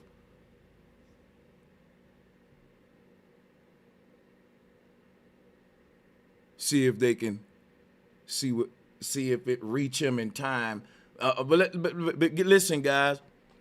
Time is a dimension within what we call physical reality. It don't exist in a spiritual reality. So part of you is bound to time, and part of you ain't. Part of you is timeless. And I think that the Mayan had achieved how to balance their consciousness in between the two, if you will. If that make any sense at all. Because part of us is bound to chronos. They always say Mother Nature and Father Time. Our true nature is timeless. The spiritual part of us don't age with Father Time. So I always looked at that like the masculine part of creation is like the part that ages, that moves in a line like the phallus. The circle being an infinite part would be the divine feminine, or the infinite part of us that keeps reincarnate in cycles. It think it's moving in a line, but it's actually moving in a circle when you're dealing outside of time. I think that the reason for that is because you can't see a torus field as a circle if you on the inside of it. But it ain't till you get on the outside that you see this timeless aspect of it, or this circle. So it's kind of like the governing aspect of a creature that live inside of a torus field would be a line aspect, you know, like the horizon line, like the North Pole is a line. We kind of have this linear aspect associated with the physical creation, but outside of that, we reconnect with this circular concept or a spiral concept like the Fibonacci sequence. And so when you say spiritual, to me, that's like the spiral ritual. That's the concept that exists outside of this, what perceived to be linear aspect. Land is land, and me, linear is just dealing with the linear aspect of thinking that you're on land. But the heavenly aspect, the ethereal aspect above the land is the timeless part. That's like if everything inside of a watch bezel is guzzled by the time, is governed by time, but once you ascend from the face of a clock and outside of the bezel, you don't age no more.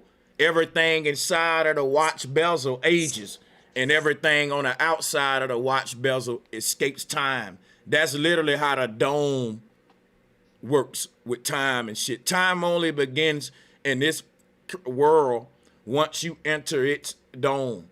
And the world beyond this one got its own time and sun and moon system, and this is called time traveling now. It's synonymous with traveling the cosmos, which is what the Mayan was trying to get us back into. But yeah, let's keep the mic moving, y'all. This is a deep. I got a question too, but I'm gonna hold it off. It's about time travel. I know somebody else want to probably jump in, but I'm gonna hold Salutations. Salutations, Brother Sanchez. Can I jump in, please? Yeah, sure. Yeah, right. Years ago, I spent time with an esoteric teacher, and I said to them I wanted to understand why one piece of art is priceless and another piece of art is worthless. And they took me to a gallery, a Rembrandt self-portrait, and we did like a meditation, and they got me to stare at the painting. And what I found was the energy, or the radial energy, was coming out of the painting, and my tangential energy was connecting with it. Then what the teacher explained to me was that, and this is going to go a bit deep, that the energy that Rembrandt had to paint the painting that day that he painted it was coming from my energy appreciating the art of his work. So what happened was there was like a cyclical connection in time. And this is what they explained to me is art appreciation and the connection of cyclical energy. So as an example, the inspiration energy that you get today, the energy that you get today for inspiration could actually come from people in the future appreciating your work. It's a kind of tricky concept to grasp, but I'm sure that makes a lot of sense, bro. You'll understand this. That's true.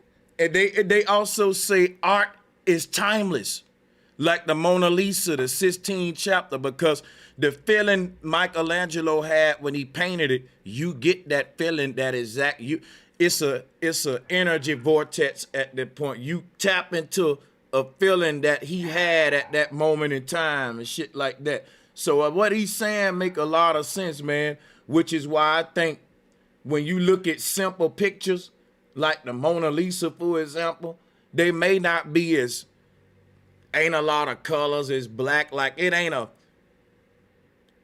people say it's a beautiful portrait. It ain't all that beautiful.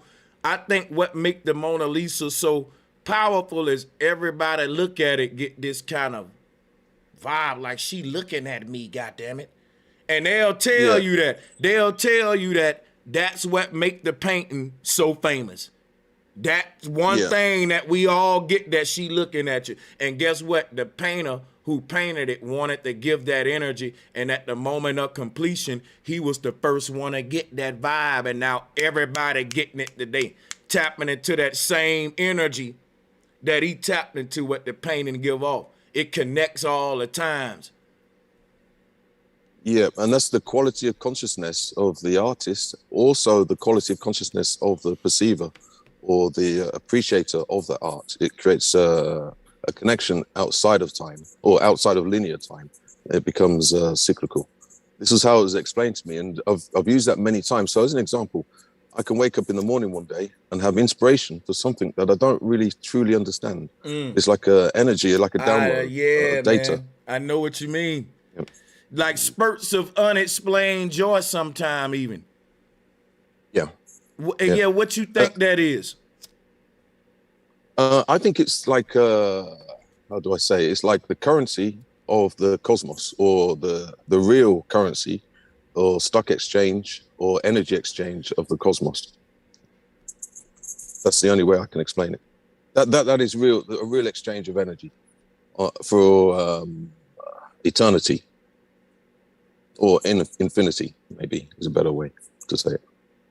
Hey, that's what's up. We're gonna slide some more people into this bill. We got a lot of people on here. Anybody? Oh, well, yeah, we got hands actually. I'm gonna go to first, and then we'll go to the rest of y'all. Let's go to India Child real quick. Salutes to the sister India for joining us back today.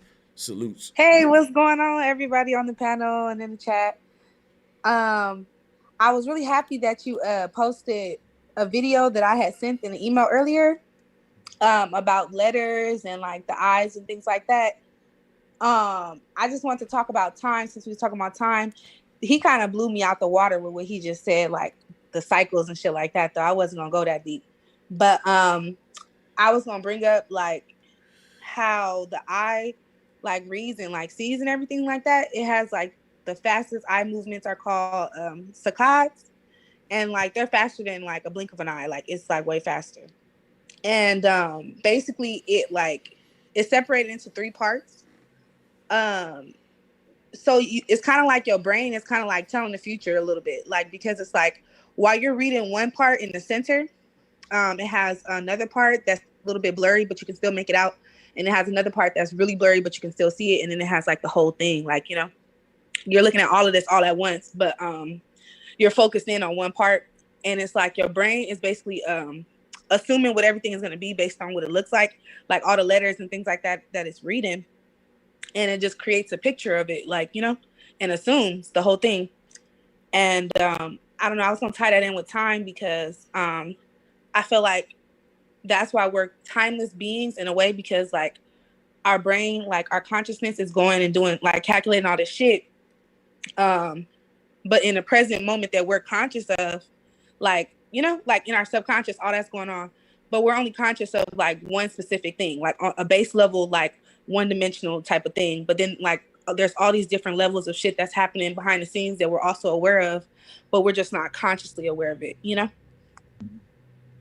Mm-hmm. I'm totally with you on where you're going here. Okay, that's what's going with it. Yeah. Oh, Yeah, I see. Yeah. I'm yelling outside. Can I say something for a minute? Oh, go. Okay, all right. Yeah, y'all go ahead for sure.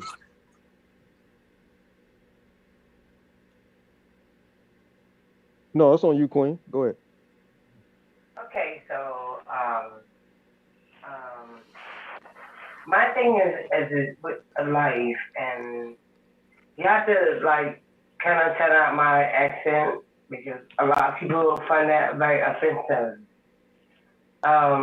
My thing is like we are one people at one time on this earth, and it's like we have lost our way. I don't really speak English rhetoric. I don't speak English. I speak another language. So that's why I listen a lot here. But my mind does not, what you call that, coagulate with the language y'all speak.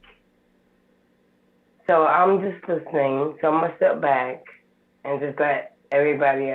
But I understand everything everybody is talking about. So I'm gonna step back and just chill out. Oh, we love you too. Most definitely, much love to the sister. You're more than welcome over here whenever. So don't feel scared to speak. Go ahead, brother. Oh, exactly. But I just want to throw out one word. It's called the circadian rhythm. Well, it's two words. I'm slow and fast at the same time. But hey, circadian rhythm, right, is what science calls it. And we have an organic like RPM inside of us, a little realm inside of us, a whole little galaxy that spins on its axis, right? And then we have that on the outside. Your imagination imagines you back. And then I'm gonna go ahead and finish this real quick. Hey, Brother Sanchez. Yeah. Hey, got a question more or less. You know, all about this time and so forth. If that has anything to do with the preservation of Times Square or Grand Central Station dealing with the North Pole. You know what? I can't really just say right off the bat, but I can say that's an interesting observation, though. Like Times Square, and you think about time is created at a cube at the center of the earth or whatever with Times Square. Yeah, but that's interesting. I'm a dive into that though. But man being able to distribute time was a new dimension all of itself. Meaning when man created clocks and watches, he never was able to distribute time before that. Everybody was it was just this, went by the stars and the heavens what time it was, man. But man creating clocks and watches He can create time and calendar systems that ain't got nothing to do necessarily with the stars and heavens. He can make his calendars based around earthly events. For example, if we didn't have a calendar, a nigga would know what season and month and time it was just on sports, whether it's baseball season, football season. See, when you go to talking like that, seasons that man do, events and actions that man do now become seasons. Think about that. You say these things are seasons like summer, spring, winter, fall. Most kids associate time with these events more than they do what's really happening outside. So we ain't really on natural time. We on a time system we all agreed upon based on a modern world of events and systems that we've come to do every day. And that ain't got really shit to do with what's happening in the sky. The only time everybody on Earth snapped the fuck out of it and everybody on Earth come to the same spot on, hey, we need to look up in the sky is during these great alignments. Like the one that happened a minute ago when the 7 wandering stars all aligned. The September 23 brought everybody outside. And now this one here. It's something about when shit line up, that's when everybody kind of, to me, if you notice what they've been doing in the history of shit like this, they'll have shit going on to stop us from really talking about the event like that. I remember when the 7 wandering stars aligned and NASA came out and was trying to downplay it and shit. Like, yeah, it's a rare event, but it's really nothing really special about it that everyone on Earth can look up right now and see this same alignment. And they tried to explain away, because I used it to debunk the globe. Everybody on the globe shouldn't see that same alignment, but that's why this shit is represented with like knowledge, awareness. Even the Bible said, I'm going to use the stars and all that for signs and wonders to speak to your ass. That's like, even if man is in an indoctrinated state and he got NASA and the Vatican and all that, if he would just look his motherfucking ass up, he'll see they lying to him. Because think about it. How can everybody see that same alignment everywhere on Earth at the same time? That'll make folks say, well, damn, how we on the globe? So it's like knowledge that come with this shit too. A lot of astrologers, that's what they saying too, that it's a time of knowledge and all that shit. Powerful mind control, man. That's when they tap in, is when the celestial entities come through. Like you said, when the 7 wandering stars tapped in, the Great Conjunction. And remember the Geminids, when those green blue asteroids was flying at like 150 per hour, and you could see them nonstop. They were like, yo, we don't know what the source asteroid is, but we just know that it's huge and it's been around for eternity and it seems sentient, like it's alive, like it's some sort of giant spaceship. But yeah, that was the last event, and this is supposed to be the next. The last event was the Geminids. The previous one was the conjunction. This one is about to be trippy. I'm trying to find out what type of moon we have, in a waning moon or not, but I'm gonna have to do some more research on the Mars because I forgot to be completely honest. But yeah, that's out there about it. All right. This be the connection of mathematics. We got times tables. So what does the times mean regarding time with mathematics?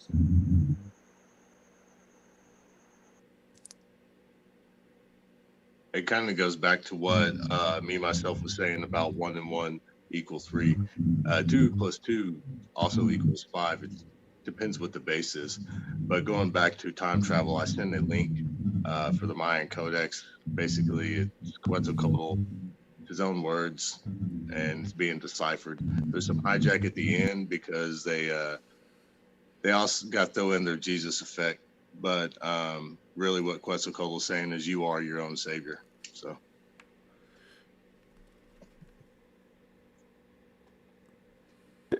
Three is also 6, which is also 9.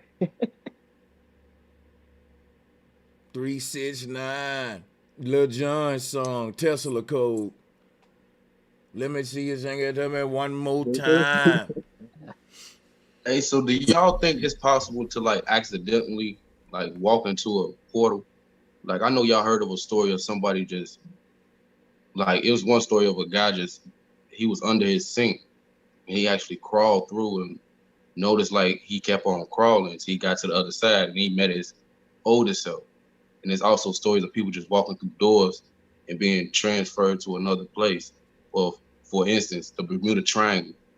Things just instantly just be teleported to another location. That's what they say. But what do y'all Wormholes. You're talking about wormholes, like tears in the ether is what I like to call it. Yeah. Hey, I believe in that. Go ahead, bro. Go ahead. I don't really think I heard you speak on it. Absolutely, I do. Yeah, I was just sharing the mic, but I do believe in I do believe in places on Earth where that can be miniature North Poles, sort of tears in our whole dimension and shit. I totally believe that there's places like that, man. That's all CERN is gonna be when they fired up. They're gonna create a fucking little time hole, a porthole, a portal in time, if you will. They even telling you we'll be able to travel back in time when we do this, even to the point of the Big Bang when the universe was first conceived by the Most High and launched out as a holographic projection. And the reason, and see, they ain't lying to y'all. They creating CERN is a modern day big time machine, and it's gonna allow them to see the moment of conception when the sperm hit the egg and the light shining. Our universe was born the same way. Even the Dogon talk about the cosmic egg and with the light coming out of it and all that. But anyway, when they open up this portal in time, it's gonna allow you to be able to peek through time like how you peek through a door hole in somebody's peephole. And you'll be able to see the past, the future, and all this, if you will.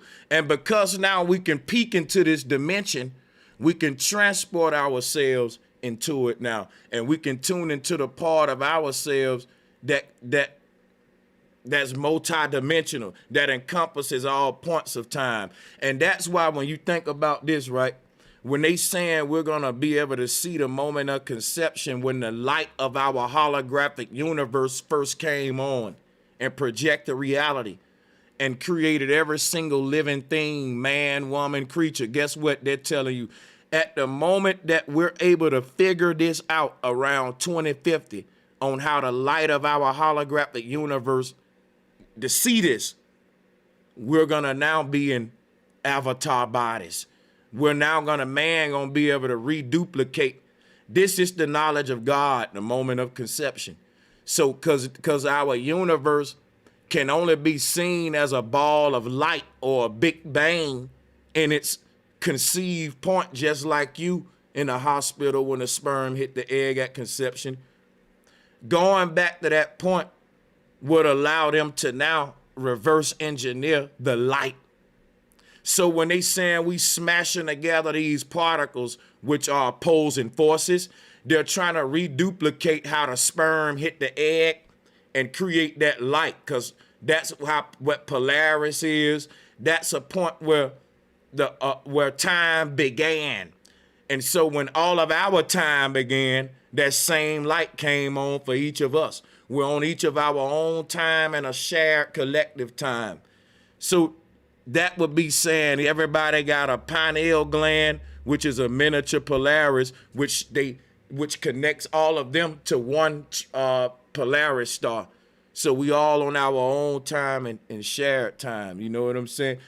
So they able to reduplicate all of this knowledge into this light holographic reality they about to bring forth. So when the brother talked about the natural, when the Bible say the world gonna be destroyed or tossed into the lake of fire, well, when you toss something to a lake, you drown it. In this sense, I think the Bible is talking about the nano dust. It's literally tossing the natural well into a nano lake. And it's a lake of fire because this is like little electric, little computers that's recording information. They're just data transmitters like neurons. So, like, I can really go deep with this shit, but I want to share the mic. But time travel gonna be possible, and it's gonna be easy to explain. And by the time we able to develop the language to explain it, because we using it and we tapping into this whole nother paradigm, by the time we using the technology and become gods over it, we'll be trapped inside of a quantum computer. That's their agenda. That's the New World Order agenda. I'm gonna stop right there. I just want to throw one word out there. It's probably like 4 other ways. Anatomic Hold gold. on. Hey, Yvonne, you got a lot of background rumbling and noise going on. It's like you and Thunder ain't getting along right now. So one gonna win eventually. But salutes to the sister Yvonne. Hey, cause I know she wanted to say something too, and she was going in, but the background getting on there. Go ahead. Who else wanted? And it might be me. I just go ahead. I went ahead and muted my video, but y'all can hear me. What you were talking about was fusion versus fission, and it's like, yeah, that's exactly what they're doing now. And damn, I forgot what I was about to say. Cause that thunder fight threw me off. Hey, oh man. Hey, it'll come back to you, man. Let's go to Justin Walker. Let us know when you remember though. Justin Walker or either Mal, either one of y'all with y'all hands up. Y'all got it. Go ahead. That's them silent hands. Sometimes they raise their hand like that, and that don't mean you want to talk. It mean you taking a silent oath, right? You really pleading the fifth. Can you hear me? Oh, okay. Go ahead, my brother. You got it. All right. Yeah, I did something right now, and my screen's all messed up. It's showing everybody. Now it's all weird. I got a couple dots. Got to scroll through stuff. But yeah, I just wanted to say a couple things more, just waiting on the brain stuff along those lines.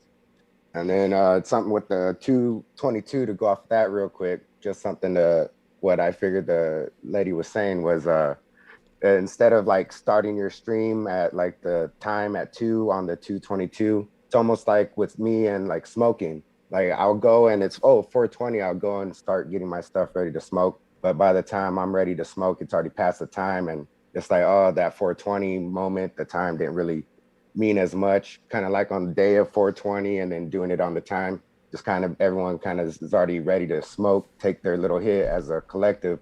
Almost like another way is like taking your moment of silence. People could kind of do that, like if they're tuning in with you, if you do your show beforehand, you could say whatever, maybe at 222 people do whatever it is they may want to do for that time, basically for like whatever it means to them or could be. Yeah, but something like that. It'd be something different. What I figured, a different example that I figured on the smoking end. But other than that, like just at like 222, everybody light up the blunt at the same time or some shit. No, I'm just fucking with you, bro. Smoke. I mean, I smoke the bong. I prefer that, but like that, yeah, just take a hit 222 or whatever's meaning. Like it is that going on at 222 because that number 22 has been coming around along my ways quite a bit, and the number 444. Can you imagine that though? Get ready, everybody. Hold up. Get ready. Hold up. Yeah. Here we go. Hey. Yeah. What about the people that don't smoke, brother? But I know I see what you're saying. But yeah, do whatever they want to do. They don't smoke. Do whatever it is that they would prefer to be on that level. I mean, if they drink, you could take a shot or drink a beer. Smoke a cigarette, and if you don't do none of that, I guess drink a water, do something, maybe get those what I was thinking of, those old cigarette gums, get something to smoke. Everybody keep talking about what you could do at 222. Like it's interesting, it's funny because he said whatever you want to do, right?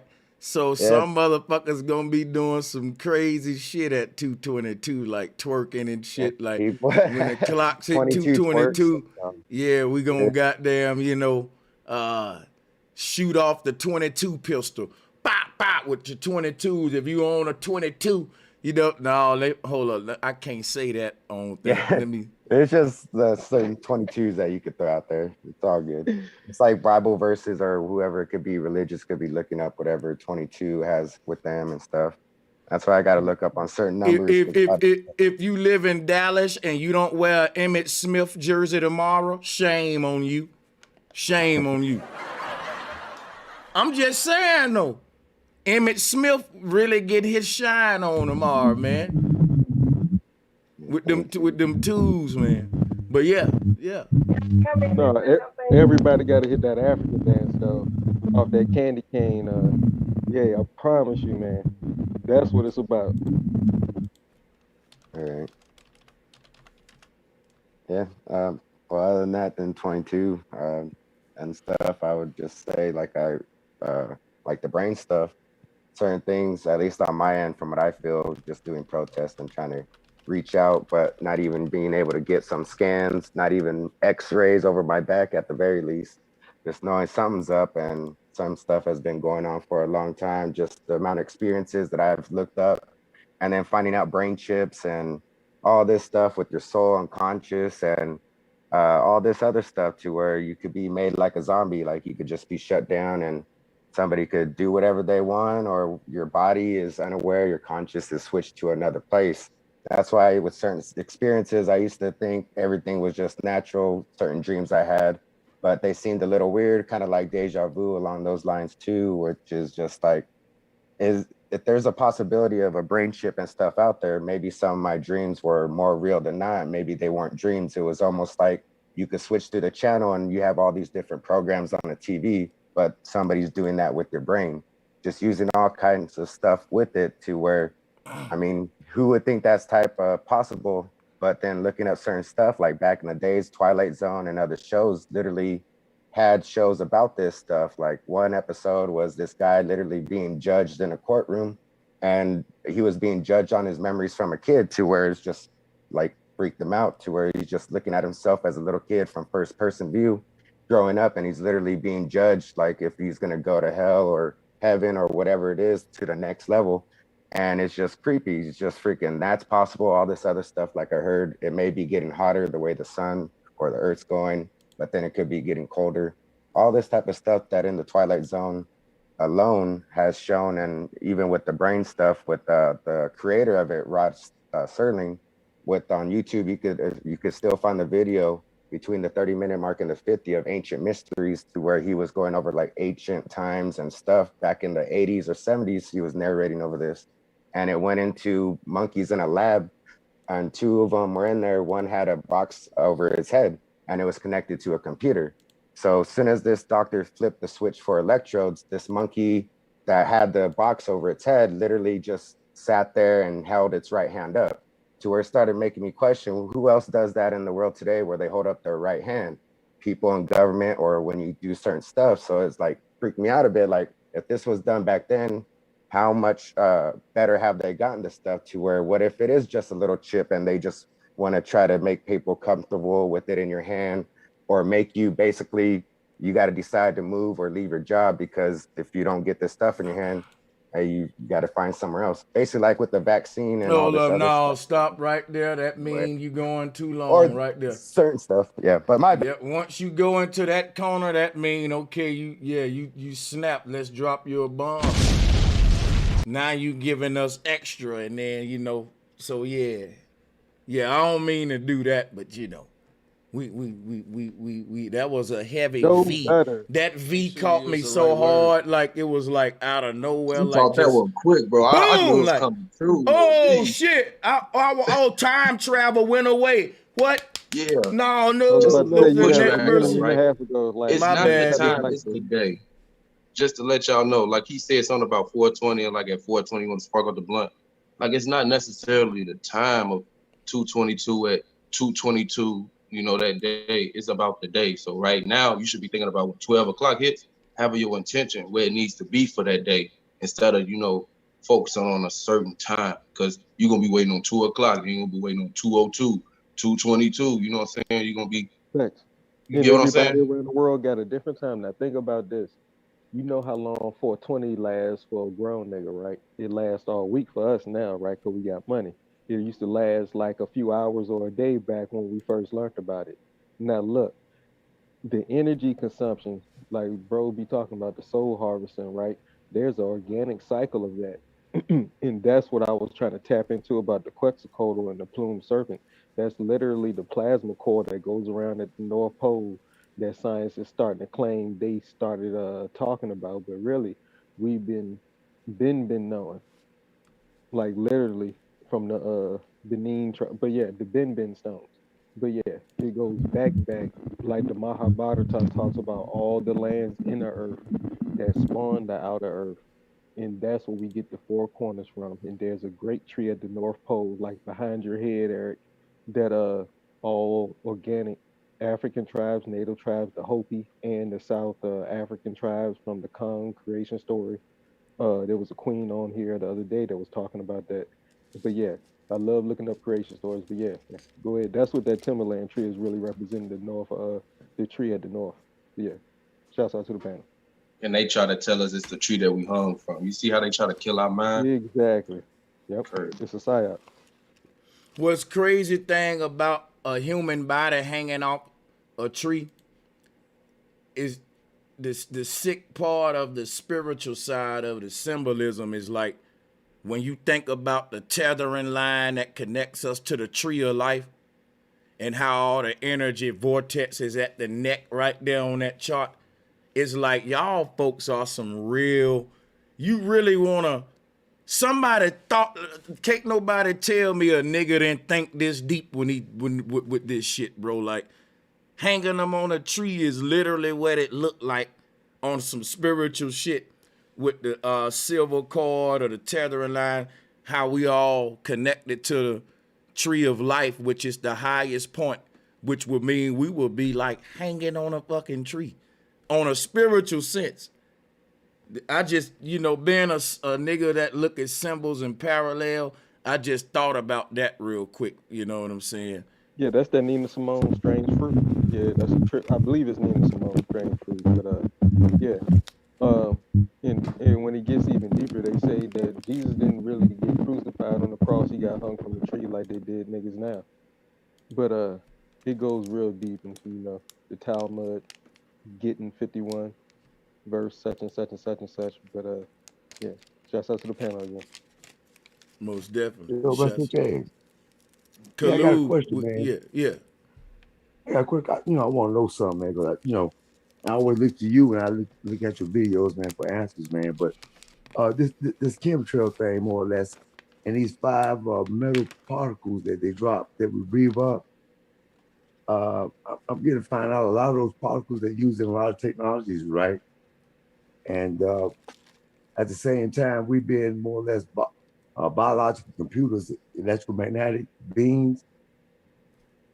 You think that may be a way they can, along with the nanotechnology, interfere with our spiritual or use an algorithm to affect us in a way that to link us to the more or less the beast computer, in a sense, in a way that if we was to die, they can take our souls. You know what I'm saying? That's just a thought, bro. You know Well, what I'm they said that's what I've been teaching, that's the technology that they got. They saying they can take your soul, and put it in a holographic avatar. You can be immortal in this sort of augmented reality. That's what I've been going over. Now, what you're asking me is, can they do it without your permission? That's the part where I always teach. That's the backside of this technology, because we don't know. It's like a trust thing, and that's where I say I don't trust them and shit with this kind of technology. You know what I'm saying? Where they, like, if you in a hospital and you dying and you said, look, man, I don't want to be immortal. I'm good. Just let me go. And they try to still catch your ass some kind of way and shit. Yeah, I be thinking about that. You know what I'm saying? But I think about that a lot, man. I mean, I get like paranoid on thoughts, on conscious thoughts like that, man. Yeah, I like, man. you know, I like to put thoughts like that together. And you give me a lot of, you know, you crack my mental on those levels to the point that thinking like, hey man, you gotta think deep. You got, I mean, who can fathom Let me show you some. We thinking like that, right? Hollywood thinking like that, cause watch this. I saw this movie not too long ago where they achieved this technology. I think, yeah, this dude, I think his wife died in the movie. And he went to this scientist who said that he can take the consciousness and put it into like a robot body. And he missed his wife so much, he agreed to do that against his wife's will. So they went and got the body of the wife. They explain the same shit I basically explained to y'all. Even after you breathe your last breath, there's still a lot of brain activity because we live in our mind and not our bodies that's breathing this air and all that. That's why I say you don't die when you stop breathing, you die when you stop thinking. So the part of us that's lingering in the body, they want to intercept that. Like you don't just, so the thing about it in this movie, they did that with his wife and her soul woke up in this damn robot. And yo, that shit got so scary because the moment she realized, damn, I'm brought back from the dead and I'm in a robot, the robot just started screaming like a motherfucker. Like, and they was like, calm down. You gotta get used to your soul being in a, you know, a robot. And the shit just started, it was going downhill. It was just not gonna get used to it, in other words. And this would be the literal example of heaven. If you woke up from the dead in a holographic avatar, but it was like your soul wearing a shoe that ain't its size. And you know how that can hurt your feet, but you can't take it off though. This is a vessel they made for you and not the natural creature, so it ain't gonna fit you right.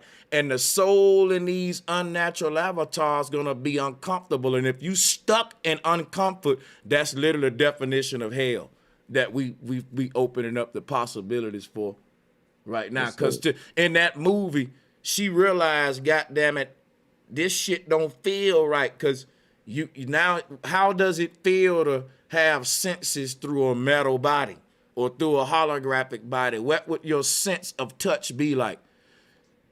What would the initial shock of the consciousness landing into a metal body be like the moment you feel what it's like to be a machine? It'll be a crazy shock. And that's the whole thing, what they was going into, like in that video. So the wife, I forgot how the movie went. Somebody know what movie I'm talking about, making show you how it go. But I know what y'all saw that movie too when he was trying to bring his, it was a couple of them like that too. But yeah, when that person brought back, man, it'd be crazy for him. Yeah. They all end the same. They always end up wanting to die. They don't never want to live like that. It's hard. Yep. Is this connected? Is this connected to like the self-perfection or the perfection of character? So, as an example, in this dimension, let's say third dimension, time is not real; it's agreed upon.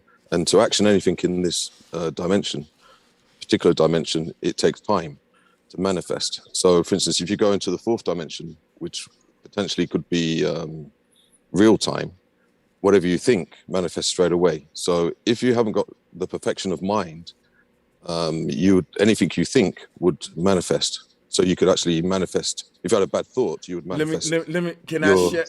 Can I interject and say something real quick? Hey, look, I like where you going with this, but let me interject and put this on.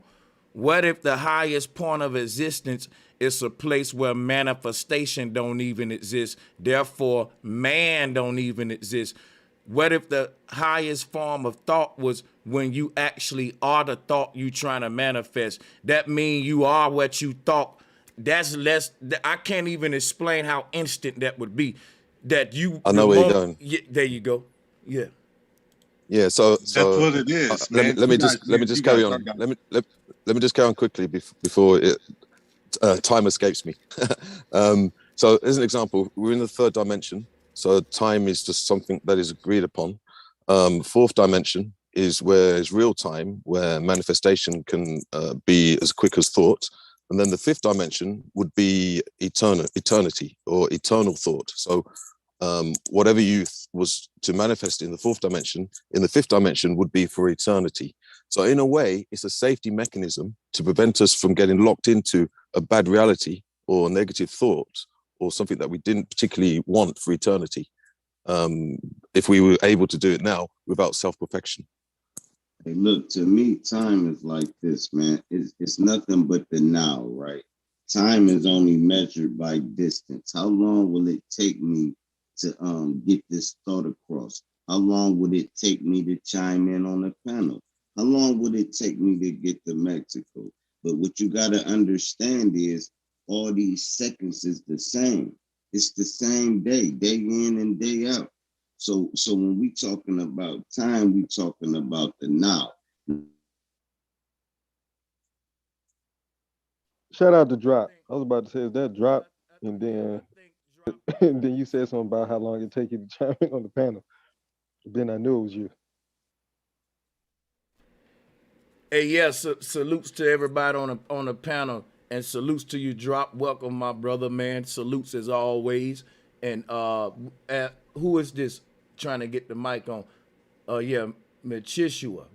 Whenever you get your mic set up and you want the flow, let us know. Let's go to Mal. Is you ready for it, or anybody else who want the mic? I think Mal was next, but yeah, I don't know if he was unmute his mic so somebody else can grab the flow.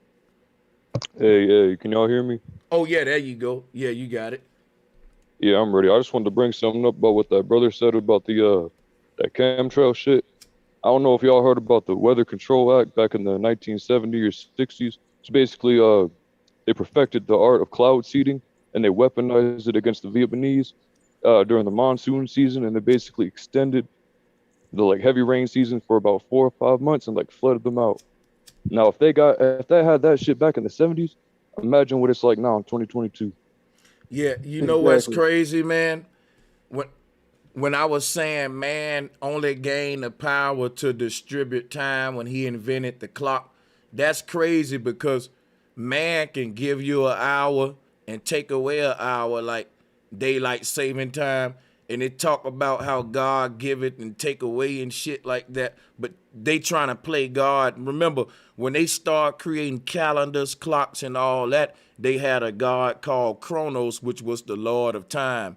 And like you said, when they start doing the cloud seeding and using weather warfare, they had a God called Zeus, which controlled the weather now. So it's like everything they manifest scientifically, they talk about it in a superhero mythological form in religion, which is why right now all the gods that talk about giving us immortality in these light bodies of white snow, science doing it. So science make the myth a reality because all things are possible in this reality, and that's what they don't really want us to know, man. You can manifest any thought you can conceive. Just like you said, there's nothing new under the sun. Yeah, it's crazy, man. So yeah, a lot of the astrologers are going crazy about tomorrow. We speaking about 222, all that. The astrologers are saying astrologers are explaining a power shift that's of significance. Whenever they go to talking like that, man, yeah, you already know that they don't want to talk about the portal we was all talking about and shit like that. But yeah, I can't tell you this, man. We had 5 inches of snow 2 days ago. All of it melted in 2 days. It went from freezing. I'm in Ohio. It went from freezing to like a summer day. Today was a summer day. It probably was 50, 60 degrees outside. That's what it's 2 days ago. 2 days ago, it was 20 degrees. Blizzard. Car caked up with snow. And now all the snow is gone. If you're in Ohio, just look out your window. It's amazing. It's like they put a defrost on the whole world. So whatever they talking about with that 222 is showing in the atmosphere. I can tell you that.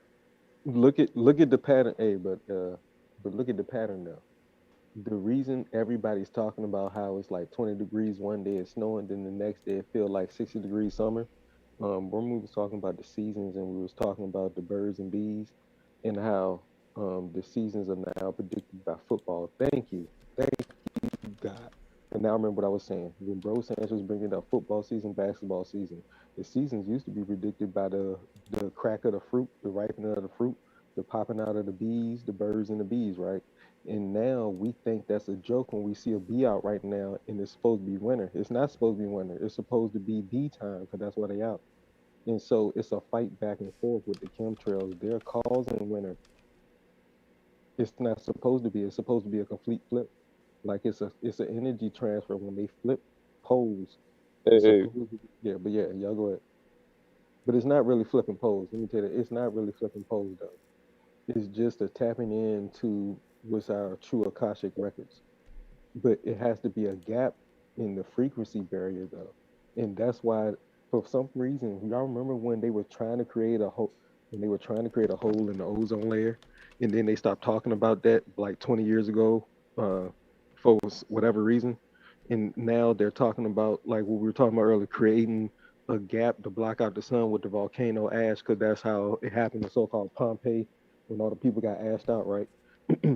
And so we got to pay attention to what our government's trying to do in the panic because it's not working, and let's enlighten up, yeah, because it's getting crazy. Yeah, I wanted to bring up some. I'm still on this whole 222, this event that only gonna be around in another 200 years after tomorrow. Just trying to understand it a little bit, right? Um, and I'm sitting here like thinking to myself, right?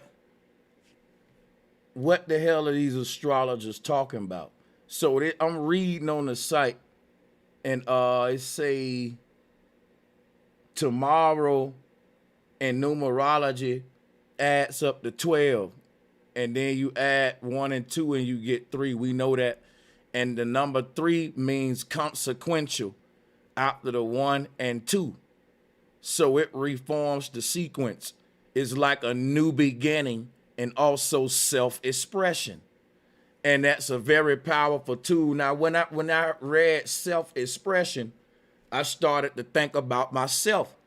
And I said, lately, I've been feeling an urge to express myself using comedy, humor, and showing folks my comedian side. I said, let me take the word humor, or let me take the word comedy, for example, and put it in a gematria calculator. So I put comedy in a gematria calculator. In English gematria, you get the number 12, which is the same number that tomorrow's alignment is the number 3, which is dealing with self-expression and a new beginning. And then there's this concept of having the last laugh. Now I'm about to reach a little bit, right? Like the same shit make us laugh, making us cry in a way like we learning the truth, and it's funny to see a lot of shit they doing and the debunk a lot of shit, but it's also sad. So you got the paradoxical. I hope I ain't reaching too motherfucking much, but I'm trying to see how like this is saying self-expression. I don't think it's necessarily limited to humor. I was just feeling the whole humor energy recently coming into this shit. And lately I've been coming with a lot of that energy. And I noticed that it's the same number tomorrow associated with humor. But I was trying to say self-expression is big because the number is mirror, a mirror type pattern. And the mirror is dealing with the self, like discovering your new identity or getting into with like a new sort of self. So I think tomorrow, man, is very powerful, is what I'm going to say, on a lot of levels as far as how we express ourselves moving forward after that and all this shit. What y'all think, man? Yeah, I just thought about it. Tomorrow is supposed to be for the United States. It's supposed to be the United States Pluto return. So that's supposed to be really, really important because Pluto is about like death and rebirth and things like that. So that's crazy that you brought up looking in the mirror, because 222, like, I don't know, like a lot of different people have like different symbology for 222, but like as far as I remember, 222 is like for like needing balance, like when you need a balance. So it seems like there's going to be like a major shift in, well, I'm reading something online because I have to look it up because I'm like, oh yeah, I think it's supposed to be a return. Major shift in finance, prosperity, and leadership. So yeah, it is supposed to be important, I guess, because of the planetary alignment also. That's crazy. Absolutely. Definitely agree. Yeah, and I just want to build on that numerology aspect of it too a little bit, if I may.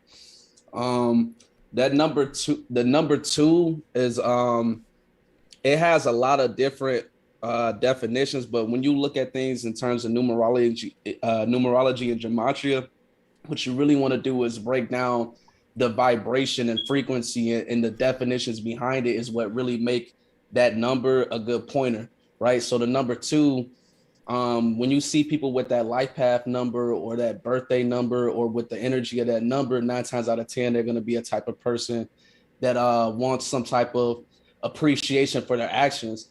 Also a type of person, number two in itself represents highs and lows, duality, right? Back and forth. That's why during this season, you know, you get a lot of people with that fake mentality, quote unquote fake, you know, that fake positivity. That's coming from the need to be appreciated for the stuff that they're doing. A number two person, number two in tarot can be represented by the Empress, and then number two in astrology could be represented by Tauruses.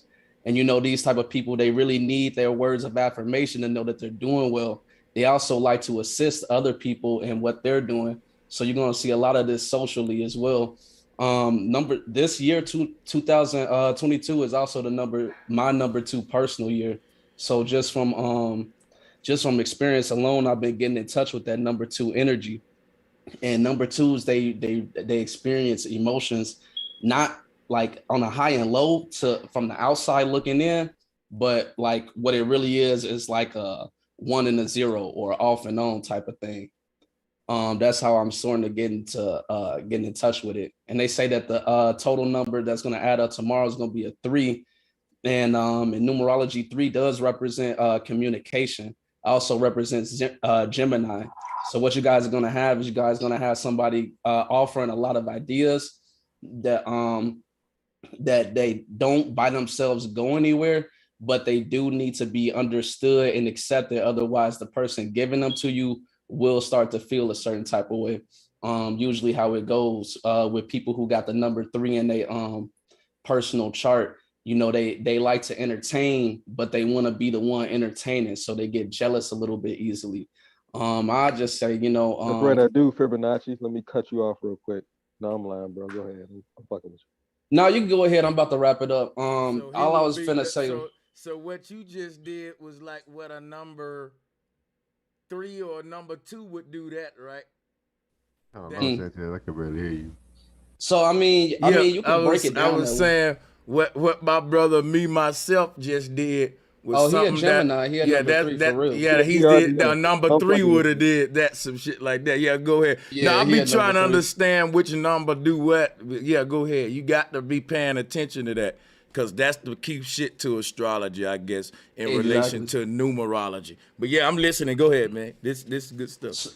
So when you get people in these personal cycles, like if you could pull the person aside, get their full first, middle, and last name and their birthday, you could pretty much figure out where they're going, right? But you can also look at it from your own personal month and personal days, or you can look at it from a universal standpoint. And universally, right now, we in the energy of a number 2. So, well, I mean, it's not to say that all Geminis are going to be interruptive, but they do like having their ideas represented, and then they do like to be the one with the best ideas, so to speak. Give me like a president or a world leader that's a Gemini to look forward to with this energy, like moving forward. You know, that's how they be linking this shit to like. Oh, that's embarrassing because Trump born on the same birthday. Trump born on the same birthday. Kanye West. Yep, Trump. Kanye West is a Gemini. You probably seeing these folks act weird and stuff like he's saying though, so that'll be a good, you know what I'm a I'm saying? Gemini. I get on people's nerves too, so I Yeah, understand. Kanye is not totally fucking crazy. He's not. my mom and dad Gemini's, right? And me and my sister were born on the same day, and we Aries. It's ironic that it happened like that, but me and my sister to be born on the same day. My mom and dad both Gemini's, born 2 days apart. That shit gets spooky to me. Like, first of all, then but hold on, then me and my girl Aries also. She on the 5th, I'm on the 11th. So what we getting there? We getting another 12 days, another 7 days. So it's like how do people meet up? Like, to me, that's what connection is. I believe you connect with people after you pass away and come back again. You connect with the same energy. You deal with the same, that same ether to me. But y'all go ahead. That energy is what the numbers and numerology and gematria is pointing to. That's what they're for. They not. There's not that you're looking at the energy of a number. It's that this number is a label for this energy. You know what I mean? That's a good way to put it. Hey, yeah, man, salutes to the Geminis. Y'all know what's crazy about the 22 shit, right? Like, I was joking about Emmett Smith earlier, you know, because his number 22, and tomorrow is going to be on some Emmett type shit. But I was thinking to myself, like, the smallest caliber gun is the 22, if I'm not mistaken. It could be smaller than that. But check this out. That's kind of like this whole pineal gland concept. It's dealing with the seed of creation too, or a reset, plant a new seed, a new version of you. But then the reason I brought up Emmett Smith, how the numbers align, right? First of all, with Emmett Smith, you know, he's one of those niggas who got a Mandela effect associated with him, where if I asked you to spell his name, I thought it was with an E, but some people say it was with an I, like emitting light. And so now you got the Berenstain Mandela thing going with Emmett Smith. But like the whole Mandela effect and alternate reality concept is dealing with the number 2. Because it's dealing with dual realities, a dual nature to reality. You know what I'm saying? And so the fact that Emmett Smith is associated with a dual reality or alternative reality or a Mandela effect is weird in itself. And then Emmett Smith also led the league in rushing in 2002, which is 22 again. Then on some other weird shit, his mansion sold for $2.2 million. Like, what y'all think about little weird shit with the numbers like that? Is this on purpose? Yeah, I got a question about the number. They matched everybody's number. Oh, yeah, go ahead, bro. That's not like Bob. That's what make me think sports rigged. Go ahead, yo, Bobby. My bad. Go ahead. Just got a quick interjection. You know what I'm saying? Because I'm all into the numbers, and you know, somewhat into the gematria, definitely into the numerology. But like when it comes to the synchronization of numbers here, right? This what I used to put a lot into that, but then I started thinking like, man, they got us so trapped into thinking we the only people on the world. You know what I'm saying? Then I got to think, and this other, like, it's not this year in other places in the world. You dig what I'm saying? So, like, in another, like in Thailand, they in like the year 2563 right now. You dig what I'm saying? So that's what I'm saying. Ethiopia is like 7 years ahead of us. So I'm saying, like, you feel me? So like when we line up, is it just us lining or is it the whole world alignment? Like, are we really like, what's the real alignment if we going off of this? That's kind of like how numerology would come in, because supposedly to sync all of these times to the same time, because time is something we agree on. Whatever the year is in Ethiopia right now, that's just what they're calling right now. But we can call right now something else, and everybody agreeing on what right now is in my system. And that's basically the confusion. But supposedly with numerology, we can add up the total numbers in everybody's date and they should come back to like one number that's the same, so to speak. But I don't know if that's always true or accurate. Hey, but you was on to something when you was talking about these jersey numbers. Like if you look up the goddess Kali, right? Then you look up Bull, right? Then you look up Jordan, right? It all gonna come to 23, right? They know these things. This is not by coincidence. Let's just deal with basketball. You got LeBron James, 23. Well, do the 22. Look for the like Emmett Smith, who wear the 22. Yeah, go, because that's what we. Yeah, do that one for me. Yeah. I don't know who wear the 22. Oh well, yeah, man. You gonna have to wait till the 23rd, my friend. Hey, tomorrow. Hey, because that 22. You got 4 hours from now. No, hold on. I was building off when you said that's how I know sports is rigged by these jersey numbers. Well, no, I was saying that's how I know it's rigged by numerology, not by the jersey number. The fact that they want numbers to equal out to what they want them to equal out to. So when you watch these gematria channels, like Zach Hubbard with Gematria Effect News, he'll tell you like, you can damn near predict what the scorecard, what the end score gonna be based on what numerology number they want to bring up their date and shit like that and shit like that. So it get deeper than just, but I'm talking about like numerology is the occult significance of numbers. And there's no number after 8, 9. There's no numbers after that. Right. So you reduce all numbers to a sync to a sync. Yeah. Say for instance, hold on. Say for instance, right? Snoop Dogg came back to 56. Cooper Kupp came back to 56, and Cooper Kupp got MVP of the Super Bowl. That's the type of stuff you're talking about. Like how all these things are still, no matter what happens, you can pull it up on that chart and they come back to the same number. That's kind of I see.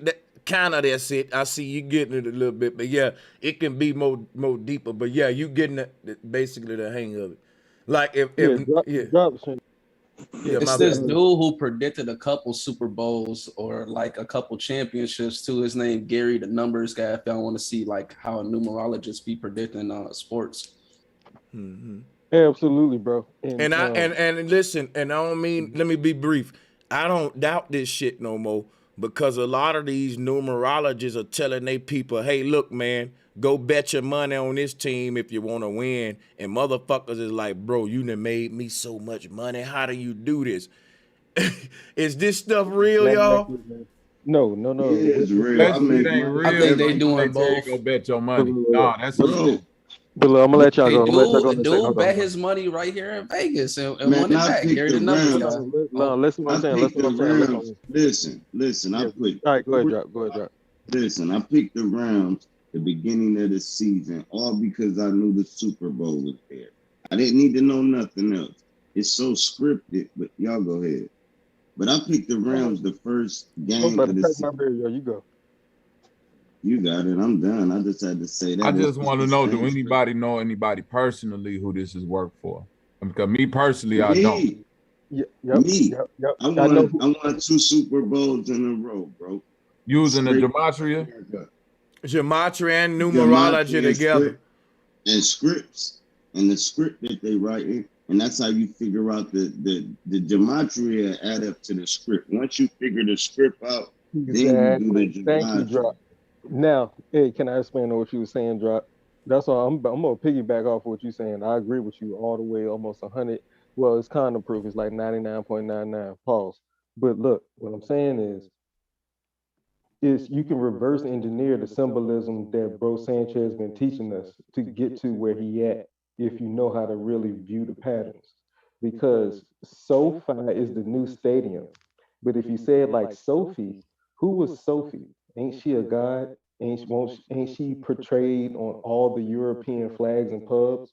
is the teacher of all. Yeah, exactly. So when you go real deep into what that stadium is, right, and what the Ram is, even though they fooled me personally, because it's the year of the Tiger, according to what the Chinese do, right? So and they control it, and so I put that out there, and a lot of people bid on that, but it's my fault because I forgot who actually put the money into that land, and that's the Rams. That's that area right there. So they was guaranteed that win. So when you look at everything else, you can reverse engineer that concept of reality, right? And know that the Rams are guaranteed to win on their own land on the stadium they just built for them to play on and win on. So my whole point is it's almost too easy now for me personally, me, myself, and I, to reverse engineer exactly what's about to happen. And I love being on this panel because I love seeing how everybody else is like on the same page and we about to like link up at the same spot on the same map. And it's like, yeah, either it's stars or here on the physical plane. But yeah, shouts out to the panel. I kind of disagree with the whole thing being fake, the Super Bowl. I mean, I agree with the numerology and everything else, you know what I'm saying? But as far as the Super Bowl go, I mean, I watched the Super Bowl play for play from the beginning to end, you know what I'm saying? So, and I watched how it went as far as play calling, as far as, you know, touchdowns, as far as penalties, as far as a whole lot of things. So, to me This personally, Narco. What's up? I'm gonna give you an example. When we say fake, right? And back in the day, I didn't used to believe it. It had to be put to me like this. For it to be fake, the players don't have to be in on it. I agree. See what I'm saying? Like they out there playing a real game. But if the game is rigged, you see what I'm saying? Like, why you think the refs is out there? Why you think that the camera crew, like everybody else is in on it except the people that's in the play. You see what I mean? So it's like remember, I don't know if y'all remember, go back to the Western Conference Finals when the Lakers played the Kings. This in Chris Webber days. No, this real talk. And it was just like blatantly giving the game to the Lakers. Everybody knew that, and the Kings was killing the Lakers. But this is Sacramento. They're not supposed to beat the Lakers, and we knew they weren't gonna beat the Lakers because it was all scripted. The calls they was calling was just like crazy. They weren't calling no fouls for the, for the late, like.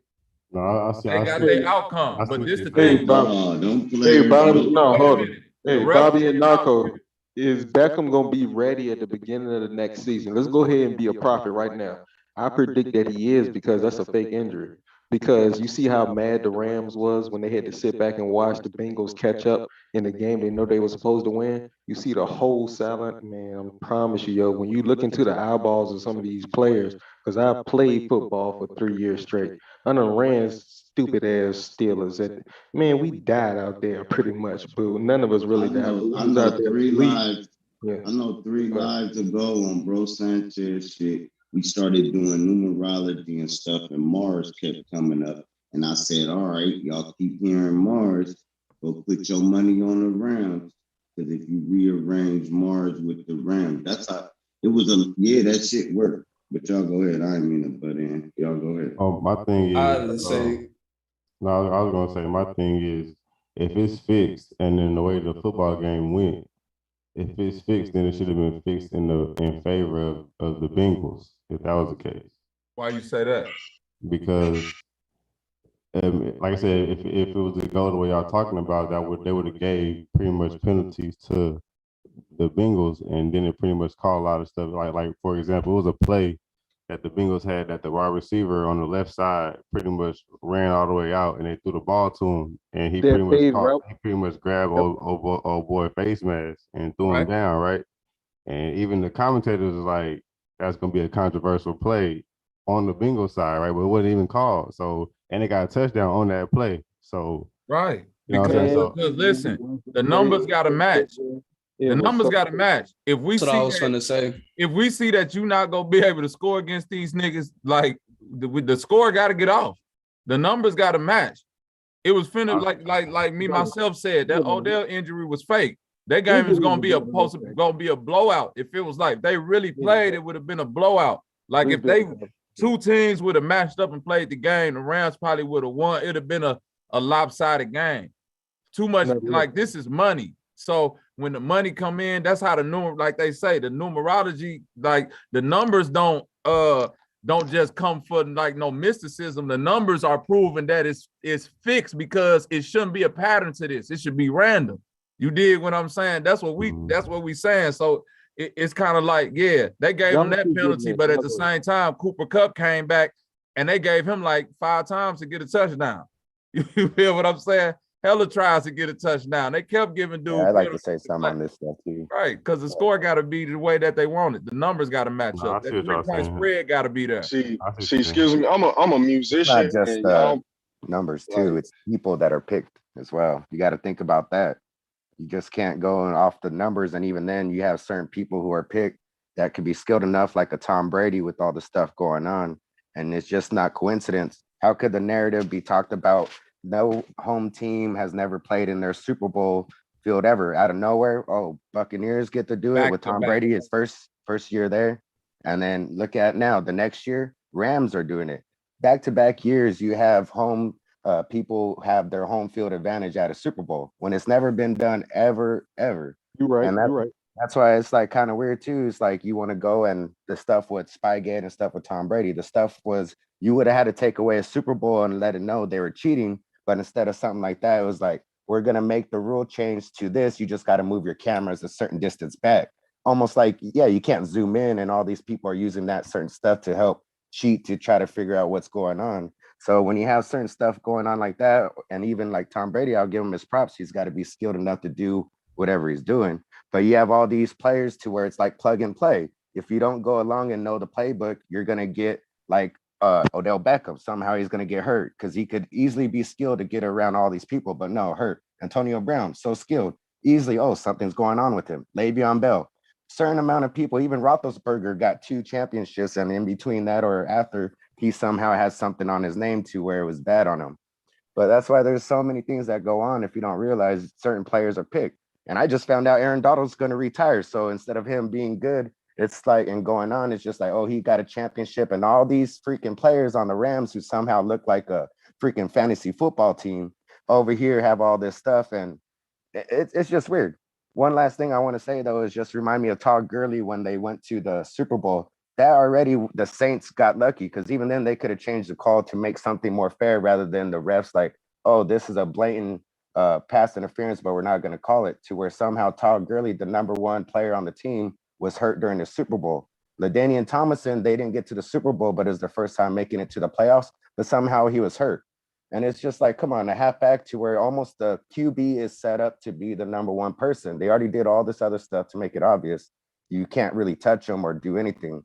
But I just wanted to say that other stuff of other things that it's just, I mean, in court, it's kind of hard to say facts besides you show all this stuff, but it's plain to the eye of seeing exactly what's going on. It's just not coincidence. It's just something planned out in a way. But that's it. Like one of them games when they threw that motherfucker at the 1-yard line to win it in fucking 4th and Seattle versus the Patriots. Russell Wilson. Marshawn Lynch, yeah, that's another one. Somebody want the QB? Marshawn Lynch, the halfback. Me and my roommate had a bet on that. Go ahead, Tom. Nope. Me and my roommate had a bet on that. I'm like, they definitely gonna get it to beast mode, right? Because they less than the 1-yard line. Russell Westbrook stepped back, and I was like, he about to throw the ball. So what? I threw the controller, right, and I rolled out the room. I was like, I'm sick and tired of this shit. It's rigged. And from that point on, I've been proving that this shit is entertainment and rigged. And when dude talks about, okay, when dude, no, you good. When dude was talking about how contractually, that was a long word. Contractually, they are entertainment, so they get to rig these things like WWE Raw. Right. Do you know when the Cavs won? Do you know when the Cavs won a first championship? The Warriors missed 33. Ironically, I was just gonna say that. Sorry, drop. Oh, you got it, damn Bobby. Hey, look, you took the thought right out of my mind because Steph Curry is the greatest shooter of all time. But when the Cavs won, he missed all, like, and my line dropped. This nigga was missing shots that was like layups to this man. And you want to know why? because the NBA out of all sports leagues is the most rigged because it's dependent upon the superstars. NFL is dependent upon just the sport in the whole being valued. The teams are the stars. You know what I'm saying? The fans are the star. The sport. The basketball is ran by individual players. And guess how easy it is to rig? Magnets on the fucking ball. That easy. That easy. That shit been everybody know them magnets been on the why this nigga Steph is not that great a shooter. These niggas got that like I think some about of to them say athletes are actors. they dabbled in the MK Ultra with the NBA too. They got that programming weird thing going on with it might some of the not be a superstars. magnet. I think Some of those really athletes that can be good. actors. I would agree. No, If they got I magnets on was the with wall, one of them niggas, man. Listen, I was on the with one of ball. them niggas. They really don't miss shots, bro. They really don't miss shots. I think they decide when to miss. All right, Man, so I was hooping with that's Curry. Giannis. That's Listen, I got a question. Yeah, because they still gonna make their millions and go home. So if It's they all got show. magnets, if they got magnets on the ball, then why? I'm not saying they don't. I just got a little smoke. You know what I'm saying? Just to throw some smoke out there. If they got magnets on the ball, then why Shaq? You know what I'm saying? Be missing as much shots as he do. bro, because listen to what I'm saying. You missing what I'm saying. The players ain't got to be in on it. The magnets on it. Everybody think like when I say what I'm saying, don't think the normal way like magnets on the ball. It make it easier for the ball to go in. No, you excellent already. I'm making it difficult. I'm kicking this bitch out. When I turn this magnet on, I'm repelling the ball from the rim. You feel what I'm You saying? can look it up, Bobby. Hey, Right. Bobby, tell him. No, I agree with you. Hey, listen to this, bro, because I see you play sports. Yes, you can sir. actually buy the magnet gloves for the It's receiver. a magnet glove, yeah. Just look it up, bro. They be catching. That's how Odell Beckham be doing all them circus Yeah, catches. they're not allowed in high school and college, but they're allowed in NFL because But they ain't allowed in the game. No, you can't. Yeah, but you can buy them bitches. That ball comes straight But you to your can hand. Like, smuggle them. Yeah, you can smuggle them in the game. Nope, they are allowed in the NFL. Man, it's a chip in their hand. They got magnetic shit. It's a fact that they're allowed in the NFL. I thought that nigga really hit I that thought you golf was on ball there. that far into that little hole. Listen to Marco, Grimes. Yeah, before they had the fucking magnets and shit, go back to the 60s. It was called Stickum. Niggas used to actually put glue on their fucking hands, bro. Motherfuckers used to dip their hand in this substance like it was like a brown tar. The shit was called Stickum. You feel what I'm saying? Like Lester Hayes, hell yeah. right, Lester Hayes, and I'm like, this shit done And been that's around why they since had to been change around. balls for the quarterbacks because it was so much stick 'em on the balls from the receivers that they had to That was swap on the balls. replacement sleeve. You couldn't catch for shit without that. You couldn't even catch his niggas in the Hall of Fame right now because they had fucking glue smothered all over their hand. You think they going back and saying they cheated? Hey, baseball, you could have pine tar on the baseball bat so it don't fly away, but you can't have that stuff on a baseball to make sure you have tighter grip so it don't fly away in a similar way. Think But about cork. I'll say, look at the baseball, cork bats.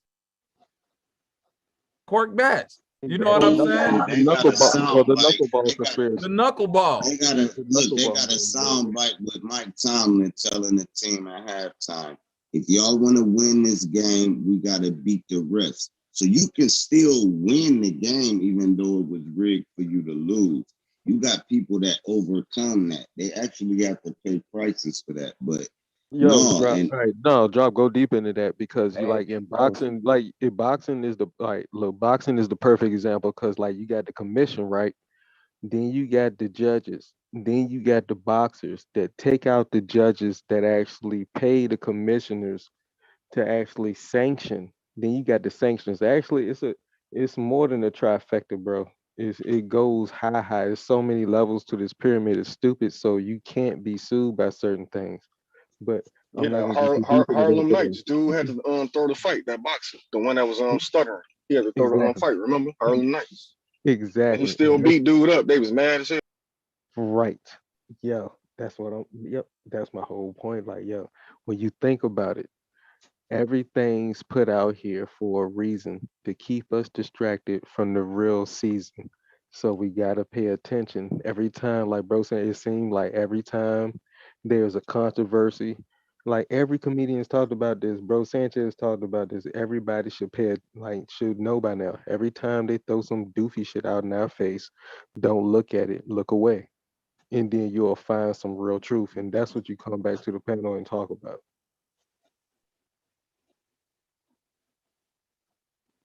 I agree with y'all, man. I was just trying to throw a little smoke out there, bro. No, not talking to you. Everything you talking about is what we're supposed to be talking about. No, I'm saying like the things you talking about is exactly what we're supposed to be on. Okay, for sure, for sure. Yes, Sirski, like the stadium. Like I brung up, if you look up what Sophie said, the actual robot, the first one before the new one that they had at CES 2020 this year, right? Mhm. Not the wanna one kill called everybody. look, listen, I'm about to so Mika at 2020 was like, I love everybody. The last jump, like a few years ago, named Sophie, like Sophie, like Sophia, the queen, the goddess that taught yeah, that one was like, yo. As soon as they turned on, she was like, I'm going to kill all humans. And then she looked at everything around her and was like, oh, I'm gonna kill every single one of these pieces of shit. And so that's what they're trapping. They've been trapping souls inside these things and putting them in front of us at yo, it's weird out here, man. Hey, one question I think about stuff. What actual NFL or any type of sports team actually has their name on actual stadiums, or is it just some like bank or something else? Like that's why it's kind of weird if you don't even have your own team or logo or certain stuff on your stadium and stuff like that. It's like, well, who really owns you? It's like with other stuff of how people want Yeah. to take certain stuff. You want to know a Yeah. little trip? Hey, Ali, I'm gonna let you go, but then I'm gonna stop talking. Golden State Warriors, to go off of that, like other people pointed Yeah. out, was just like they go and they're winning all these championships. They're in Oakland. Out of nowhere, Oakland, it's like their best thing they had. The Raiders left, and that was already kind of whatever. And now they go to San Francisco. Out of nowhere, they suck and people are hurt. And that goes to show like these guys are good at shooting, but just to go off of what I saw on my end with Curry is just like he's good at shooting, but somehow in those finals he didn't want to pass. He also got LeBron. Another story talked about narratives like this home kid from Akron never freaking won a championship. This team never won one. He wins one there. What happened during that series? Somehow something happened to where freaking Draymond gets kicked out for the next game when he should have been kicked out for that game. And all this other stuff. Oh shit, see, there goes something in the spiritual world or whatever's going on. My hat just fell. So I said something somebody didn't like, but fucking it shit just fell. I don't know if you guys heard the noise, but going off of that, it's just like, come on, how easy? And you didn't even want to pass to Klay Thompson too, where he's a good shooter to where even with KD there, it's like they could have done all this other stuff.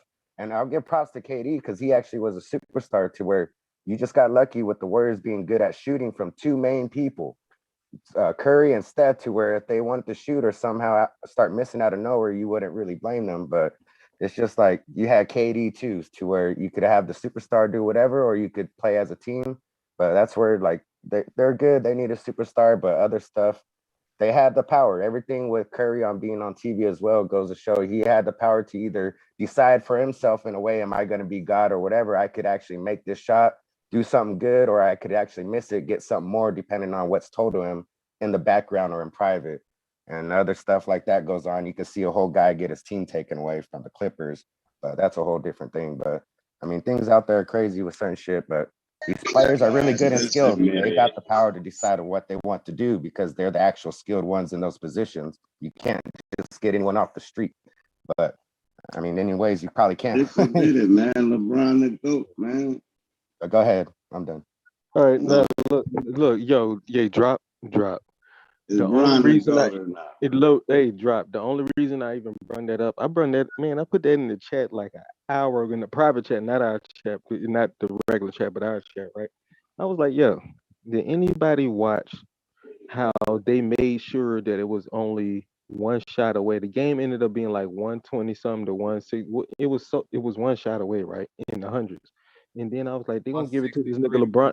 Exactly, man. It was something stupid. And then they gave it to LeBron. I was like, watch this shot. And it was a 3-pointer. He shot that joint up so far left off a lazy ass. And that jump magnetically was like, swoom, and right into the back. And I was like, man, get the fuck out of here. I knew it was this. I went up and bring it Everybody up. who a hooper know that 10 times out of 10, that ball hit the front of the rim.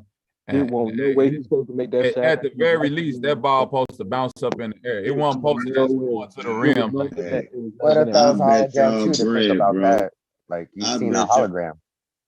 You're not there I live, so played how you know if the basketball. shot's making or I missing? But go played ahead. basketball. No, I I haven't bet played y'all basketball. bread, I'm bro. a I 6 foot could player. I take haven't played I could basketball. take any one of them people y'all talking to a regular court, and and if y'all you shoot around with them, they gonna make like Drop. 150 That's shots. right, drop. But You're we're not gonna saying is even this a get to balance shoot. drop. We agreeing with you. We saying it's a balance, man. You're It's not had, agreeing. You're saying no, it's a no, magnet that tipped the ball, No, man. I'm oh, not agreeing absolutely with is Drop that. this. Hold They on. got Wait a the minute. technology, but not every time, man. Me Nah, they I myself. really want to I'm finna ask give all you the y'all a perfect question. example. Drop. I'm finna give you the perfect example.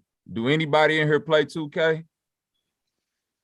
Am I the only one Yeah, I play used 2K? to. I'm I haven't playing played in a right couple now, of years. Bobby. I mean, I Okay, have now before. wait, I have Now let before. me give Go y'all the ahead. perfect example. Now, if I wanted to cheat you in 2K, it'd be super obvious if I set the sliders all the way up for me and all the way sliders. down for you. You would be like, this Now, game. if y'all was No, listen, saying hold they on, was using hold on, if y'all was saying, Let me hold finish, on, bro. Come on, I'm gonna drop. let Don't you cut me finish. off, bro. I'm finna let you finish, bro. I'm gonna Just cut you off and give it right back to you. I'm all saying right, if go you ahead, drop. saying, no, I'm giving it right back to you. I'm saying Okay. if you saying they cut the magnets on to make them miss, you saying they cutting them on to make them make it, and I just Hold don't on. believe. That's my point. I'm saying it ain't whether they cutting them on to miss or make. It's the They fact that got they it. got control. I'm Got it. saying if I set the sliders too far one way, it's gonna be too obvious. Everybody who play 2K know this. You're gonna be looking at it like, man, my man can't hit shit. Your man hitting everything like this game is rigged.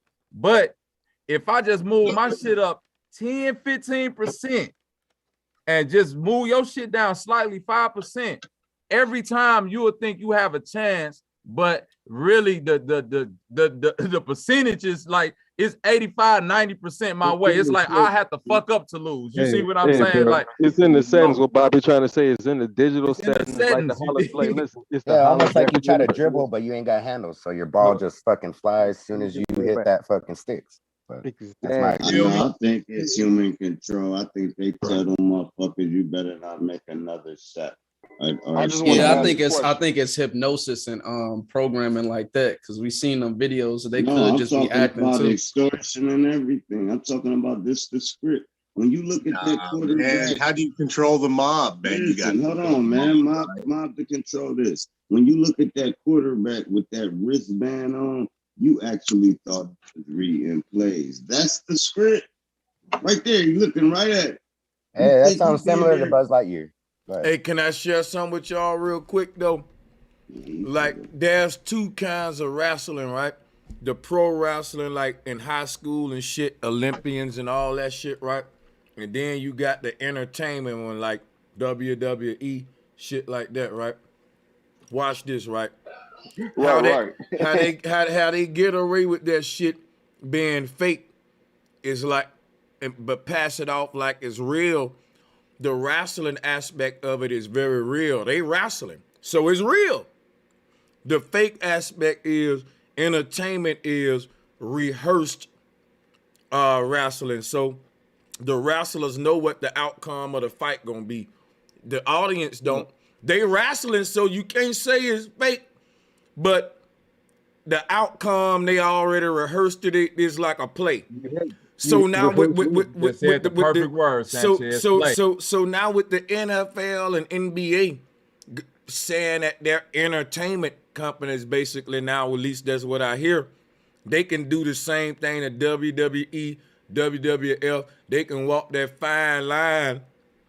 It's real because we playing football, but let me show you how football today just like wrestling. In real wrestling, if I put you in a leg lock, I can fuck you up, man. You can go to the hospital. In fake wrestling, I can't hurt you. Now, in NBA and NFL today, look at how time changed. The hits is soft. You can't, it's more rehearsed. Did you see the Pro Bowl? Look, check this out, right? The shit looking more like wrestling today. It's looking more like that lack of effort versus if it's two real wrestlers fighting, it's almost like fight or flight. You can see the realness of it, like two niggas wrestling it out on the street versus a rehearsed shit. You know the difference. So like I said, man, that's the same. That's what's happening now in the sports shit, if you ask me. If it's, you know what I'm saying, what we saying is stage, we saying that shit rehearsed on the stage. Think So about pretty what much, you said about the plays, though, Sanchez. It's always been staged. Think about what a play is. Think about how many times you done heard the team. The team ain't got to be on it. If we practicing these plays all week, that's the script, literally. And then when we get in the game and we like, damn, coach, why you call this play at this time if we knew this play would have worked, but nigga, because it's a play. I done already gave you your script, nigga. Yeah, it's 4th and 1 on the 1 yard line. This the play. Damn, coach, this the play. Yeah, throw it, nigga, because I know they finna run this play. It's gonna be an interception, and y'all ain't got to be in on it. And the crazy thing about these sports is that they fool us like the winner is up to chance. May the best man win. But the win can be dictated by just a few people. For example, if your team is centered around this superstar player, if he having a fucked up night, y'all lost the championship. So how you know he ain't in on it? All it take is a few players to fuck it up. Your quarterback can throw the whole game. That's the point. Your coach can call that one play. See, and when it's that determined by such one individual, you ain't really dealing with chance for real right there when you deal with it, man. We don't know who really supposed to won. If the ref called one fucked up penalty, that could have changed the. I'm just saying, you know, too many people that can. So you said that pretty much you said football today, right? So at one point in time, was football was it true? And then it changed into what it is. Yeah. I'm gonna share something with you what I think.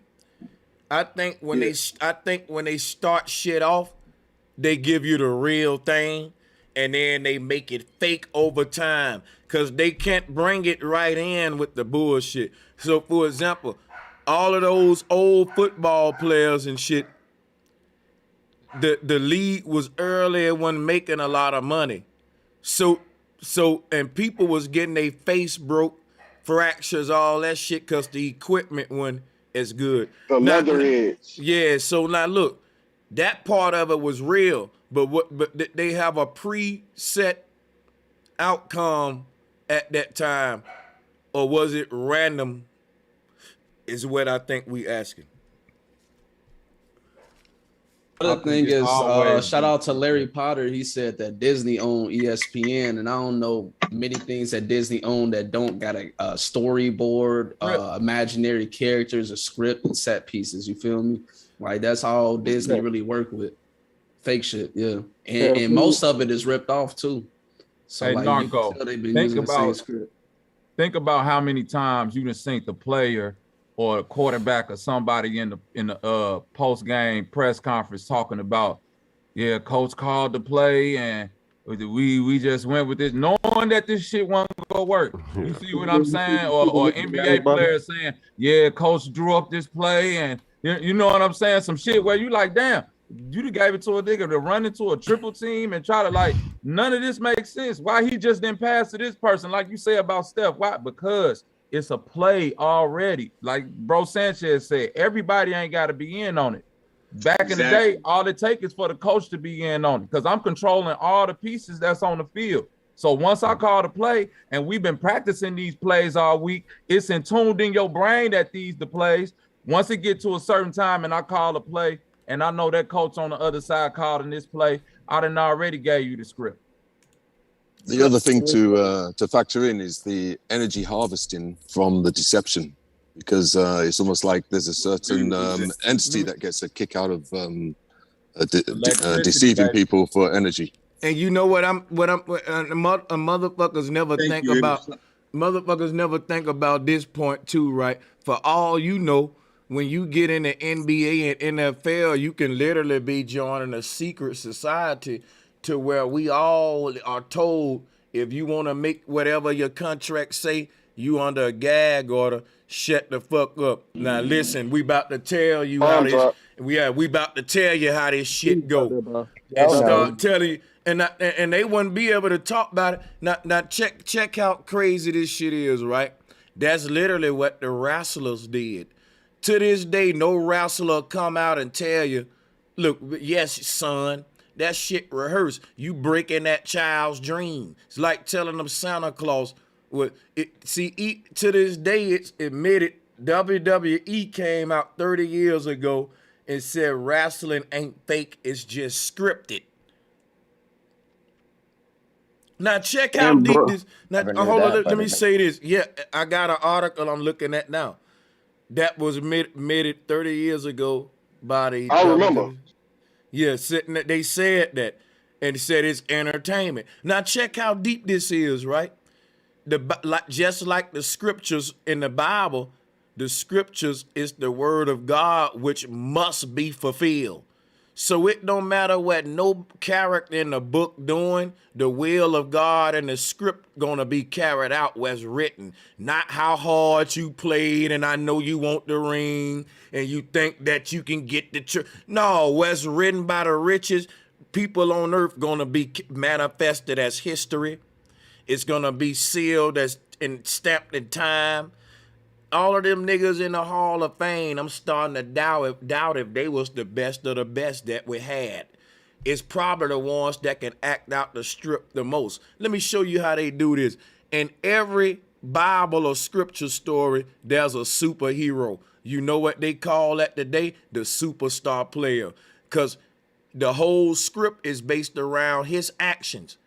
So if LeBron fuck up, we lost the Super Bowl. Or if this one man fucked up, we lost. Or if Jesus didn't. So once they see, then that's the different thing about the old school days. You have balanced rosters. You have balanced rosters. The fate of that team wasn't determined by one motherfucker. Like how today is so easy to script that shit. You know what I'm saying? In the age of the superstar player. Now this nigga makes hundreds of millions of dollars. Everybody else on the team making like 6 figures a year. So that's showing you this the man we hoping get the fucking script right. We only need a connection to this man. The ball gonna be in his hand most of the time. The fate of the team is on him. So people act like we need everybody to be involved on it. You really don't. nah, you don't. And bro, Sanchez, you right. And the most people who involved in it is the referees. If you look at the last Super Bowl that was played, the quarterback, before he went to the Super Bowl, the quarterback from the Rams, when he beat the 49ers, he said that this game couldn't be scripted even better. He said that at the end of the game. He said it was scripted, right? Now, what Bro Sanchez is saying, when we deal with the NFL, and the tricks that they be doing, right, as far as the games being fixed, What?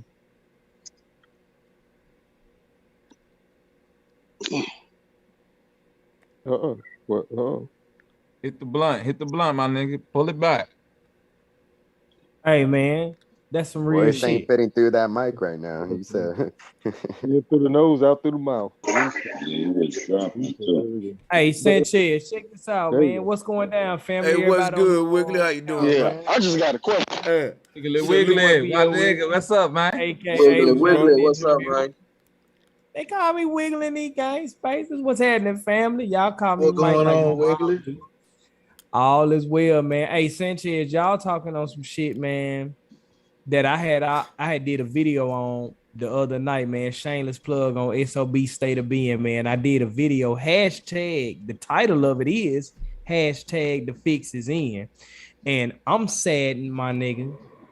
I'm very fucking saddened that it's a bunch of grown ass motherfucking men running around the planet, sitting up here quoting stats and attributes and accomplishments to me as if that shit is real. And then I'm sitting up here looking at these motherfucking white folks sit up here and say, hey, we are selling a damn fantasy and we need everybody in on this goddamn mission. We need our players to be bitter rivals on the damn field, but we need them to work together behind the fields. And if you don't believe what the hell I'm talking about, I can pull the goddamn video up right fucking now, or you can go over there and check it out. I'm not finna deal with these hoes no more. And that's the bottom line. Hey, Cause Boo Wiggly, Wiggle said so. Sanchez, me, myself. All we got to do is go back to the root of this culture. Where did this come from? From where we could trace it to the Greek pantheons and the gladiators and all this blood sport ass shit, right? Facts. All of that was scripted. Facts. They knew who they wanted to win in that shit, and they knew what the reason for all of that was to keep the kings and queens, to keep the people, the measly people, appeased while the kings and queens reap their benefits. Because guess why? You gotta go look at somebody and feel a vicarious attachment to something that's not yourself. You know what I'm saying? Control the mob. That's what that was Right. all about. We Right, can control Bobby, the mob control and the mob mob. energy. You know what I mean? Look what they do when they in these stadiums. They got gauges, gauging the energy. Look how loud it is in here. We got these many decibels. You know, you don't know what type of energy. Bobby, yo, Like, you remember at the Astro plane? What was it? Travis Scott festival, right? I don't want to yell too loud in everybody here. Y'all let me know if I'm yelling because I got this joint close, like to my mouth. Good. But all right, cool. Y'all remember the Astro plane? What is that? Jimmy Fallon? Let me read this real quick. Astro World. Astro World. Yeah. The kids were like, this is not the regular ground we party on. It feels like these tiles sink in individually, and they got a technology where when you stomp and step, it generates a frequency and energy that can be harvested. That's why I sent Bro Sanchez that African Superior dance video. He didn't know it was me, but I sent it to him. I promise you I did. I sent him that African dance video. He was trying to compare it to the Crip Walk. And I was like, man, that boy that was walking across that dirt like it was water like Jesus, ain't nobody competing with that nigga in that candy cane skirt. I promise you not, but it's funny. Hey man, Hey, blue face killing Featherfoot. and I'm not a dancer.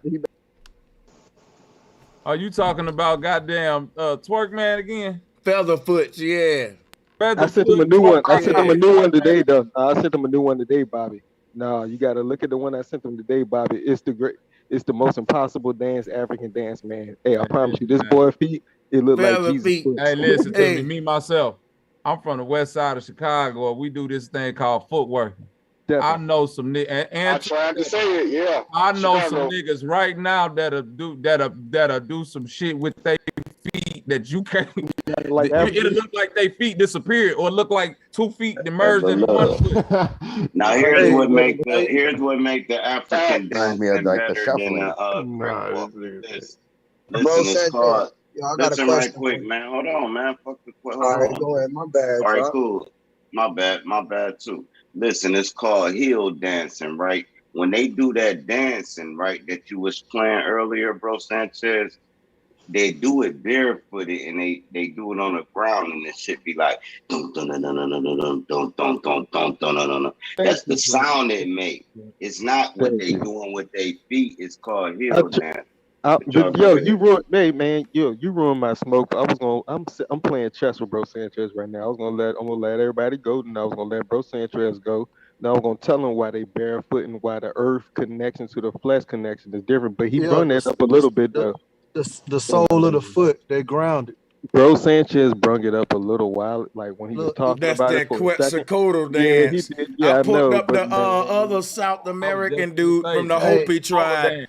Yeah, I saw a bunch of folks doing it in the church too. Go ahead. I want to throw this in there real quick. I want to throw this in there real quick. If y'all talking about footing, if y'all know anything about boxing, the key thing to boxing is learning how to generate your force from your foot. From the ground. It's called grounding. Literally hitting people with the power of the ground. If you can channel in tight enough. You got to be able to channel the energy from your foot. Hey, Wiggly, y'all remember Ricky Williams, the dude that like he was the first one I heard about putting marbles between his toes and running on raw ground with him, and so I tried that because I'm really into like I was, but yeah, and yeah, but marbles in between your toes to spread your toes out, so it uses the stabilizer muscles in between the toes to grab the earth. And he used to run barefoot with marbles in between his toes, and that's the dude. So wait a minute. Now hold on, you telling me similar to the video you sent me, right?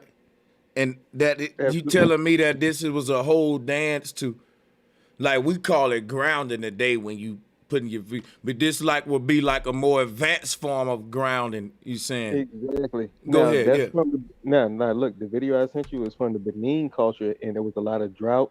There was a lot of unwealth. So that's the dance of abundance, rain, of land and land abundance and wealth abundance for the humans. And so they do that dance and gather the whole villages around, and then they just get the best dancers and the priestesses. Like you was on point when you was talking about it's only a certain class of people that get the crip walk and get to do these dances and that are even capable of. So in every culture around the world, whether no matter what race, right? So it's a connective race and culture around here that's connected, and it's look, man, we all on the same page. I just want to say that we almost at the end of the book right now. That's what time period we in. But yeah, go ahead, everybody. And me myself, look Yeah, how I simple always it thought it is. was rain dancing. Let me ask him something real. Man, that's crip walking. Let me ask him something real quick. Yeah, go ahead, bro. I got the song. That's crip walking, man. Check this out, bro. So if they doing all that as a high tech form of grounding, guess what that mean? That mean Wiggly, Elite, and all of y'all brothers. If we really want to get grounded, you see where I'm about to go with this. I know you are. But no, listen. I think that dancing is a way to build It's up not the energy. only way. It's not the only way. No, I'm just tripping. I'm but a I'm saying, gentleman. but I'm listen broken. though. Pause. Yeah, no. I'm gonna tell you something, man. I think that we had a way to connect, but I ain't sure of what we're doing today and tapping into and what anthropologists are recording is that representing exactly how we did it in antiquity. That's why I was kind of joking on. I'm not saying. Let me go back. Let me answer him back real quick. Let me answer I him just back. want to give y'all a scenario I'm gonna about give the it right rain. back to you, Bobby. I'm not saying that we grounding by fighting. I Cool, wanted to clarify yeah, I feel on you. that. I feel you. We just fucking around. But listen, what I'm saying is that we are on a living, breathing cymatics machine. Thanks. The reason that CERN, like I just watched something like that describe how deep certain caves were, and then it went all the way down, and then it was like this cave is deep, this cave is deep. It's a YouTube I follow. It's like, yo, this is the biggest thing that floats on the water. This is the biggest thing they can put in the sky. This is the biggest cave or the deepest part in the earth that they've dug or they told us about. CERN is so fucking deep inside the earth. It's fucking ridiculous. I just want to throw it out there.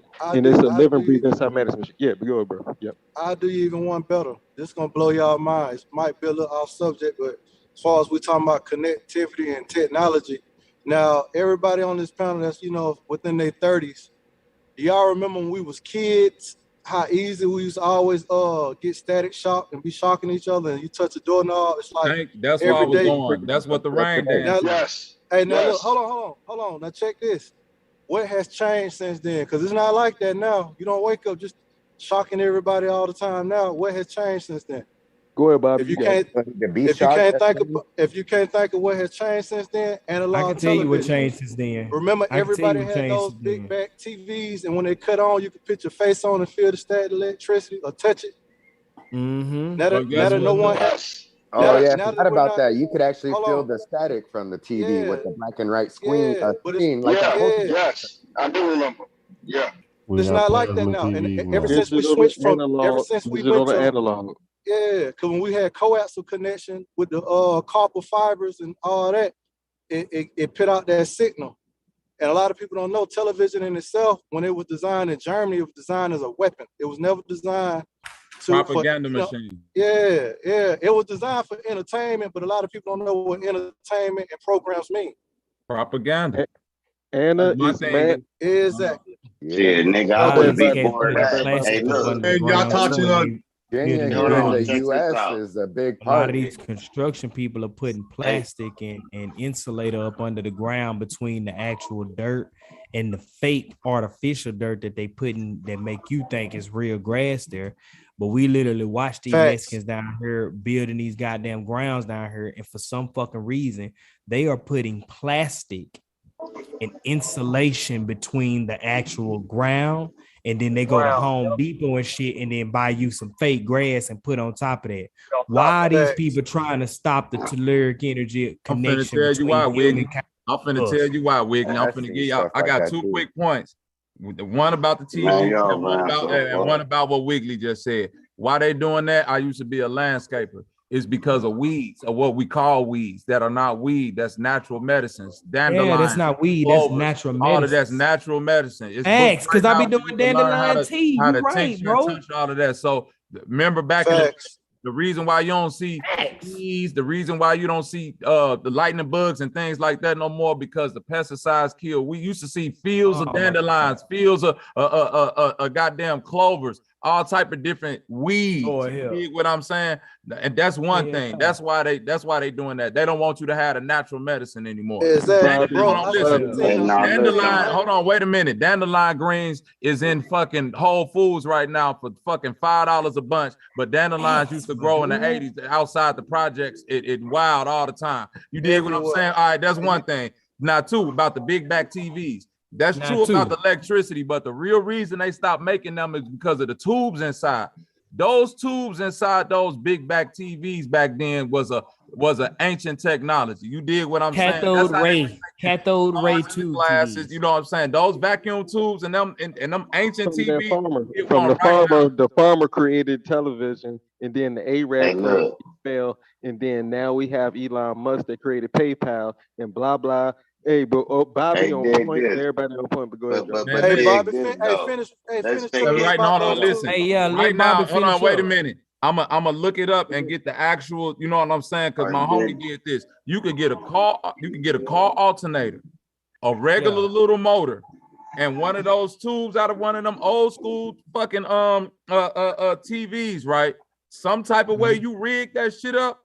And that's perpetual energy, bro, because you know that alternating current go always stay going. And it's an old school Tesla jump. And that's and everybody was working with alternator do. You know what? You know what I'm saying? But I'm saying the alternator is gonna always create the current, and it's gonna always keep that motor going. Man, my homie got some shit. All right, now listen. Now let's Yeah, you're right. That's what an alternator do. You're right. I just want to finish. Hold on, real quick. Let him finish. Right now. My homie right now, my white homie, because it really be all the white boys that be on all this on all this survival type shit. My white homie, he got half his crib hooked up like this. Like a riding pole. Yeah, I know. Man, listen, half his crib, like his TV, his PlayStation, all the like loose electronics is hooked up to this shit. You feel what I'm saying? And it's just running. He ain't paying no bill on this. This is what I'm saying. White folks cool. Here go the part y'all missing, man. No, it's not. Tesla gave us the blueprint. Listen right quick, bro. Yeah, but yeah. Hey, look, I was gonna say too. I got a bunch of big back TVs because no, listen, bro. Damn, bro. It's a cathode ray TV. Like, listen, my big bag. All right, cool. CRT, cathode ray TV, whatever you said. Listen, now when we dealing with these analog TVs, right? They went off sound. Man, listen, bro. I'm trying to give you a gem for fucking free. Now, I'm listening, man. I'm just playing. Go ahead, drop my bad, man. No, I'm just tripping, my fault. But listen, when we was dealing with analog TVs, it went off signals and sounds. We had remote controls back in the early 80s that made a sound that changed the TV. Another sound that cut that motherfucker off. So now, once they was like, if they figure out all these sounds, they can control everything. They can actually tap into our radios. They can, you understand? So they was like, well, let's make everything digital. By them making everything digital, now they can look inside your home. Now they can make everything smart devices because it's digital now. Hey, remember when you got it. You got it. I got something to say on that. Look, regarding that sound shit thing, and Niantic shit. It's actually a laser beam. Like if you look at when we had those cable boxes, it had like a tinted blue or a tinted area on there with a laser where it's sitting from the remote to the laser. Yeah, that's the laser. Actually all light laser because they had Duck Hunter and they worked it the same way. I gotta look that back up. It was a video I was looking at about how that light gun technology worked and how they still using it on other things. But as far as like those big back TVs coming up, my father had a TV repair shop. So we got like I don't know if they cleared the storage house out when he passed away, but he had all those big back TVs, and we used to be like, why you keeping all that stuff? It ain't, but now that we're in this age, that's some vital technology. And I pray that all of it ain't been thrown away, because I really want to go in and just take a few of those tubes and some of that copper wire and just play with it. You know what I'm saying? Yeah, to go off of that real quick, what about those TVs with the plasma in the back? Because that's a whole nother type of energy. Some of them had plasma. Moving stuff, I couldn't turn it upside down and mess it up, but I don't know how that shit works. But it's another. Yeah, you couldn't lay on. I would think that they brought. I would think that if we gonna stay on the surface level to market information, they got rid of that stuff because it costs way more money to keep getting those parts and continuing the TV bills with those materials. They found a new and easier way that's more efficient, power efficient, and resource efficient to make a TV and give you the same display. I'm gonna tell you, these new TVs are Wiggly, I'm gonna give you one brother to look up. This man is called the Hutchinson effect. You dig what I'm saying? Anybody in here know about the man who created the Hutchinson effect? No, this the shit that really took down the World Trade Centers and all of that shit, right? Now, real shit. That's how the other buildings fell. It wasn't. Would say, well, Trade Center's at 9/11 right now. Yeah, go ahead. Let me hear this shit here. No, I'm saying all that magnetic equipment and all that shit in them analog TVs. Once people start really understanding what it was and reverse engineering that shit, people started making their own so-called gravitational magnetic fields within their homes, able to fucking do shit with metal that one never did before, like if you got the right type of tube and all this shit that come in these big back TVs, this nigga was building shit and straight compressing metal in on itself, making certain metal just float across the room, making certain things. Magnetism, Bobby. That's hey, let me build with Bobby real quick, panel. Hutchinson effect. Look that up. Yeah, I got something else to go off of this too. No, and you ain't got to mute yourself, Bobby. Yeah, because yeah. But it's called like divine magnetism. I keep putting out Hindu, but it's in African, it's in Native American, it's in everything. That there's a connecting divine force that pulls everything into and back into itself after it exits or enters back into itself. It's a cycle, right, of reality. It's the infinite, it's the sleepy eight, it's the infinite, whatever you want to call it, right? But what we're talking about is that there's a collective consciousness that decides the rules of reality. We get to dwell in. We build a playground off of our collective consciousness. We are not individuals. This is an individual comprehension of the whole self. And we have to distinguish between that. And it's like, then there's no argument. There's just understanding. And I'm not arguing with, no, hold on, whoever trying to, I'm not arguing, but Ali and Spat, I want to hear from Ali, but and Bobby, I'm not arguing with you. I'm agreeing with you wholeheartedly.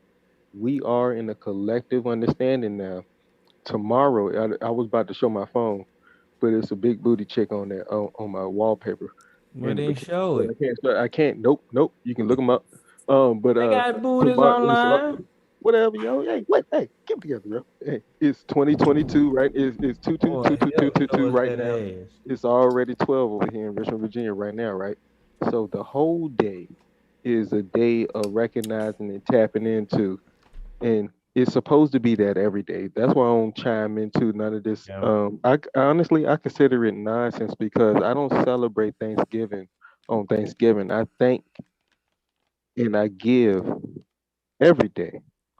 Bro, can I turn this conversation up? But can I turn this conversation? Well, first of all, what was the subject matter? 'Cause I don't want to get off the subject matter. First of all, who is this? How you gonna turn it up? You don't even know what the topic is. And I heard somebody. No, you got somebody in the back chat said, "What does this have to do with Whoopi or something?" So I don't want to make sure. Man, that was me. I was talking shit because telling people to follow the money. Hey, yo, check this though. Speaking of that magnetic energy, I was eating fruit snacks the other night. In a minute. And if you one thing I noticed when I was stacking the packets on top of each other, the electromagnetic energy will make it pop off, like it'll jump off top of the next bag on its own. And every time I try to pit it back, you can feel the energy and it'll move right back off. So it's a lot of stuff. We got abundant energy in our face, and they don't want us to learn how to harvest it. That's one of my what I believe. That I believe and with our bodies. Yeah. Yeah, it's in our bodies. It's everywhere. Hey, I got one Yeah, 'cause thing I to just say, seen- y'all. And Sanchez, you finna enjoy this right here. Now, remember the thing I said about it's different years in different countries, right? Fam, I done been sitting here for probably like the last 7 minutes looking up all the years in all these different countries. They all add up to 2. They all add up to 2, no matter what year they in. They all equal 2. Hey, and Bobby. Bro Sanchez hit that shit on the Didn't I head. tell you? And Didn't I hold tell on, you? Sanchez. Hey, now look, now let me show you. Hold on, wait. Hold up, let me this show. What's even colder, Sanchez. Japan just changed their year to the number 2.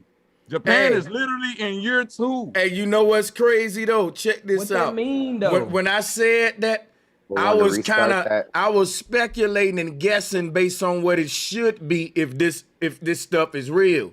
And it came out. Gave me the real research. I was like, you For know our what? slow people, That's what does real that what mean? Sanchez saying, and if it's real, let me go do a little bit easy research. Let me go look up these years and see if they add up to research. Easy research. Hey, break that down for us. Yeah, It means they trying to I'm program your gonna give y'all a breakdown subconscious. right now. Hold on, Yeah, listen. why to you me. say year 2 and it literally say 2020? You goddamn Let Bobby explain it, 20 Ricky. years behind. Listen. Hold on, listen, bro. And In we're gonna Saudi talk Arabia, about this too. Wait a minute. In Saudi Arabia, right now, the year will be 1442.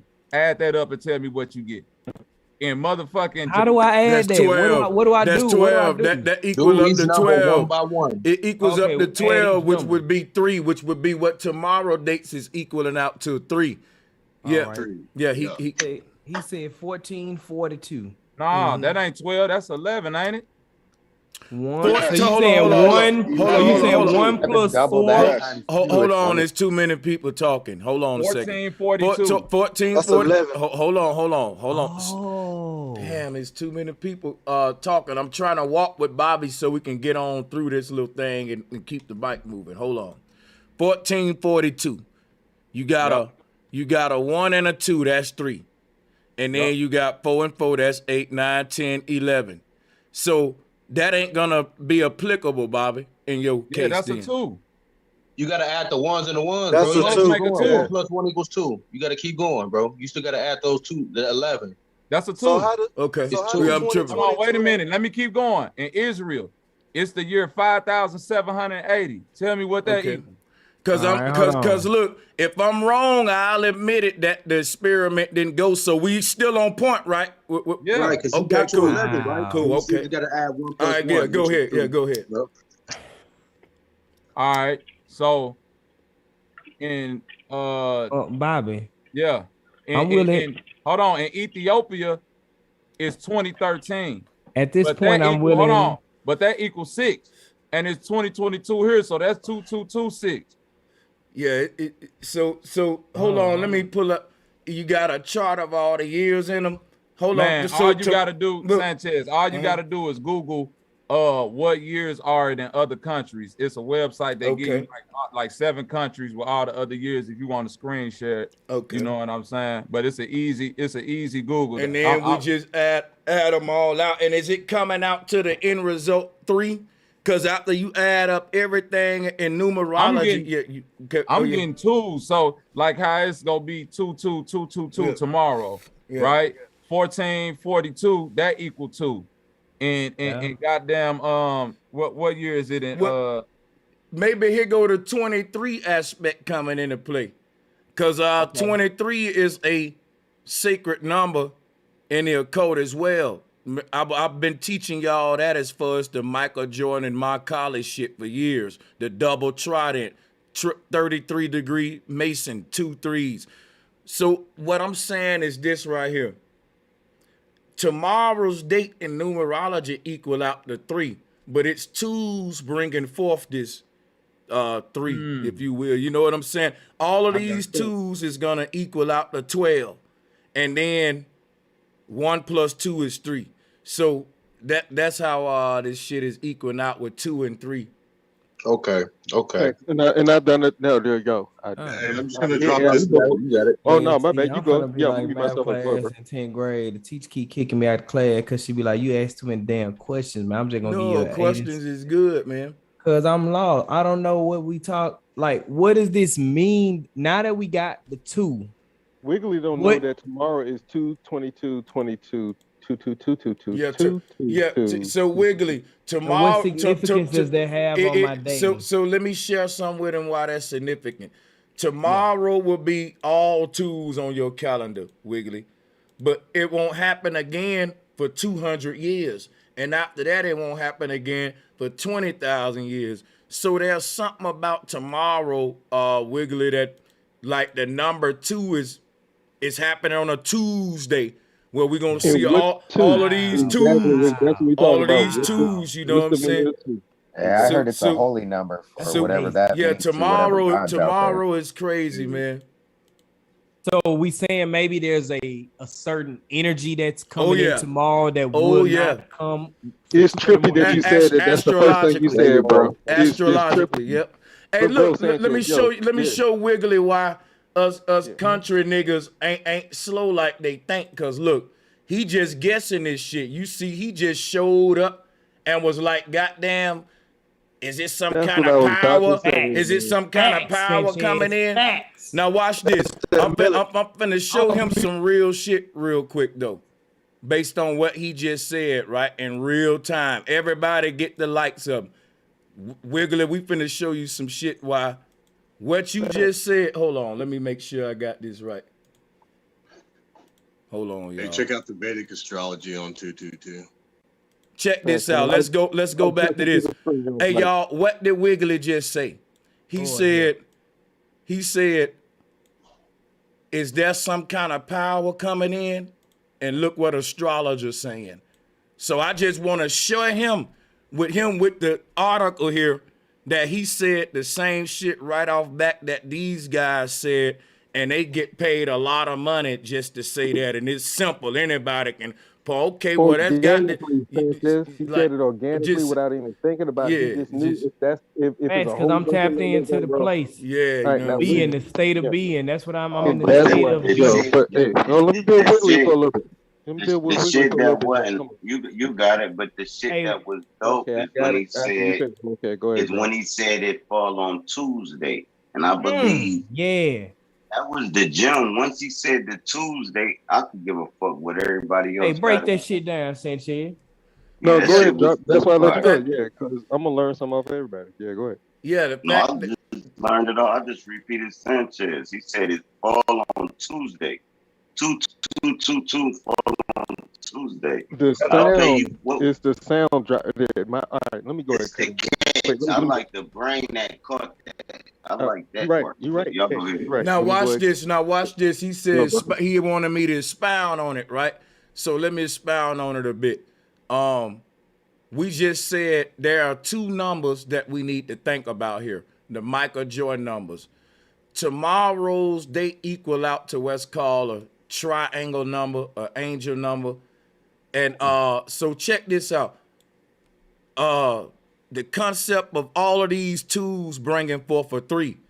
Because what you're going to get tomorrow, right? Let's add it up. 2, 4, 6, 8, 10, 12 is what tomorrow going to be. That's what tomorrow, 2022, going to be 10, 12. So right here, right? 2, 4, 6, 8, 10, 12. Now 12 is 3. So now you got this concept of 23, which is together make 5. But check this out.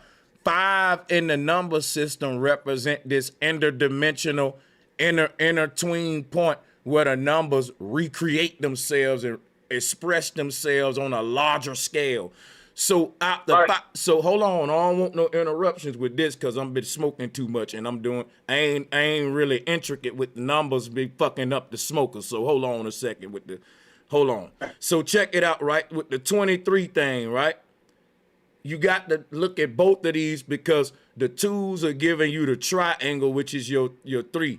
And then together, the 2 and a 3 will give you, like I said, a number 5 would represent this day mean a rebirth to where you about to start expressing yourself on a bigger scale.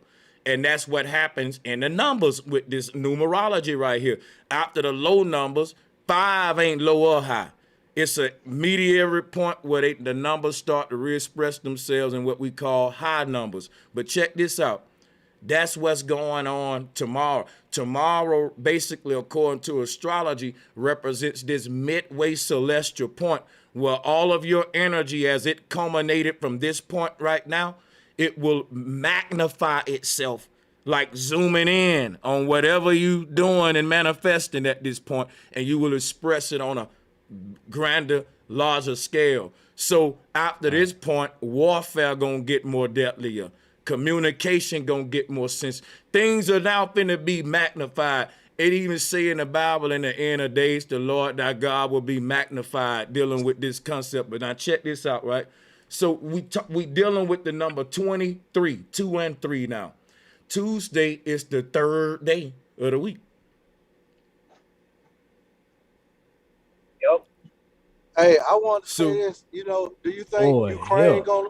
My bad. You think Ukraine gonna? Russia gonna attack Ukraine tomorrow? So they're talking about that power shift. I heard you bring up the wars and stuff gonna be magnified. Yeah, that's a good question. I just wanted to hit that before you. You know what, bro? You know what? Mm-hmm. If that shit do happen, it won't surprise none of us on this panel. And the fact that it won't surprise us, it will surprise us, because we'll be surprised by the fact that, damn it, it did surprise us and we knew this shit. Oh, fuck, we're now becoming prophets. That you see what I'm saying? We're now regaining a new, because think about it. Let's say what you just said happened tomorrow. Ukraine happened. This day marks a point where what he just did on this panel gonna become the normal. We're gonna be like Nostradamus' ability. Hey, bro, Sanchez, you already know who me myself is.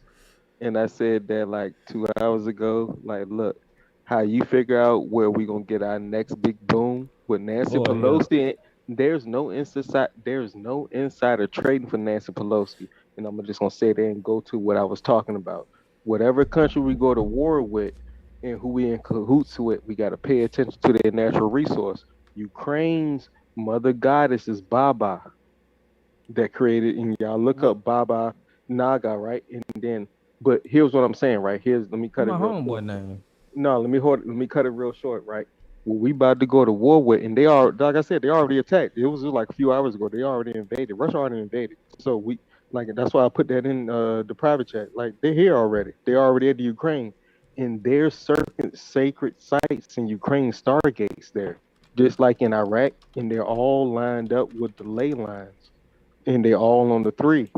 And so when we look at the sacred numbers, these 3's about to trigger and react. Is that a fact, man, or do you speculate? No, That's listen to what I'm. Just let every man build. Look, this is how we can do it though. Just let him build, eat the fish. Yeah, because look. Yeah, and then argue against me. Dropping some jewels. No, but hey, I fuck with. That's why I fuck with Drop. Yeah, no doubt. He's like an older cousin. Because I want to see. Yeah. But that's where you going with it. Let's go ahead and start predicting what's about to happen based off our understanding and become prophets, like you were just saying. But that's all a prophet is. But I'm just joking with that type of Marvel humor. But what I'm saying is real, because we got to predict the countries we're going with, the resources they got. The resources that Iraq had was a ziggurat. Saddam Hussein said he was the reincarnation of somebody, and I'm not going to bring that up now. In Ukraine, their mother goddess, their creation story is about the Baba spider that created a web above the realm that holds the sun, moon, and the rain that creates all life for everything down here, right? So I put that in the email when bro, like way before we got on the panel, when he was just asking for emails, right? But this is the type of shit I'm on. So I'm looking at every creation story around the world and how it relates. Bro Sanchez looking at that too, and all the synchronism. It's called synchronism, like Bro Sanchez is looking at everything and how it's synced up to each other, how we're all one source. Yeah. And then we separate it, and then we breathe our own individual will. So let me sync some with you, bro. If you don't mind us getting in here with you Thanks, real quick. Of course. My bad, no, you good. Yeah, I just wanted to go back to some more concept between the 2 and the 3, right? You talking about Russia and Ukraine. And what I noticed is like the ironic things about Russia's symbol is it's got this double-headed aspect, like the concept of the two, right? Like this Exactly. double-headed bird, and then the Ukraine symbol would be your 3, like we said, 2 or 3, because it got your trident. So it's like your 2 and 3 coming together right there. Even with the war stage, they acting out this Bugs you out, numerology. don't it? If you Yep, want to, it bugs you out. so Yeah, that's what I'm saying, so bro. It so bugs you out. Everything synced so up. so Yep. and the concept of Russia's currency here. You know what I'm saying? And then the concept of Ukraine currency. This they monetary symbol. So Ukraine money sign look just like ours, just flipped around. This like the And that's dollar similar. sign backwards. And then you Yeah, got this P shit right exactly. here, which is I That think. shit got the connotations of flat Earth on that shit. That Hey, other hold S, up, that hold up. spiral shit. I'm gonna let you go. I'm gonna let you go in a second. I'm gonna let you go in a second. So Here's so what what we're so dealing so with. so so The hold on spiral. real quick. So Yeah. here's how I'm interpreting these two currency symbols, and I'll fall back, right? This P to me, I don't see a P. I see a trumpet. In the end of days, a trumpet, and I'm seeing the serpent symbolism and the trumpet thing going on here. If Bro, how you I'm be holding interpreting, yeah, you go be ahead. holding information back, bro. Hey, I just want to let you know. Hold on. What's my face at so I can see what my eyes look like, bro? You, I feel like you be pretending not to know all the knowledge that you know, and then I don't know if I need to pretend like you that I don't know what you're talking about, or just go ahead and explain it. And so I don't really understand what to do. But like I was saying, there's a organic r- recycling bin that we go through from life to death. And then there's a plasma cycle that looks like that PS with the lines through it, which is the planes. The flat lines are the planes. The 101s are the planes. The ones are the planes. The zeros is the in between frequencies. It's the dimensions in between the planes. That's why we have the binary code. Those planes that you're showing in those symbols, everything that's a symbol comes from a vibration of thought. And then we create our physical being. That's like we have the races, the colors of our skin, the pigment, and all the other doofy argument, right? But what it really sparks from is an organized computing processing unit that we're all part of. And then we divide ourselves out, and that's what's called free will. And then we get to experience the playground we built off our collective understanding of what we gathered the last life. The key is we gathered the last life. This is a continuance. Hey, bro. Hey, bro. Yeah, Yep, go right ahead, bro. there. That eye right there is the same sign. Yep. Yo, Damn. I swear to God, if you combine the currency of Russia's symbol, if you combine if you combine Russia's currency symbol, right, with Ukraine's currency symbol, and just kiss them together just like they are, I'm telling you to give you this fucking Eye of Ra. I was just about to say that. Even if you take that line in that P symbol that you said that was a trumpet and you just bend it down bend it a little bit, it looked like the eye without the S. You ain't lying, bro. And you know what? When you think about SP, SP is for words like spirit, special, you know, supernatural. Right, and money is the flow. Money is the blood of the beast, which flows. The spirit, which Hey, flows. but that Russian symbol, it say debt. If you pull it back up, you see the D at the top. You see the E formed with all of all it. money is debt, but yeah, currency, yeah, because But yeah, our that's shit it. is debt too today. Hey, go But yeah, back to That shit look like a symbol. Baphomet head right there. No, hold on. Go back to the symbol. You see the D? No, the other one. You see the D? You see the the other one, the gold one. You see the D, you see the E, and then you see the T. It's right there in your face. Okay. Even though it ain't saying DEPT. I got you. But that's what I got you, bro. say. I got you. Hey, check this out. And as well as the currency symbols, man, I just want to get back to the whole concept of where we going into now. Earlier we was talking about sports, right? this leads into a deeper topic about owning intellectual property, which explains why athletes have to sign entertainment contracts. Because if a person think about Chicago and the first thing they think about the Bulls is Jordan, how much of this team's brand belong to the team or Jordan? This is the whole trickery between a person's intellectual property being overshadowed by corporate logos. You could take your spiritual essence and you can manifest your life force through a corporate brand like Nike or the Pistons or the Hawks. That's saying like in Gladiator, the dudes say, are you not entertained? Because all of this sports is entertainment. It wasn't just about the gladiator winning or losing. It's about the dance they do in the end zone. Can't nobody dance like Deion Sanders.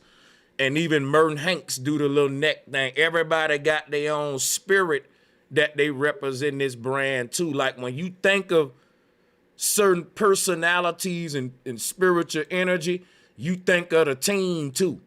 Like every time I think, you see what I'm saying? So branding is why these athletes have to sign entertainment contracts just like the rappers and all that, because you wearing a team logo, but your spirit is what you represent as a Tampa Bay Buccaneer. Somebody might fall in love with the Buccaneers, not because they winning every game, but because this one dude on there is this celebrity, right? This one dude, right? He's like this dude that got a certain dance like Dion or a certain shoe attached to him.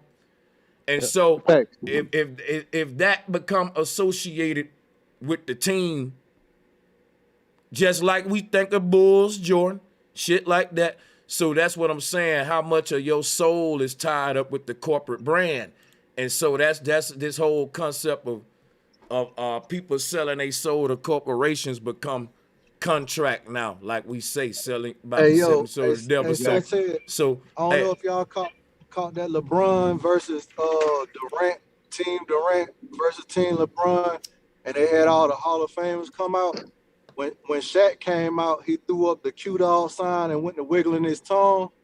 I had no idea that so many NBA players were Q Dogs. Hey, look here, man. The whole thing about the Q Dog, look, Q Dogs is licking out the tongue like Michael Jordan was a Q Dog. And people think Michael Jordan licking his tongue out is his creation. All Q Dogs lick the tongue out.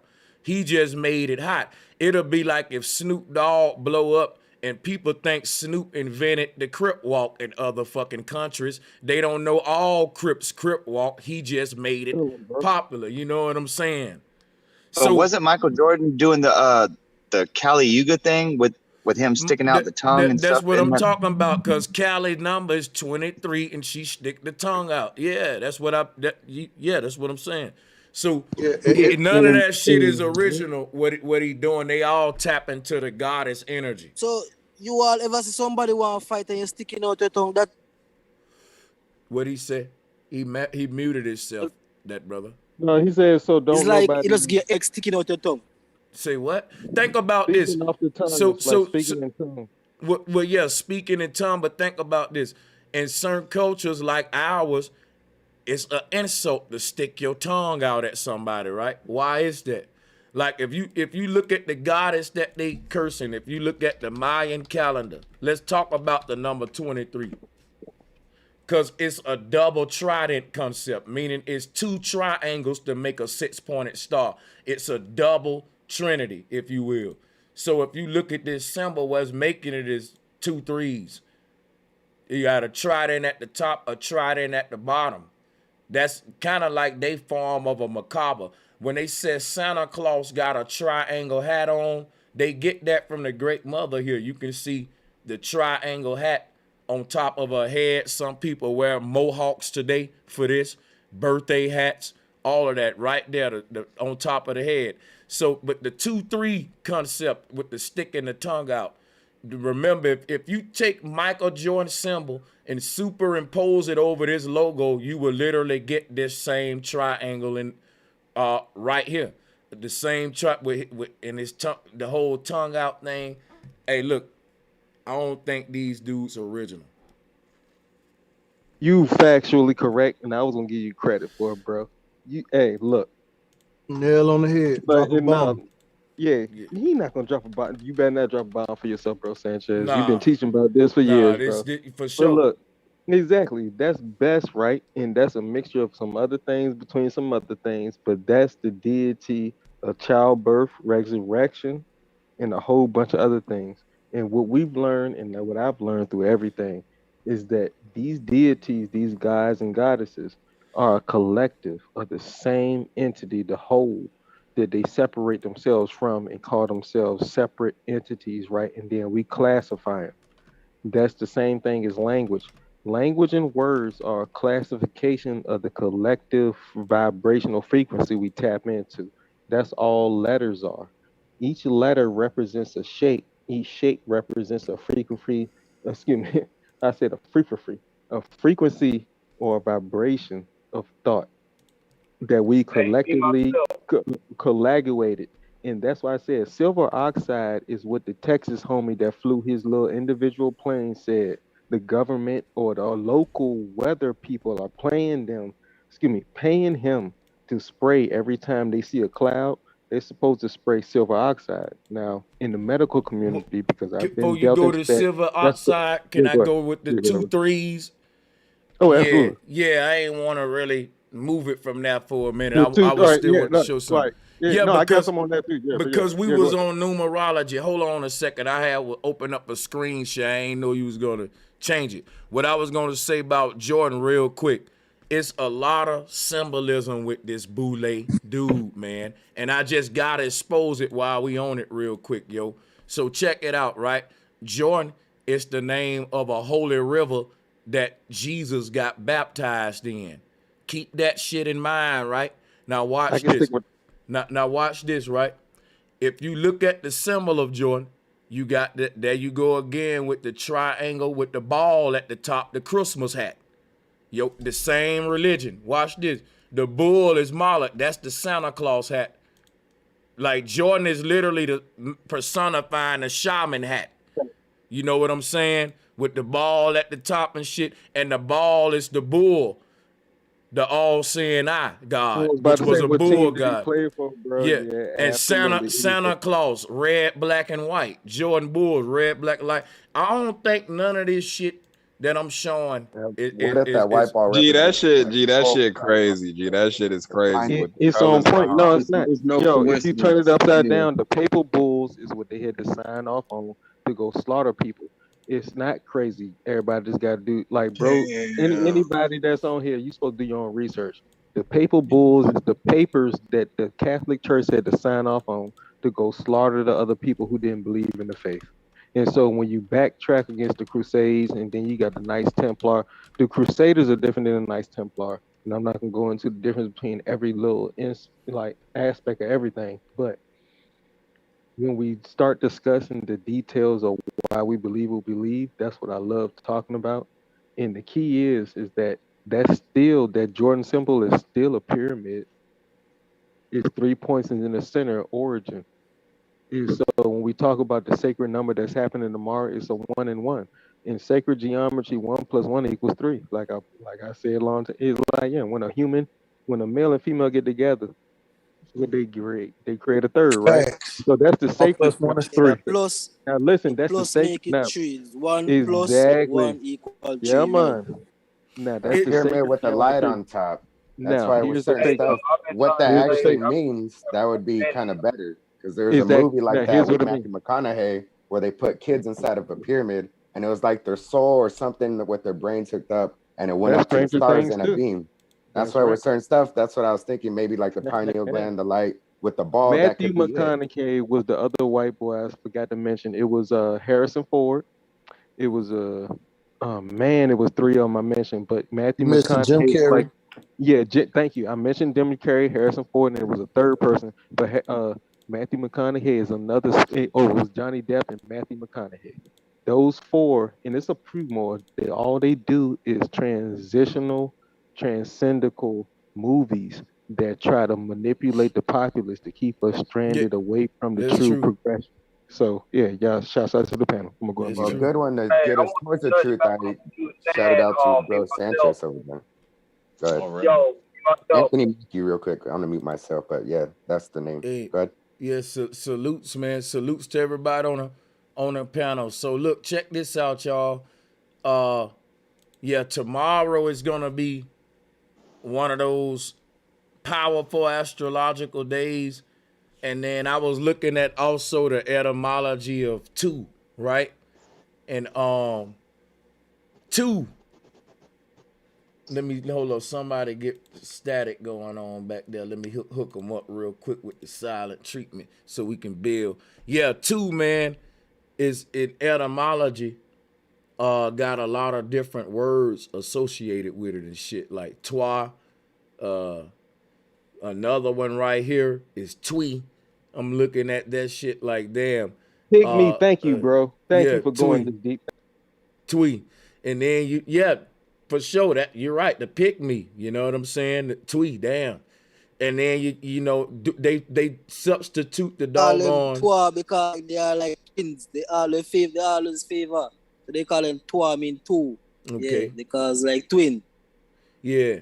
And they substitute the T with a D and they pronounce two as duo, D-W-O. I'm looking at that too, duo, which became do and double and all that stuff. So what do you think about that? Because and duat.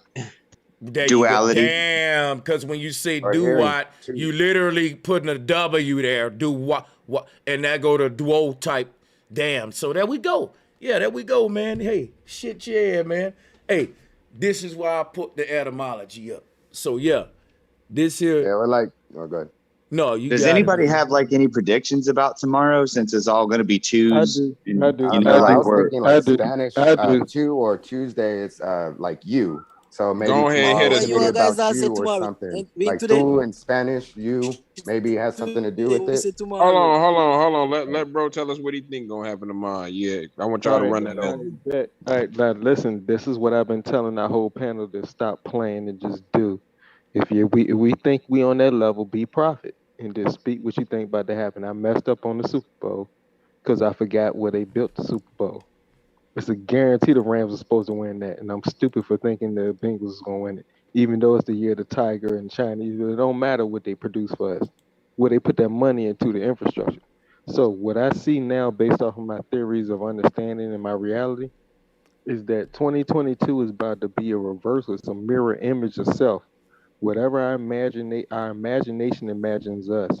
And so we need to start preparing for whatever evil thoughts you got. That's what you about to get. Whatever positive. That's right. That's right, man. I'm sorry, I didn't mean to cut you off, but I'm glad you was. I was like trying to hold my breath the whole time. I'm glad you hit on this. I'm sorry, Ali. I see you, but I'm gonna give you like 30 more seconds. And I'm gonna let you go. But yeah, our imagination imagines us, and that's what our whole scientific. That's what this whole channel's been talking about. Scientifically or metaphysically speaking, he's been saying that everything that we go through here in this realm is predicated, is a standard operating procedure, SOP, for the next realm to build off of. So we need to start paying attention, man. All these scriptures are just a wording of how they felt about it. It's not fake. All religions talk about the same thing for a reason. Yeah, that's all right. Science talks about the same thing for a reason. Hey, look, check this out, right? I got the etymology of cheer up here for a reason, right? Because when you talk about two, when people toast, like the root word of to toast, right? Toast, they say cheers. Like when you look up the etymology of two, it'll bring that up right there. And I was thinking about cheers, right? Now check this shit out. You look up the etymology of this word, the face countenance, especially as expression, emotion, and all that shit, right? Then it goes on to say another way to spell cheer is cure, K-E-R. And when you look up the etymology for that, It go leading into Capricorn. It go to talking about the cerebellum or the cerebellum, which is the brain is two parts, right? Left and right brain. The word hornet, like the word corn, children of the corn. Even Christmas keep you in good cheer.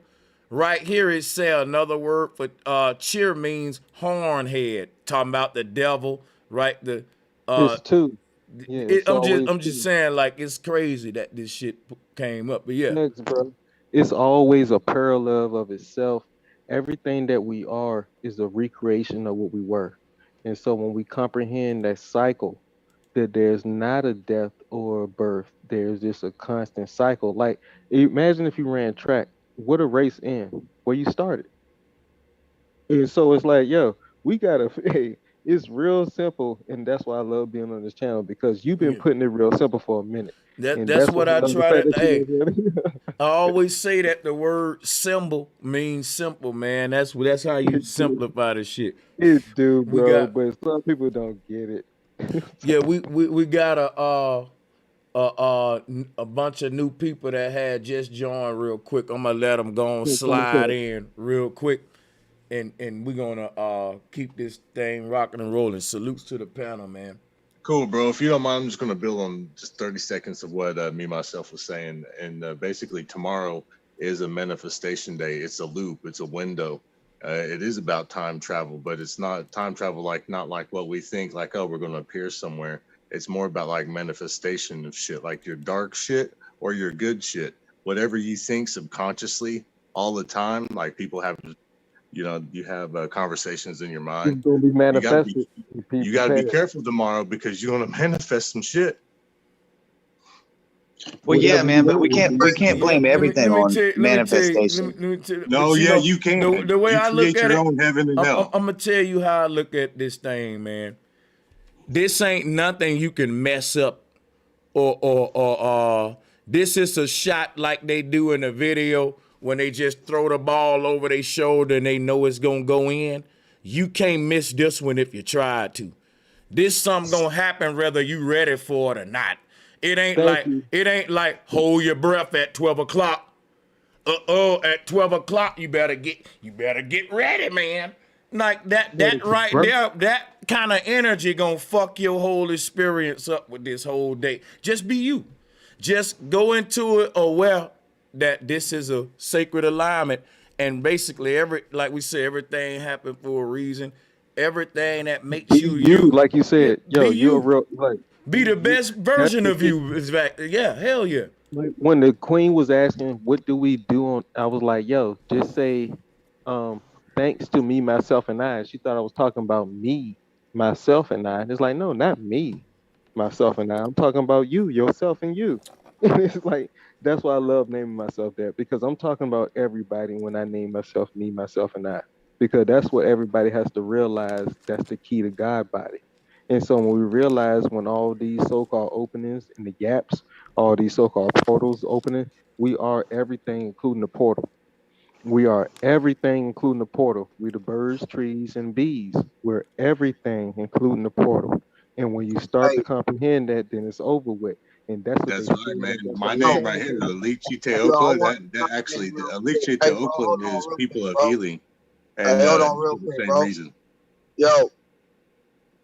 Hey, so I was just wanting to say peace to the panel, man. Everybody on. I was trying to chime in and touch down on some topics. Me and myself, you was talking about everything is connected, and like everything that you was talking about, that shit is accurate. It's crazy. Like all y'all saying is basically what I've been wanting to say for a minute. Like my man's right here, Okla. I don't know how you say the rest of your name. Your shit's hard though, but like you was just saying, tomorrow is a manifestation day. So, like Bro Sanchez said, bro, just wake up, being yourself, and then just being aware. It's like the more aware we are, the more we can manifest. And tomorrow is one of the possibilities are endless. I think like what Bro Sanchez was saying, is going to be a pole shift, energy pole shift. So I look forward to that. But I did want to ask Bro a question, like, Bro Sanchez, I heard you talking the other day about how time is it decreases as you go up, as far as like directionally. And so I was wondering, that made me think like when they put that out for you to express that, is that a way for them to debunk themselves with this whole space travel thing, like the rockets shooting into the atmosphere? Like I never believed it anyway, and based off the flat Earth theory. But when they go to talking about how rockets are shooting the sky, my question is, if these guys went up and did the time scale on time and realized that time is shorter in the air than it is on the ground, then when they go up in the air, quote unquote, with this rocket, it's supposed to warp the time and create a black hole based off what these cats are saying.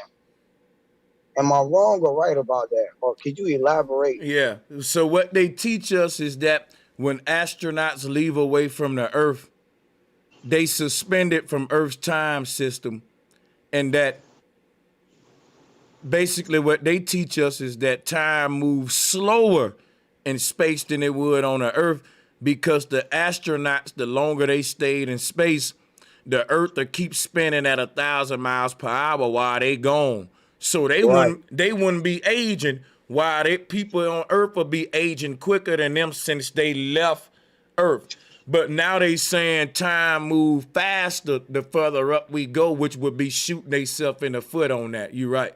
That'll be straight debunking. So are they getting older or younger when they leave? Because you see what I'm saying? Yeah, that's right. That's a big double talk right there. Hell yeah. They getting older. Because Sanchez, look, skip over that. the No, sun keep talking and the about that. moon give us time. So how can time in space? Because time cannot be in space if the sun and the moon give us time. Because those like morning and night in space. So and time come with morning and night. So that is stupidness when they say time in space. Time in space. Because you do Hey, have bro, morning, I'm sorry. night. Yo, I'm sorry. You are breaking up hella time, bro. Like, if you could just repeat that one more time. Hey, we don't need to repeat it. He was talking about time and space is not what I got a question it's though. something different. It's what we create. And that's why I was talking about the circadian rhythm, right? And that's an inner time regulator that we forget about. We keep remembering the time that's on our wrist, like I got now. That's on Invicta. And also that's on my Mayan calendar right there on Invicta. That's what Hold that on, is. but what's that But is? it's okay. Hold on. Yeah, but look, Saying time. Hold on, let's slow down because time could be manipulated. That's what I'm What we saying. recognize in these cycles. Cycles can't be manipulated. So when they say, like when we say the sun and moon give us time, now the sun and moon give us cycles. They manipulate time all the time, but you can't manipulate natural cycles. You know what I mean? If I want to go set up a goddamn sundial and that's what graphing is though, Bobby. Hey, Bobby, that's what graphing is though, Bobby. Like, hey, that's look. All right, to be completely honest, whatever we're doing now in our current reality, I apply that to what our ancestors used to do. If we're graphing genetics right now, I promise you we were doing it back then. And so if we're doing this right now, I promise you we were doing it back then. So I don't doubt no more. And I'm a born Gemini. I'm a cosmic bipolar by birth. June 14th, Flag Day, President Trump birthday, Flag Day, America, America, America. That's all I'm about. It's common sense in the opposite of everything that's opposite. So I'm looking at both sides all the time because I have no real point of view but the center. And so I know that's where everything starts from. But let me cut it real short. Genetically speaking, and what we're talking about, I think that everything sparks from a source understanding I of gotta self. get up out of here real quick. My bad, man. I Oh, shit. got to get up out of here real quick. I'm Shouts fucking to the looked panel. at the clock. It is Hey, before you dip, bro, Sanchez, you remember the other night when you made up? I mean, not made up, but when you said talking about getting to know the guy inside yourself. Hey man, listen. Let me tell you what happened. And there's some real talk. What I'm gonna say. We've been here for 7 hours. If you sat on a panel and then unmute your mic and get your way into the bill, it's over now. Oh, no. So hold on. I want this to be heard. sometime these bills can go, because look, I got to get up out of here real quick, and if I let you explain yourself, that's taking more time. So I'm going to say this, if the shoe don't fit, don't wear it. Y'all sit up here and I let my brother, hey, the main people who talking, we gonna grab the mic if you don't. I don't blame none of the cats that was grabbing the mic and getting it in how they wanted to, but when it's closed, that if I make this the new rule, it's gonna force people that ask for that link to unmute, thank you, unmute and get in the bill. People would like to hear from you, but I ain't gonna let you come in at the end because I want you interactive with me while we going throughout the 7-hour stream where it's like 4 people out of 20 motherfuckers talking the whole time. So nah, man, let's get up out of here. Salutes to y'all. Y'all be safe. That's it. I think if I do cold stops going forward, it'll stop the people just sitting there muted. I want y'all to engage. Yo, bro, Sanchez, honestly, bro, look, all right. For real. It's about a handful, maybe 7 of us. Handful is 5. Everybody got 5 of them fingers on each hand, right? It's about maybe 7 at the most that talk through and are on point about the topic. When you want to switch the topic, we try to switch the topic. When you won't smoke, we got opposite positions of how we feel about shit. We'll hop in. But then it's about like another dozen of people who just want to hop in and be seen. But it's a training process. But after about a week, we ain't training no more. You fired. Yeah. But yeah, and that's just it, y'all. Be safe. Have a good one. And I appreciated all of y'all for tuning in. Peace and much love. We'll see you love to the panel, for sure. All right, yeah, thank you, bro. Oh yeah. Oh yeah, man. That's how we gonna do it. Cold stops, man. Cause one thing that I can't control is a nigga if the cat got your damn tongue.